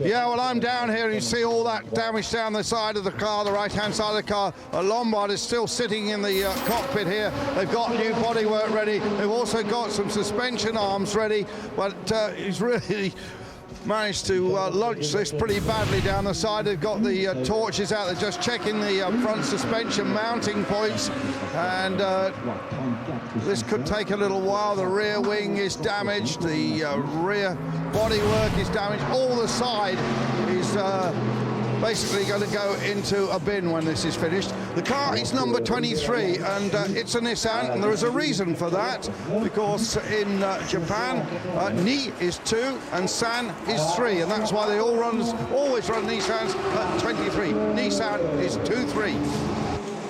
And these cars in P2 now are A couple of updates at this end of pit lane. The number 42 Greaves Motorsports car with Lucas Ordonez did come into the pit lane after he had that off. Team told me the car seems fine. There was no damage. Lucas did stay behind the wheel of the car. And then another update with an American team, Krone Racing, in the number 57 GTE AM category Ferrari.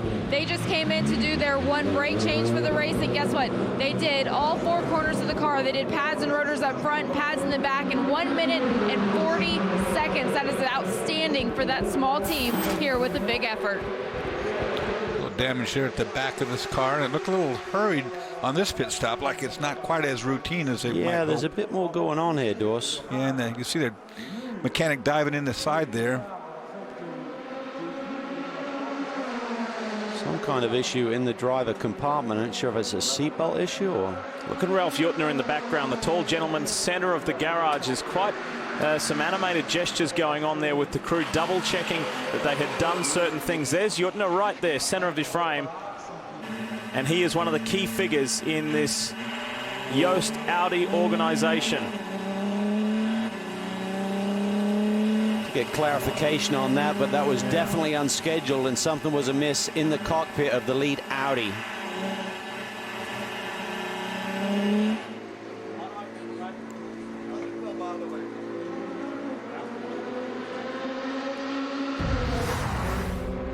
See Ralph Juttner, their technical director, looking for an explanation from the mechanics as to what was going on exactly.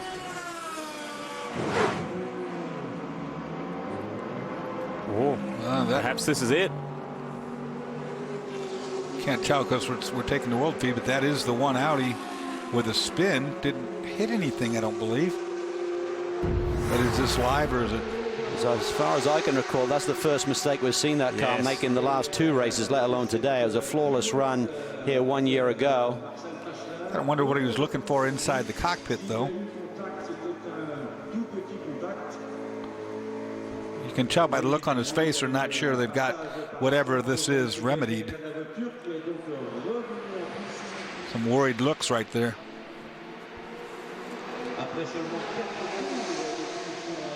Gentlemen, you can see without the helmet on is Thomas Leutsch. Thomas has been with the Yost Audi organization for many, many years. He's one of the stalwarts in that team and knows these cars inside and out. And this will be somewhat worrying. A mistake by Marcel Fessler. Porsche curve. Car took off, just went straight across the racetrack, gets in the gravel here. Boy, he's lucky to get away with this. Super lucky. This is high speed. This is 5th gear. Coming through this section, this is about 150 miles an hour. To spin there and not hit the wall was huge. We saw the little scrape on the left rear corner of the bodywork, Dorsey. Maybe he did touch something. Yeah, it did have damage at that back corner, and it shot across the racetrack like it just lost grip for some reason.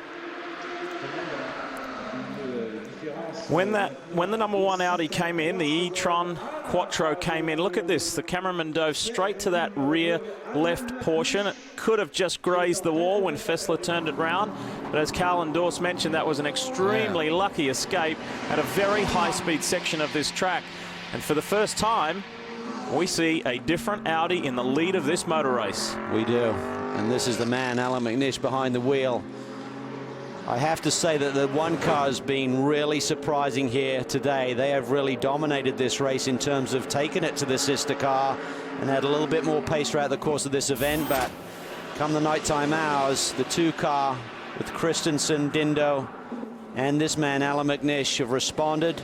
They've clawed their way back into this event, and now they have the lead. And the storylines for car number 1, repeat winners. The storylines for this car, you'd have the oldest ever winner, a 9-time winner and a 3-time winner. How about that? How quickly can it change?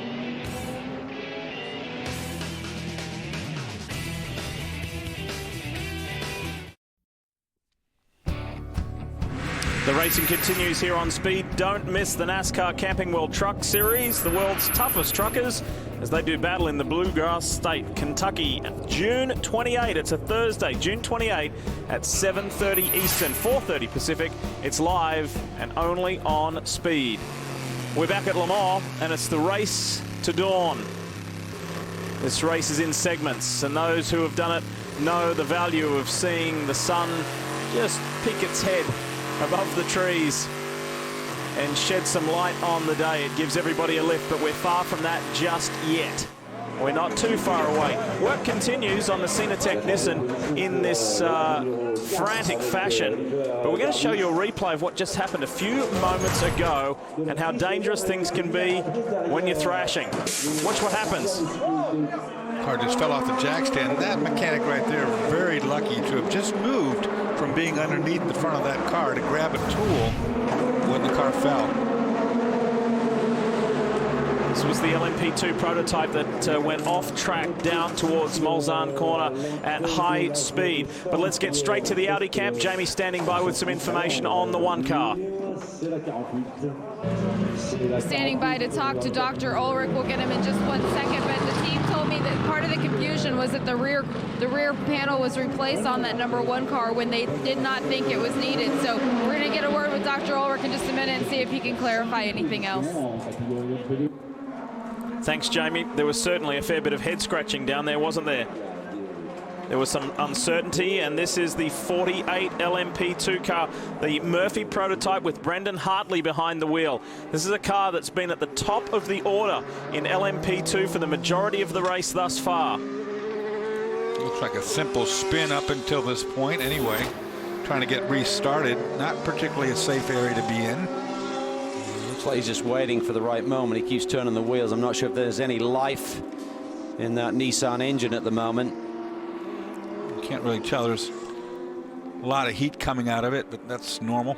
First impressions on this single-seater guy is one of the Red Bull proteges just about 12, 18 months ago, and kind of lost his way there within that group, but been doing some GP2 racing recently, amongst other things, World Series by Renault, and team very impressed with his pace.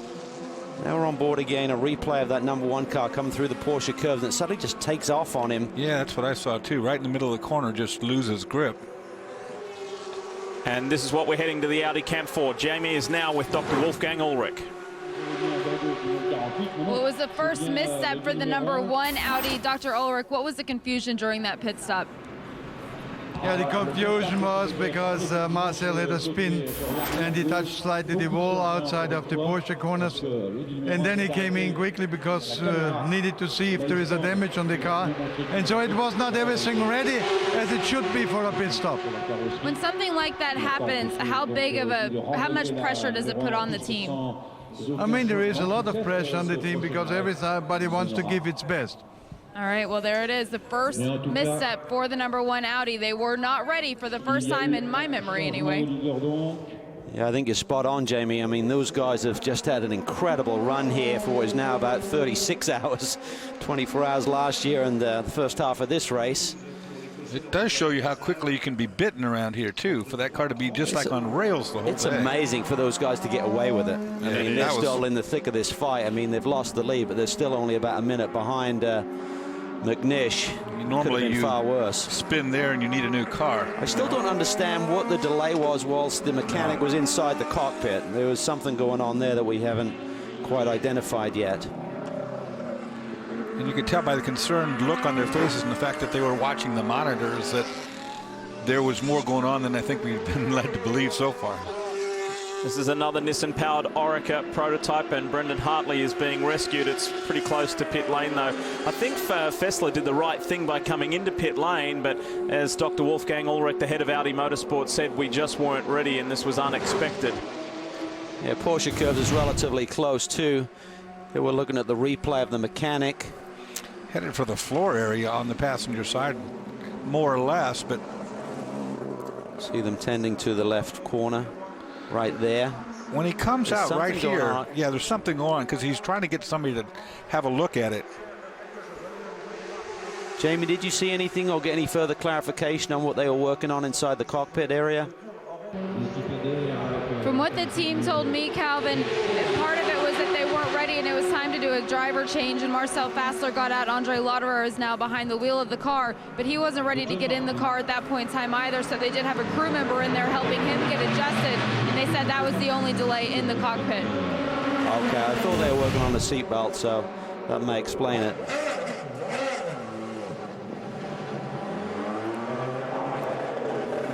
The leading Toyota-powered Rebellion exiting pit road. This is the highest placed petrol-powered car, and it's engaged in a scrap. It does have the advantage by a couple of laps over Romain Dumas. Can it hold him off to prevent an Audi? 1, 2, 3, 4.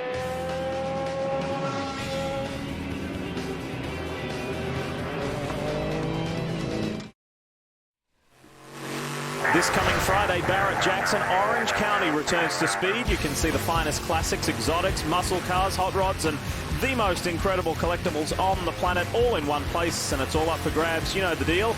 Watch the auction live and build your dream collection. It's Barrett-Jackson, Orange County, and it begins this coming Friday at 5 p.m. Eastern. This is the JRM P1 prototype. It's the HPD prototype, one of two, this car and the Stracker car, and this is the combination of Peter Dumbrecht, David Braverman, XF1 driver Karun Chandok as it leaves pit lane. Updating you while we're away, we can confirm that Andre Lauderer has taken control of the #1 car, and it is the race leading car. Cal, by how much? 2.2 seconds over Alan McNish. The race is on at the front. It is on, and remember at the start of this race, Lauderer started, so did McNish, and Lauderer put about 30 seconds on McNish in the first hour of this race, so he is really determined to establish himself as the man on this Audi squad, and coming off the brilliant victory last year, he finished second the year before.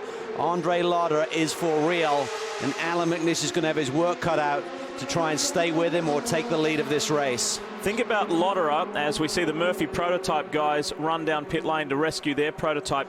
Lotterer, this is only his 4th run at Le Mans. He was drafted in to the Colin Collis run Audi organisation back in 2009, finished 7th. He got to drive the R10 TDI. The next year, he was part of the official Audi Yost team. He got to drive the R15 TDI. That was the V10 diesel. Last year, in only his 3rd appearance, he won in the R18 Ultra. And when he ran with Collis back in 2009, Jules Hausner was drafted in to work with Collis for that race, and he really rated Andre Lotterer. He came back to the Audi factory and said, we need to get this boy in one of our cars. And boy, was that a wise choice, because he has really performed for them since that time. Oh, look at the back left of that. Yeah, trouble there. Broken upright on the left rear. Might work at Milwaukee. I ain't sure it's going to work here. Might be even more damage than that. Definitely left rear's missing. And that's a shame, because that's the Murphy prototype that had such an encouraging day early on. The team look on at the same pictures we are at the same time. And the team just wondering what they can do. Yeah, the mechanics down there to push it back if necessary. That's not going to be an easy push, I don't think. Just getting back to the Andre Lotterer point, I'm forever fascinated by the twists and turns a driver's career takes. And it happened to you two guys. It happened to David Hobbs and Scott Pruitt. There's the various directions that a career can go. Lotterer was one of those young kids with big dreams and aspirations. He wanted to go to Formula One. He drove in the Jaguar Formula 3 team in the British Formula 3 Championship. He then became a Jaguar junior driver. He was a Jaguar Formula One test driver. Remember, Jaguar eventually ended up as the Red Bull Formula One team. And then things didn't quite work out. He went to Japan, started racing Formula Nippon, then transitioned into Super GT. He is a rock star in Japan, and it's just through previous relationships, as Cal said, that he finds his way into top-level sports car racing. He's now a Le Mans winner and a Le Mans race leader. When he did that testing with Jaguar, Bobby Rahal was involved with the Jaguar F1 team at that time, and he was really, really impressed. I remember seeing Bobby when Lotterer did the Champ Car race down in Mexico City way back, and he said, this boy is for real, look out for him this weekend. Never really developed into anything with the Champ Car stuff, but he's continued to dig deep. Last year was a big year for him, not only winning Le Mans, but also winning the Formula Nippon Championship as well. And when you reach this level of racing, it's very much, as you know, Calvin, cutthroat. For him to outrun Alan McNish right now would be a huge, huge deal, but it would be cutting the throat, wouldn't it? What's going to be interesting to see is how these contracts are working, because remember, he runs for Toyota over in Japan, and he's running for Audi here. Toyota will want to be winning here next year at Le Mans. Be interesting to see if they can get Lotterer on their squad. That car you see stranded needing rescuing is the Murphy Prototypes Nissan-powered Oreca. It's plummeting, sadly, down the LMP2 order. Jamie is at that camp. What's the story? Well, driver Brandon Hartley has climbed out of the car, and Greg Murphy, a lot of dejected faces down here in the garage area. What happened? It looks like we had a failure with an upright or a brake disc or something. The left rear of the car seems to be something wrong with it. So we hope to retrieve the car and, you know, keep going. So you said it's hardly worth staying up until 4:30 for. What do you learn from experiences like this? Well, I'm Irish, so I'm used to staying up till the early hours of the morning. Not sober. But look, we've had a great day. We led the class for 3 hours, so we know we can do it, and we've been a little bit unlucky. But look, we'll put a smile on and we'll keep fighting, yeah. This is certainly a sobering experience. Thank you. I remember early on the show, I talked about these guys hitting the curb so violently and how it takes its toll over a long period of time. They're talking here about a broken upright or something in the back of the car failing. Well, there's a reason that those things fail, and certainly curbs and so forth are part of it. They've done a flawless run up until this point, that car from Ireland. It's a shame to see that they've encountered that, but once again, like I say, this is a tough racetrack. You got really high loads on the suspension, then you go slamming it into curbs, which loads it even further, and sometimes things break. Just watching this margin 1-2. Yeah, stretching. I mean, a lot of the last couple of lads has added a second per lap, now up to 4.7. There goes Lotterer. Here comes McNish. They can still see each other for McNish. That's a big plus, to be able to see the car you're chasing. And again, these are the two new hybrid Audis. Lotterer said after qualifying, putting the car on the pole, he said the car was on rails in all conditions, whereas the two cars said that their car was really giving them some fits at night with the cooler temps in terms of the braking and understeer with the number 2 car to see if they got on top of that situation. We talk about setups all the time and how they talk about it and they set the cars exactly the same, but the chassis are never the same. I've never had 2 cars be exactly the same. And it's a moving target with these nighttime hours, Dorsey. The temperatures are plummeting. This is probably about the valley in the terms of the track temp and the ambient temperature right now, about 4 or 5 a.m. and it should start to build from here. Of course, the drivers themselves dictate somewhat about how the car handles as well. Just little bitty subtle things that you do in the car. Looking at Greg Murphy there, he seems quite the character. This is a new prototype team. There you see Malcolm Sweatman walking through the shot right there. Greg is actually a manufacturer of biodiesel over in Ireland, so he's obviously a very sharp guy, and he seems to have brought a very good group to Le Mans here this weekend. So the state of play is Andre Lotterer, some 5.5 seconds now out in front of Alan McNish. Oliver Jarvis is running third in the number 4 Audi. Then we pick up the first non-Audi car and non-diesel car. The petrol-powered Toyota for Nico Prost is back behind the wheel after that amazing run of just under the maximum allowed of a 4-hour continuous stint. He's running in 4th position. Then Romain Dumas in the final Audi is 5th. Harold Premet in the 2nd Rebellion. And then regular driver in the US, Ryan Dial, in only his 2nd appearance at the 24 Hours of Le Mans, is leading the class in LMP2 for Starworks. Outstanding performance. We told you earlier to watch out for that PCOM LMP2 prototype. So Sohail Ayari is sitting 2nd in class. Danny Watts is next in the line. He's 9th. He's in the Stracker HPD. That's in a different class. And then we pick up Romain Rusinov in the 26 in the top 10. How about in GTE Pro? It's the Ferrari for AF Corsa, the Giancarlo Fisichella car. Tony Vilander is behind the wheel. Another Ferrari, the luxury Ferrari, the pole-sitting car. Jamie Mello is 2nd. And then the Aston Martin is saying, we're not giving up. They're running 3rd with Darren Turner behind the wheel. So much to talk about and so many more stories always unfolding. We'll stay on top of it for you.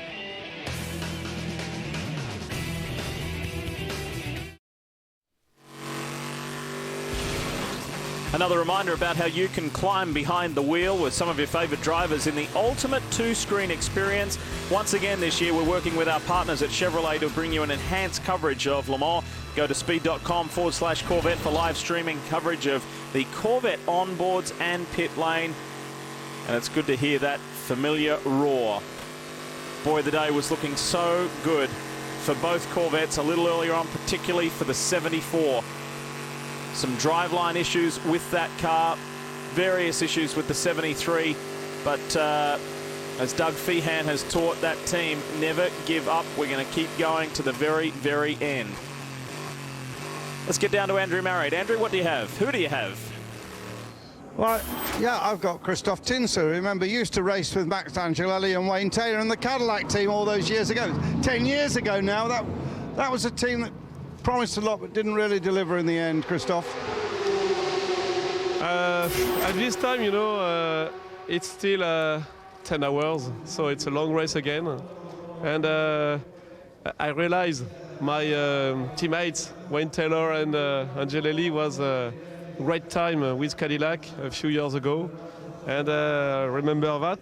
And it's very funny because yesterday I crossed the son of Wayne Taylor in a Corvette. So it's interesting to see the son of Wayne, and I have seen Wayne, and I haven't seen a long time ago, so it's very good. Christoph, here you're battling for a possible podium here in LMP2. It's going well? Yeah, for us it's very interesting because it's the first time for the team to come here. So it's very great if we finish a race on the podium, but at this time we still 4th, and we need to fight again during a long time. Thanks very much. Let's go to Jamie Howe. The 3rd place in GTE Pro, the number 97 from Aston Martin Racing, was just on pit lane. They did do a driver change. Darren Turner is out of the car. Stefan Muka now behind the wheel. But something that's interesting, they did not give Stefan a new set of tires. So they're obviously getting great tire wear on that Aston Martin. That'll be something to keep an eye on as we get into the morning hours. Got a waving yellow on course indicating a car off somewhere. We haven't seen the car. Dorse, there's an SC board. We've got the safety car out. Yep, safety car's going out, or is out. And this can be critical because if a safety car pops out and splits someone, for example, the leader, Lauder and McNish are only separated by 11 seconds, but if that safety car jumps out in between those guys, suddenly you lose 2 minutes because there's 3 safety cars that go out there. Oh, this is a big hit. It's like Porsche curves. Looks like a Porsche, maybe. That was a monster hit, that's for sure. And that's the best shot that we have been given by the World Feed Director. That was nasty. That was, high speed, hard impact. Yep. Say it looked like a Porsche, but you can't really tell. Night's not helping anything, but it backed in at a ton. Let's have another look at that. Let's see if we can try and decipher a little bit more. It's hard because of the light and the distance and the speed. Shows up backwards already, right there. Look, it is a Porsche. Ooh. A huge hit. There. Tore the nose off. Yep. That one's not going anywhere. I'd say its day is done. So we go on to yet another safety car period, and the number 3 Audi is brought to pit lane. This is the car that Romain Dumas has been doing a very good job steering. That is Marc Genet climbing aboard. Last year here he did battle in one of the Peugeots as Andre Lauder was going for the win. He was one of those guys who was really giving Andre a hard time in terms of putting him down another lap, and I think the word was out from the Peugeot pit wall, do whatever you can to stop that lead Audi, the only Audi left in this race, from getting the victory here today. And Marc Genet also had a rough up with Dindo Capello at Sebring. Meanwhile, we see the leader in. This is Andre Lauder. Looking at tires. Guys, I just got a message about that car that went in at the Porsche Curves. It was the 75 Pro Speed competition Porsche with Abdulaziz Al Faisal behind the wheel. And that was a nasty impact. Sure was. The second Saudi driver to compete here at Le Mans. Very high-speed section of the racetrack, and you saw that car tried to get up on the fence, climbed up the guardrail backwards. What happens here under this safety period is there's 3 pace cars that are deployed around the circuit, equally spaced intervals. One car is in the pit lane. Jamie's there. These are lengthy pit stops for both the number 3 and the number 2 Audi. I'm imagining that because we are under safety car period, they're going to take their time and give these cars a good look over. Well, they're not going to lose a lot of time. Andre Lauder did stay behind the wheel, and he does have a fresh set of Michelin tires. I think that's exactly it, Jamie. You got 2 minutes to work with because you have to wait for the next train of cars, and they're separated by 2 minutes equally around this race circuit. So if you make that pit stop under yellow, the minimum loss you're going to see is 2 minutes. Then once the train of cars that are sitting in pit lane are left, the red light will go back on, and you have to wait for the next train that's coming around the circuit. It's nice to see right here. That's not the scene of the incident. That's the corner workers out there cleaning up all around the racetrack. Looks like that right now. We've been running for a long time, and there's a lot of gravel, a lot of rubber, a lot of carbon bits and whatever. These guys taking the time to clean that all up. Getting back to the leader's pace, we talked about it, Lauder versus McNish once again. Well, they came out after McNish's stop within a second or so of one another. Lauder extend that lead up to 11 seconds prior to this yellow, so he has got the hammer down once again. And again, repeating, it was the 75 Pro Speed competition, Porsche driven by Abdulaziz Al Faisal, and what makes that even tougher than the fact that that car is wrecked is that it was fighting for a podium in the GTE AM class. Look at this. This is a big, big hit. Look at it move the fence and guardrail. We hope that Abdulaziz is okay. Back in a moment.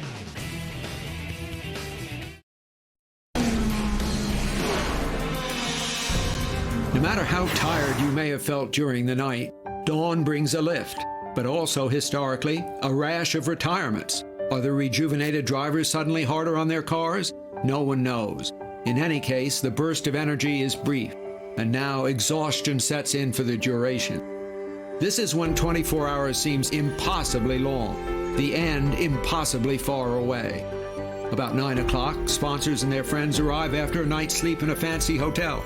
They've showered and they're dressed in fresh clothes. How are we doing, they ask. They'll be lucky to get a civil answer. The night has created a hard-earned bond among those who've seen it through. They are the insiders, aloof to the rest of the world. Those images really tell the story, the deep, deep story here at Circuit de la Sarthe. Welcome back. We're inside 10 hours to the checkered flag.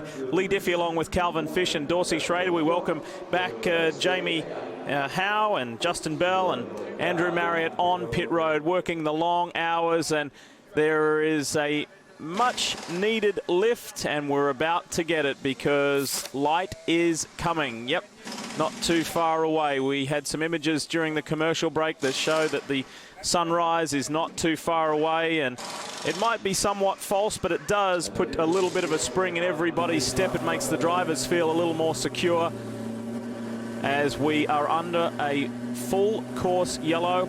For those of you just turning on, there was a GTE AM car involved in a very serious crash. Nobody else involved with the incident. Abdulaziz Al Faisal for the Pro Speed Competition Porsche team had a crash, a spin in the Porsche curves and slammed the fence, the Armco barrier, very, very hard.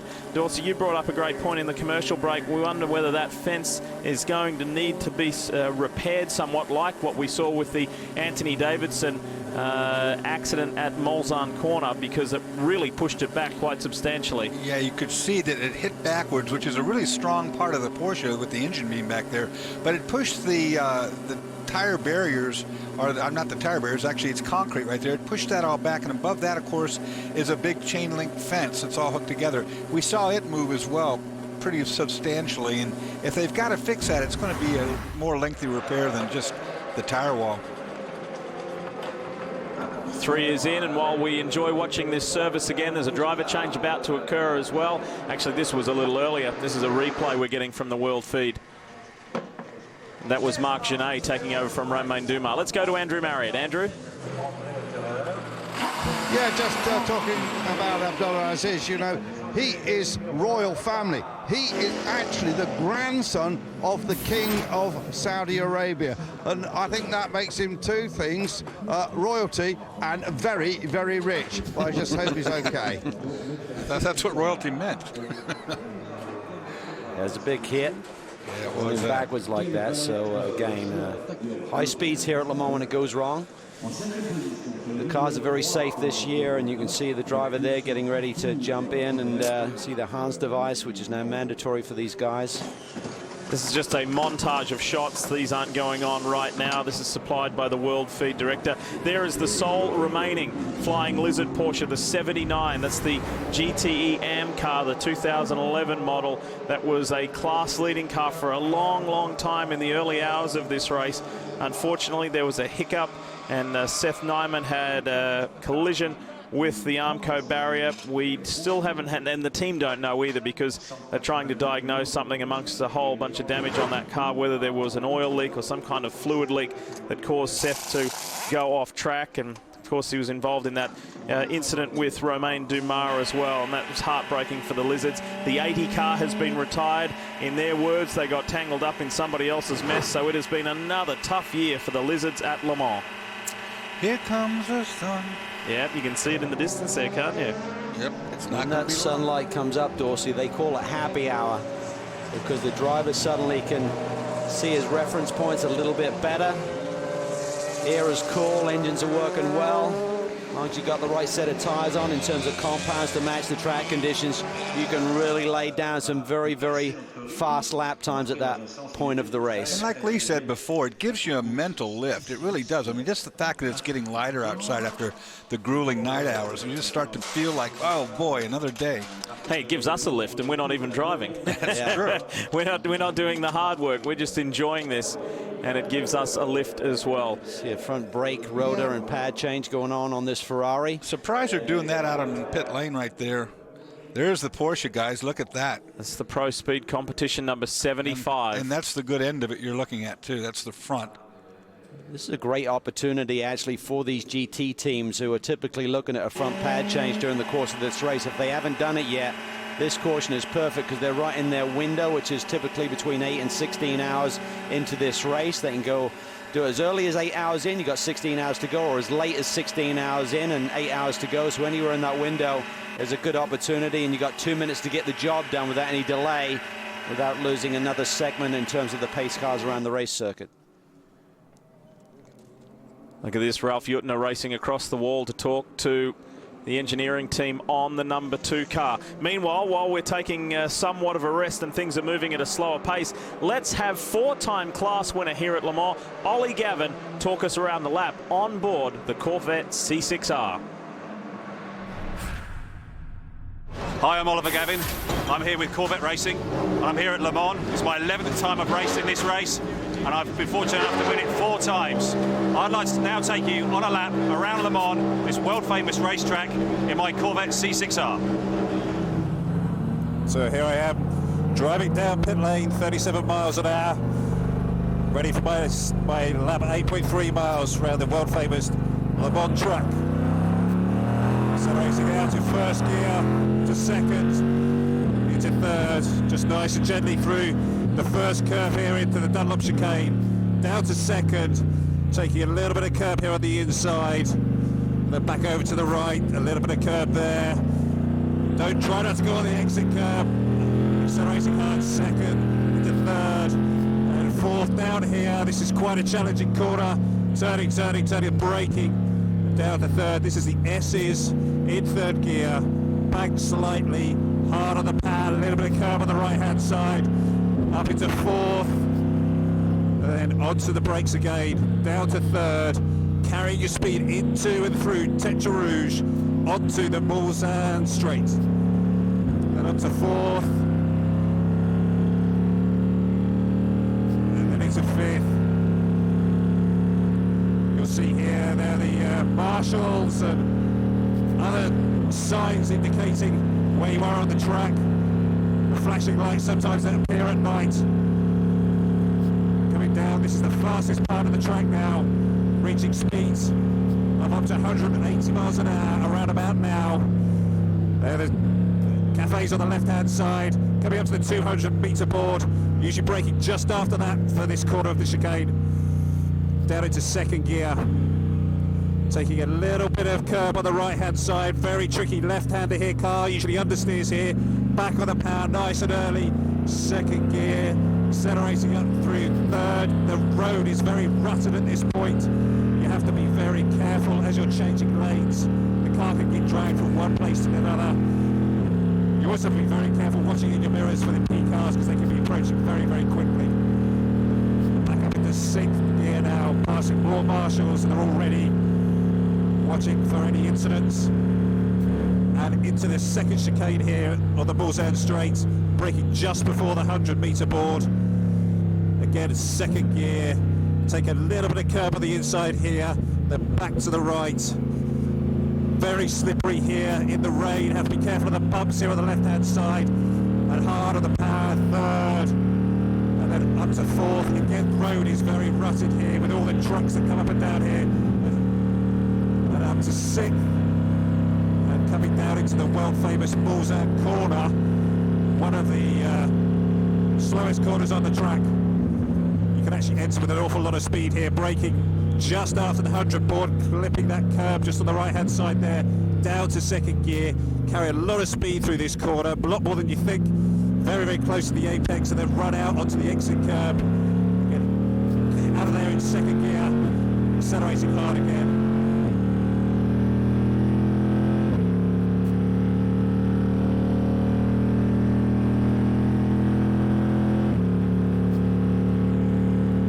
Corner coming up now is Indianapolis. It'll be very, very tricky here about 9:30, 10 o'clock at night. It's very, very sunny, and you can hardly see where you're going until you get into the shadow of the trees. Braking just after the 200 board.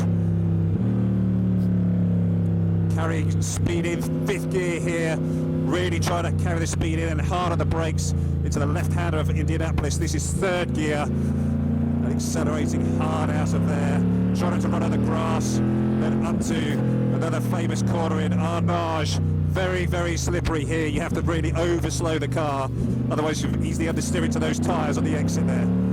Hard on the power, traction control working hard underneath the bridge. Working my way up through the gears again. Couple of little kicks. Not really a straight, but it's flat out. And you're making sure you're well over to the left-hand side. Trickiest corner on the track for braking. Big bump just here. And on entry as you go into the corner. Try and keeping it on the apex curve on the right hand of the first part of the Porsche curves. Then flick it back to the left. Trying to touch a little bit of curve there. You're in 4th gear now. Touching this curb a little bit on the left and then settling the car for the long right-hander. You might be down to 3rd here. And then you come into the Corvette corner. Corvette corner here, 3rd gear. Just a little bit of curb on the inside and then all the way on the outside. Tricky corner that is off camber. Can catch a lot of people out. Last little bit of straight before the final couple of corners. Down into 3rd gear for this chicane over the curb on the inside. Both of those corners, and down to 2nd, taking the curb as well, trying to carry the speed out onto the front straight here. And we're finishing the lap here at Le Mans.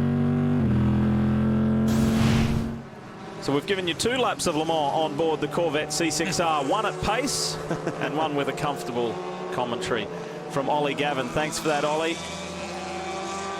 And that was, of course, a class-leading car for the majority of the time. Here is a class-contending car. This is the pole-sitting GTE Pro car for luxury racing, the 59 machine. This has been a slow rotor change. Yeah, it sure was. Long time out on pit lane. Normally you see the cars go back to the garage and have more people work on it.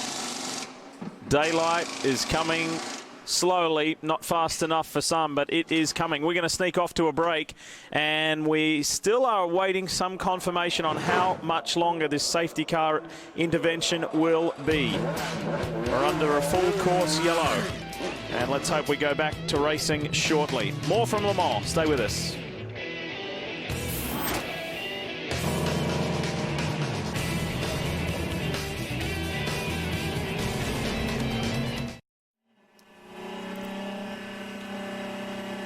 .11:30 East Coast time, 8:30 Pacific. For those of you wherever you're watching, if you're just turning on, welcome to Speed's live coverage of Le Mans. Let's bring you up to date with some of the earlier goings on and a full race recap. This was one of the Gulf Racing Middle East cars running off and slamming the wall. That was Jörg Bergmeister, Le Mans class winner, going off, and that car has now been retired. Great battle between the Aston and the Corvette here today. Darren Turner just gets in a little bit deep there and allows Tommy Milner to square by. Then TK Tom Chris had issues, as Dr. Ulrich explains to our Brian Till, big rubber buildup. Nissan Delta Wing, I think, come up in a minute. Not let this crash first with the Aston. Yeah, that was the Aston Martin of Christian Paulsen there going into the tyre wall, and after a very long run there. That brings you up to date with the early stages. We'll show you a full race recap a little later on. We just had a slight technical glitch there, but we will get back to it and show you. We have just been given notification that we should be going racing shortly. Here are our respective class leaders. McNish, the 2-time Le Mans winner, Pace car on just top. pulled in. And how about this? American Star Works team is leading P2. And then you've got AF Corsa, and then in the GT-AM, you've got Labra competition. The green flag flies on the front straight. That's a relief. It's a nice sight, and so too is the lightning sky. See the strategy here. A lot of the cars followed that pace car into pit lane to do their pit stop after we go back to green. The reason being is you're going to lose 2 minutes minimum if you stop under yellow. So if it's just a quick change of tires or fuel, that's the way to do it. Isn't that a beautiful sight? Yeah, and we should get into happy hour because of that side. Of course, Calvin, you talked about it before. Everyone starts to pick up their momentum right now because the race cars are running in cool air. The sun is starting to give you some visibility to see your marks on the racetrack. This is the Krone Racing Ferrari on pit road with team principal Tracy Krone, Nick Johnson, Michele Rugolo. 3 pace cars spread around the track. They all go. They have GPS systems this year, so they should be equally spaced and all peel off at the same time. So the whole field, even though they're spread around the complete 8.5-mile circuit, should be back to green at the very same time. That has not always been the case in recent years, where they're not equally spread and an advantage to one section or the other. Of course, with an 8.5-mile racetrack, it requires 3 pace cars because not all the race cars are at the same place at the same time when those cautions come out. Andre Lotterer now running in 2nd spot overall, chasing down Alan McNish. And I tell you what, he is once again showing that he may be the new leader on this Audi squad. The lap times he's able to put down have been tremendous. Well, think about who they handed it to last year in the sole remaining Audi. Who took it home? Who took it to the checkered flag? It was Andre Lotterer. The Rebellion is in. That's 12. That's the lead Rebellion car. Meanwhile, we talk about StarWorks leading LMP2. Andrew's standing by with the chief engineer, Steve Chalice, in the StarWorks camp. I am, yeah. Steve's just joining me now. He's been doing a lot of math, Steve. Say again? You've just been doing a lot of math there. Well, we've got some problems, so we're trying to figure it all out. What are those problems? Oh, just, you know, driver's time, you know, you can only do 4 hours, and, you know, a host of problems, really, you know. Host of problems, are you leading the category? Say again? Host of problems, but you're still leading. Yes, we are. Yeah, we're that's what we're doing, trying to solve problems. Now, for you, Le Mans is relatively new. Yes, it's my first time, yeah. But Peter's been here before. Yes, he has. And how are you enjoying it? Is there any enjoyment? No, it is. It's we're just trying to do our best. Okay, thanks very much. I'll let you get back to the math, and we'll go to Brian Till, who's down the other end of the garages there. Number 2 Audi e-tron Quattro is in. McNish out. Dindo Capello climbing in, and it is birthday day for Dindo Capello, and no better way to celebrate their birthday than to win at Le Mans. If he were to win, he'd be the oldest driver ever to do so, surpassing Luigi Chinetti. Another good Italian name, so Dindo Capello climbing in. This service being done, and they'll get back underway. Not a mark on the car. It looks like it's in good shape, but Calvin, you pointed it out. They just have not had the pace of the 1 car. Dindo cranks it up, and he shared with me this week that this could indeed be his last time in a prototype here at Le Mans. So it's a very special day for him in more ways than one, as this car goes for a win, which would be monumental in many different areas, Lee. And think about his heritage and his story with Audi going all the way back to Super Tourers. This is the Rebellion. This is the 2nd place Rebellion car. The 13, and Harold Premet, according to timing and scoring, is behind the wheel. Now, we saw the 12 recently in. I don't believe this car pitted in the last little while since we've gone back to green. Here's where it gets interesting, trying to get turned around and back on the right way again without hitting anything or being hit. High-speed section here. The cars come quick. It's like a blind corner for him now with that wall there. The cars will appear coming around. He's got to look to those corner workers to tell him when it's safe and believe that they're right. Use the headlights as a warning if their car is coming. You don't have much time to react here. This is very treacherous. This is nasty. That's what we're talking about. So easy there for a car to come around there and lose their focus, looking at that car that spun and then lift off the throttle and spin right into him. I would have thought he'd have been better to stay in the other direction rather than turn at Dorsey, give him a bit more of an arc to get back around, and also give him a better view of the oncoming traffic, but this is not good. Right now he's in the target zone. If a car does do any kind of a slide, it's going to end up right at the back. This is ugly. This is really ugly. Here comes a car. I mean, if one of these cars come around and doesn't slow down enough, they're going to have to pinch that corner, and they're going to spin in a heartbeat. That's what I'm talking about. If they panic and lift off the throttle, it's going to send the car in motion right into the back of that car. There he goes. Anywhere but there would be good. You'd think with 500 to 600 horsepower, you could just do a flick spin, but when the tires are hot, it's hard to really just get it to change direction that quickly. Those are little 5-inch or 5.5-inch clutch packs. Yep. And they don't have, once they're hot, hardly any free play or any throw left in the pedal, so not that easy. That is a very fortunate situation now that he is out of. Yep. It could have been so ugly as Harold Premet builds back to speed. It's a truly scary deal in these racing situations when you're in that car like that with those guys coming at you. Very uncomfortable. Now he heads to pit lane, understandably. This is what happened to Harold in the Toyota Rebellion. Oh, he had a lot of speed going right there. Don't know if he missed his brake zone or whatever, but gosh, he had a lot of speed coming on. Oh. Might have been about a 13-point turn. Yeah. That being said, it was a lazy spin at that, wasn't it? Andrew Marriott is standing by in that Rebellion pit, waiting for Harold Premade to come to a stop. Tell us what you see, Andrew. I see him coming to a stop. They're fueling it up. No sign of Harold Premade getting out of the car at the moment. He's very experienced here at Le Mans, but they haven't quite got the car in the right position to fuel it up. They had to stretch the fuel hose. Now they've pushed it back. Cleaning the windscreen here. Fuel is in. They had a quick look around the car and it's going to blast away. And there it goes. And he's back in the race. We were just talking about birthdays a little earlier. Do you guys know that today, because we have a new day, that it is Greg Creamer's birthday? Wow, so he's the same birthday as Dindo. He's kept that very quiet. Happy birthday, Greg. Absolutely. Might not be able to hear us. He might be having a sleep at the moment. Big news over in Le Mans this week is that Greg celebrated the fact that he's got engaged to his lovely fiancée now, Jude. And it's Father's Day. Couple. Yeah, big day here.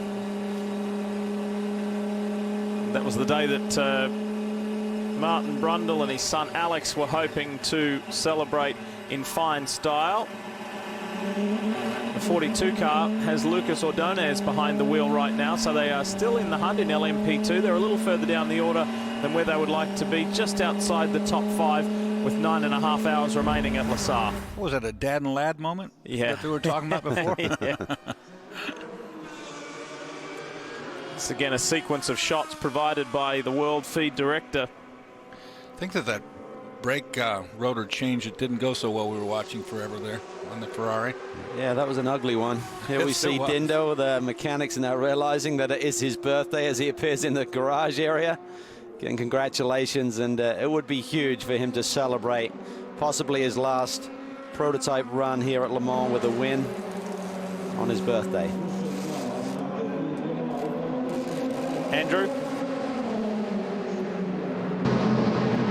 Yes, I missed that cue. I was just diving into the 23 garage where I have to tell you that car earlier on we saw it had a big off. And the 20-year-old driver who was at the wheel wouldn't like to pay the bill because every single piece of bodywork on that car was damaged, plus the right front corner. I reckon the bill was about $25,000. Jordan Tresson's been out behind the wheel of that number 23 machine. And we'll keep a really close and watchful eye on GTE Pro because the 51 AF Corsa Ferrari still leads the way. But we are not discounting the Aston Martin. Stefan Muka is now behind the wheel, and that race is on at the front. It's fascinating. Speed's coverage of the 24 Hours of Le Mans is brought to you by Rolex, official timekeeper of the 24 Hours of Le Mans.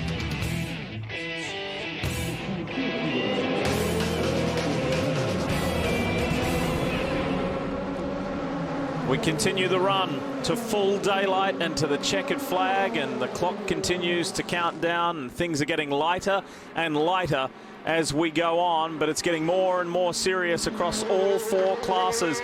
This is one of the contenders in GTE Pro. It's the 59. This was the pole-sitting car for luxury racing. At the moment, Fred Makowicki sits behind the wheel. That was the driver who put it on the pole. It's 3rd in class at the moment, trying to narrow down the margin to the 2nd place Aston Martin Vantage V8. Jimmy Bruni has a lap on these 2 cars at the moment. Got to wait for all the timing and the scoring to cycle through, but that was kind of a surprise pole sitter, I feel. I didn't really see that guy putting the hammer down and grabbing the pole against some of the other headliner names, but he certainly got the job done, and that was a big, big day for that team. And Ferrari has been rock solid. These Ferrari 458 Italias have just been rock solid in both GTE Pro and GTE Am. It's a sorry sight down at Pescarolo, isn't it? The dome, yep. they've tried so hard to keep this car running. It's been in and out, in and out. Still working. It's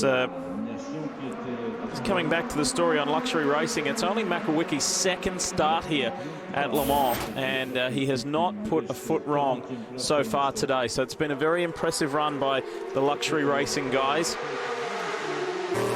In LMP2, we spoke to Steve Challis at StarWorks. So you've got the HPD Honda leading the way over PCOM Racing, which is a Nissan-powered Oreca, and in third in that class is the Cenatech Nissan, which is also a Nissan-powered Oreca. So some diversity there in P2. What about the amazing race up front? It's 1 versus 2, Lotterer versus Capello. Alan McNish has just stepped from that number 2 car. He's with Brian. On the 2 car, having a good run. You've moved it back up to the front. As the daylight begins to appear here, what does that do to a driver's psyche, Alan? I tell you, it's quite a beautiful sight, to be honest. Sitting behind the safety car, you've got plenty of time to look at things like that. But it's coming up from the east over here, and it just sort of raises everything. But you know you're into the next day. You know, you've broken the back of the night, and I think psychologically it's important for everyone. You get a sort of second lease of life, a second energy. And talk about the psychological aspects of it. When you're out there and you have a good battle going, that pass you made on Sarrazin, if you remember it just a little while ago, pretty impressive. Does it remind you of some passes that you've done in the past with him? Yeah, well, you know, basically there was a job to do, and it was to get in front of the Toyota at the start because we knew the straight line speed would be good, and if we didn't, then it was going to be a tough afternoon. But managed to get it done and dusted within the first sort of half mile, and then were able to control it as a 1-2-3 Audi. They were competitive, though, you know, we saw that until they went out. And I just hope Anthony's fine, and also the other driver. But since then, it's been a battle between the Audis, which for us is good. And like you say, we're back up in the fight. Unfortunately, that safety car split us, which was really annoying. Well, best of luck to you. I will let you go. We know you're getting cold, so good luck. And right now, that 2 car running well, and it may just prove that experience. We got Dindo Capello, Tom Christensen, Alan McNish. Maybe experience will just get him another victory here. Lee? Well, it's one of those things, Brian, we talked about, and Carl explained in great detail here at Le Mans, unique to Le Mans, where there are 3 safety cars deployed on the circuit, and it depends on where you are in comparison not only to your sister car, but to the car that you're battling in your class scrap, and that's how you get separated. And McNish, it was McNish and Lotterer right there, literally just a second or 2 apart, and then they get separated by where that safety car gets deployed, and that frustrated Alan immensely. Well, it cost you 2 minutes. Yeah. I mean, and that is really hard to make up because, you know, the guys are running within a few tenths of one another in lap time, so that just gives the other car an incredible buffer. And that is very, very frustrating for Alan McNish and the rest of his teammates to suffer that. And it's just the luck of the draw when they disperse those pace cars. You're either in front of it or you're behind it, and the 2 cars got separated, and there you go. And isn't that the way to think about it, Dors? 2 seconds to 2 minutes. Yeah, I mean, and there's no way to defend for it. You know, you can't plan for it, you can't defend for it, you can't change it when it happens. So it's hugely frustrating because they are, in fact, so close in speed. Making up that 2 minutes is just not possible, hardly. One point I was remiss to make as we enjoy watching the top 3 running Aston Martin Vantage V8 for Aston Martin Racing with Stefan Muka behind the wheel. One point I was remiss to make earlier in the race is that it was quite intriguing that this fight Audi versus Toyota, because there are 2 people in that Audi squad that know Toyota better than anybody else. One was the guy we just heard from, Alan McNish, from his days at racing in the Toyota Formula One program, and one of the, as we see the JRM Honda run long at Arnage.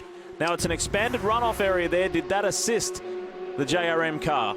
Yeah, Peter Dumbreck behind the wheel right now, and they have extended that. Basically, they've purchased the property there. It's a house and a garden, and they've eaten into that garden area.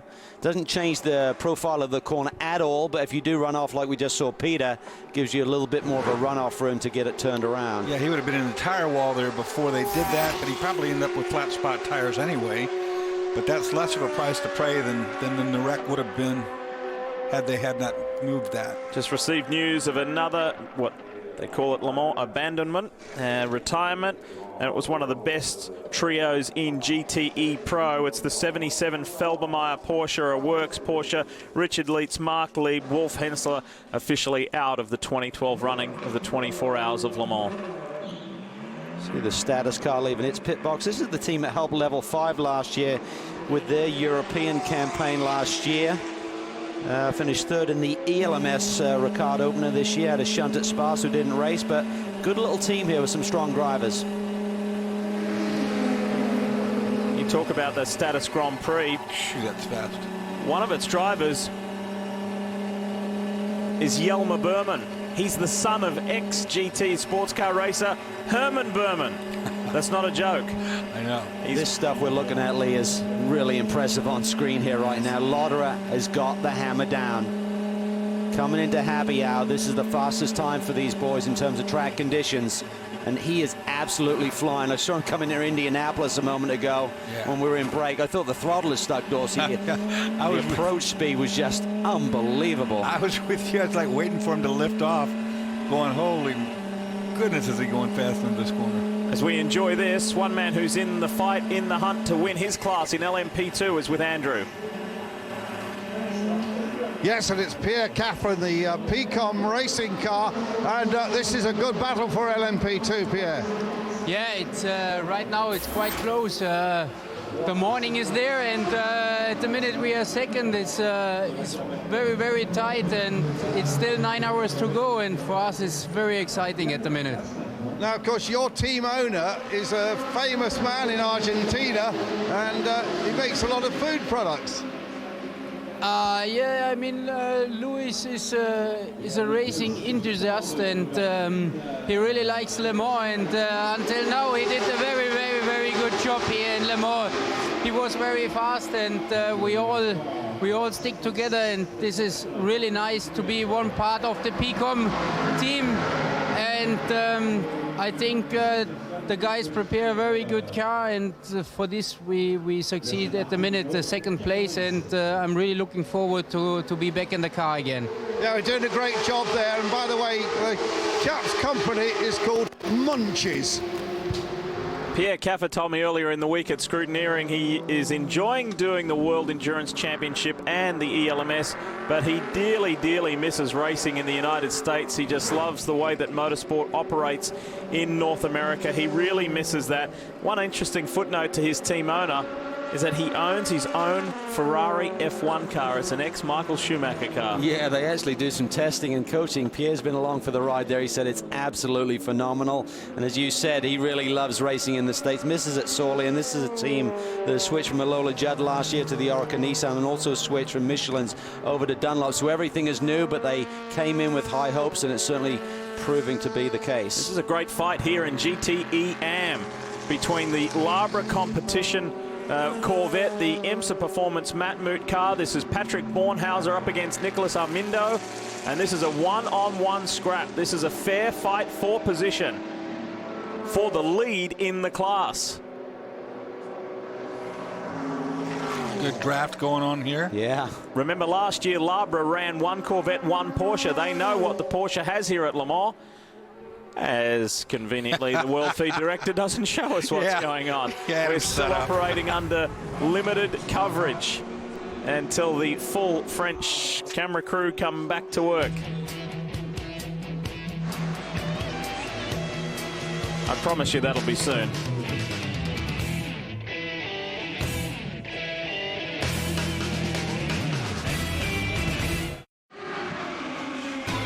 Monday night, the NASCAR Race Hub presented by Ram will deliver the ultimate recap from Michigan. I wonder what's going to go down tomorrow. Larry Mack and Elliott Sadler will have all the info on the Motor City Mayhem. That is the Race Hub, NASCAR Race Hub, Monday at 6 Eastern.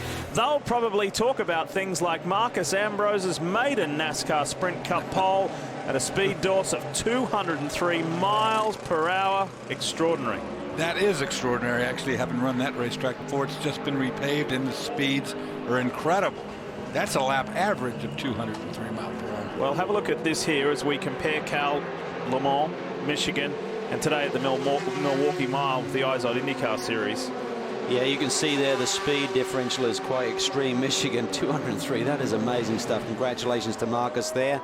400 miles that they're going to run, 225 at Milwaukee, and obviously extreme here, over 3,000 anticipated Pretty strong pace here. We did have that lengthy yellow, however, to repair the guardrail after Anthony Davidson's huge shunt down at Mulsanne corner. Did I mention that an Englishman, Lewis Hamilton, leads the Formula One World Championship? That is completely out of context. Why did you need to squeeze that in there? Why? Let me think. Why? Is this segment sponsored by Tourism to Australia or something? Did I mention that Americans leading in LMP2? You can. It's appropriate, Dawson. It is. And it's true, too. Andre Lotterer leads by almost a minute and a half over this car and this man. It's car number 2, Dindo Capello.